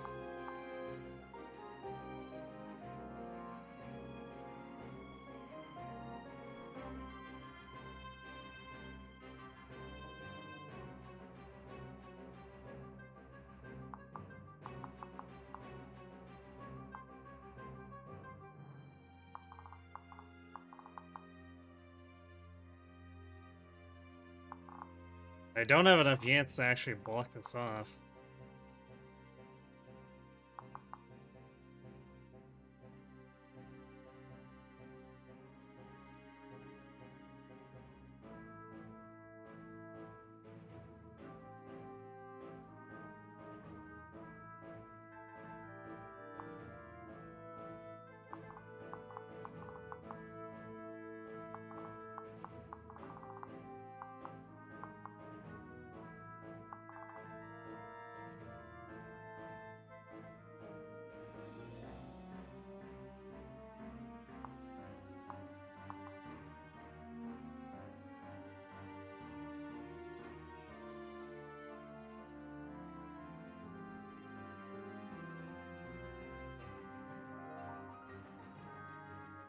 This is not great. This is still farther than we probably would have gone with Crit Thunder, because that one counter cab probably would have killed us otherwise.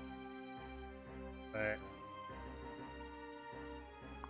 man, we get one further turn in and then have to deal with this.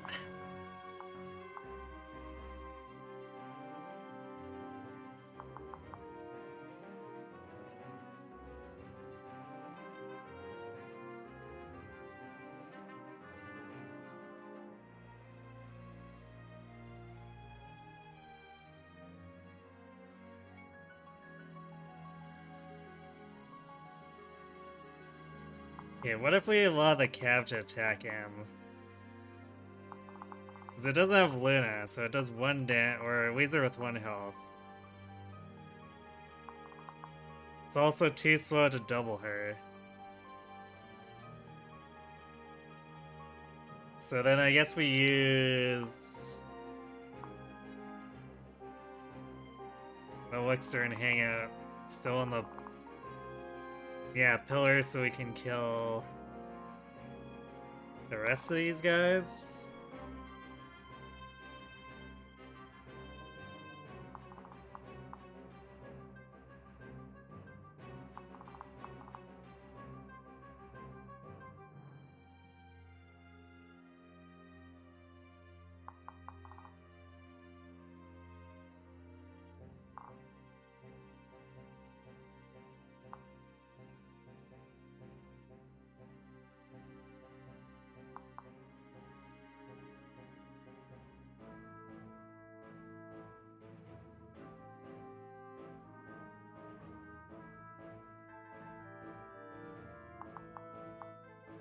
Yeah, I guess that's what we're gonna have to do. And then we hide Maribel here.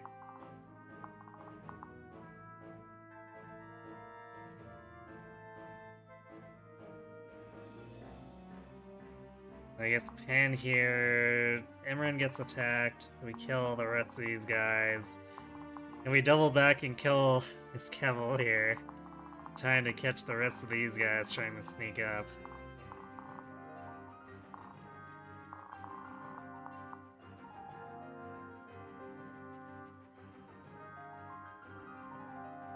Well, I guess this chapter definitely succeeded at being trolly.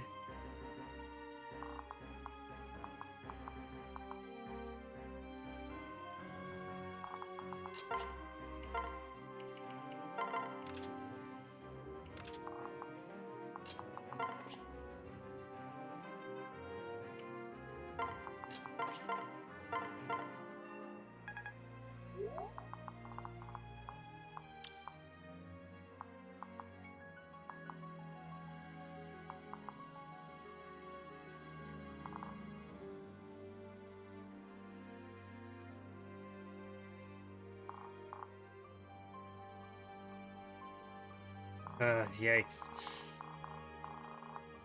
Also, Valadar having Vengeance Aegis is gonna be a little gross.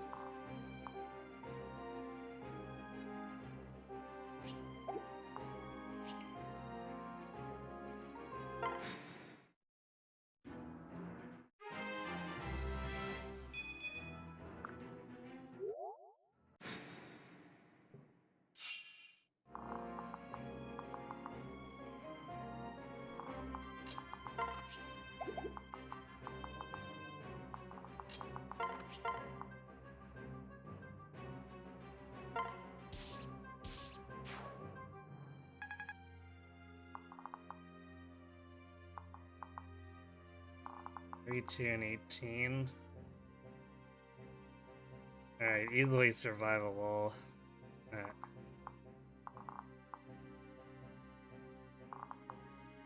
Alright. Do we have to worry about crit? Because actually with Anathema,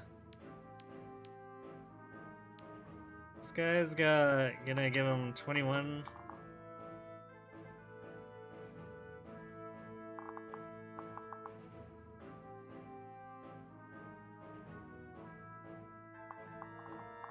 Which of these units is...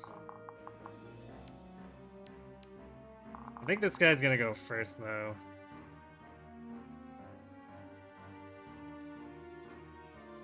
Actually, this guy... Well, he's not necessarily going to die, but... Actually, especially since we're using Thunder, he's probably not gonna die.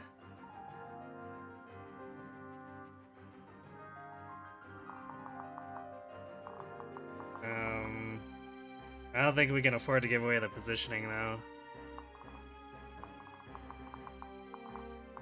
Because we got two fighters with pass. If this guy jams us up and we kill neither fighter, then we're done. They kill M.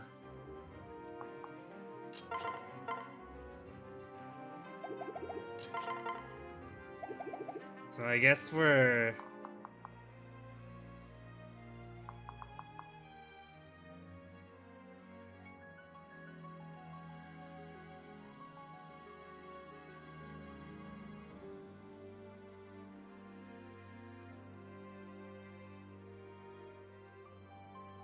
I guess we could pull this Dark Mage off with Pan and use Crom as the pair partner. Because then we just pull him down here and he's out of the picture entirely.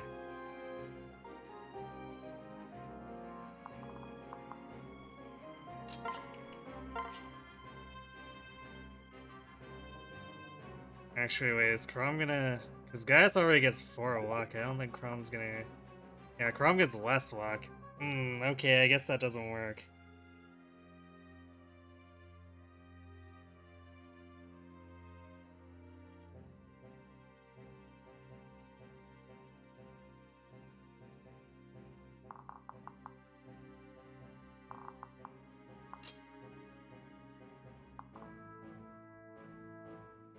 I guess we could place her here?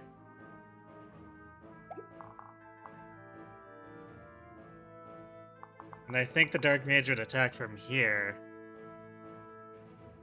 So then this fighter still dies.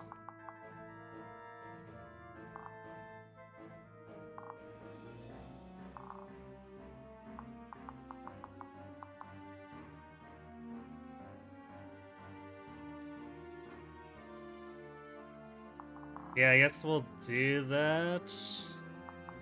The Solidarity then makes it impossible for Pan to be crit.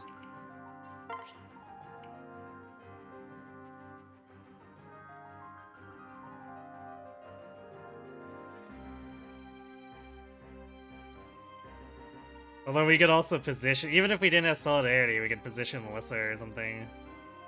Mind, I think we want to heal M. Just in case we need to do something funky.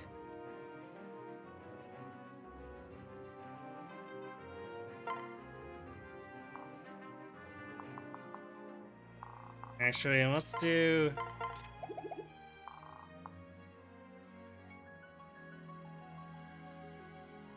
Let's divide these enemies up even more. Let's have Fred pull this guy away. And then flee.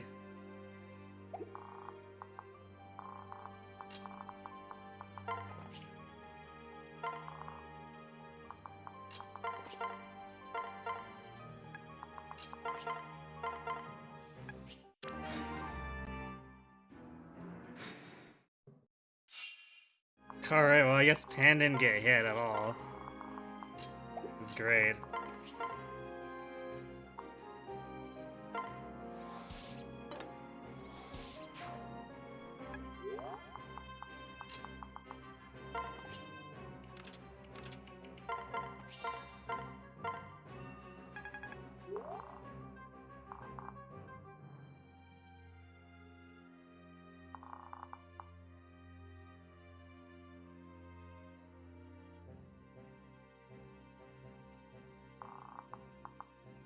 This is gonna get a little weird. Because we're gonna need to kill that fighter, which gives Valadar...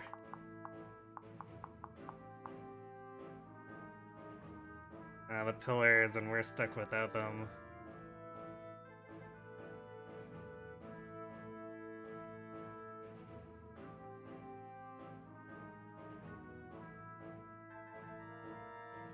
I think the luck comes from the beast stone? You sure? Actually, yeah, you might be right. For some reason I thought Thief gave luck, but I think that's the Myrmidon stuff. Myrmidon gets speed and luck.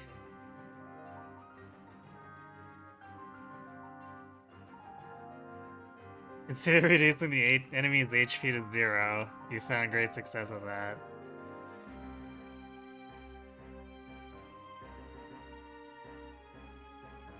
Hello, Tanuki TV.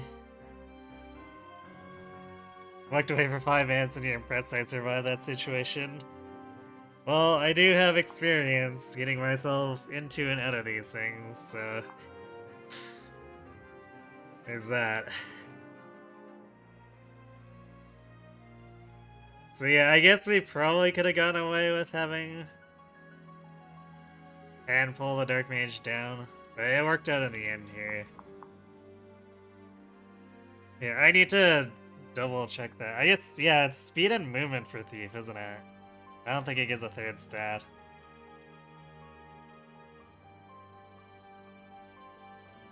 I'll need to double check that and possibly replan stuff.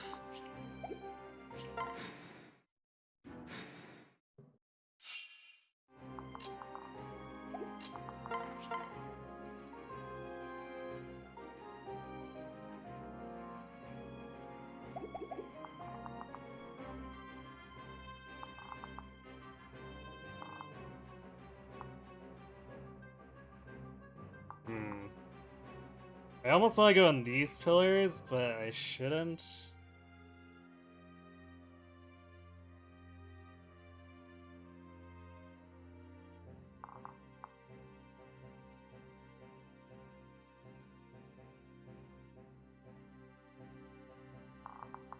And if I go on these ones, then he goes into these ones. Or if I go on these ones, he goes in here, and then that's a problem. So I guess I could just stand back here.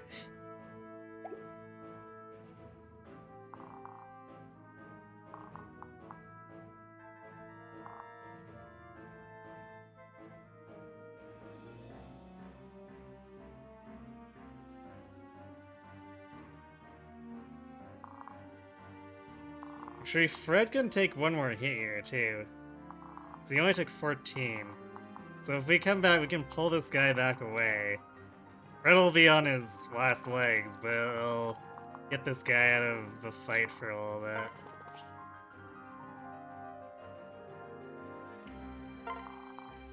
So then we can go here.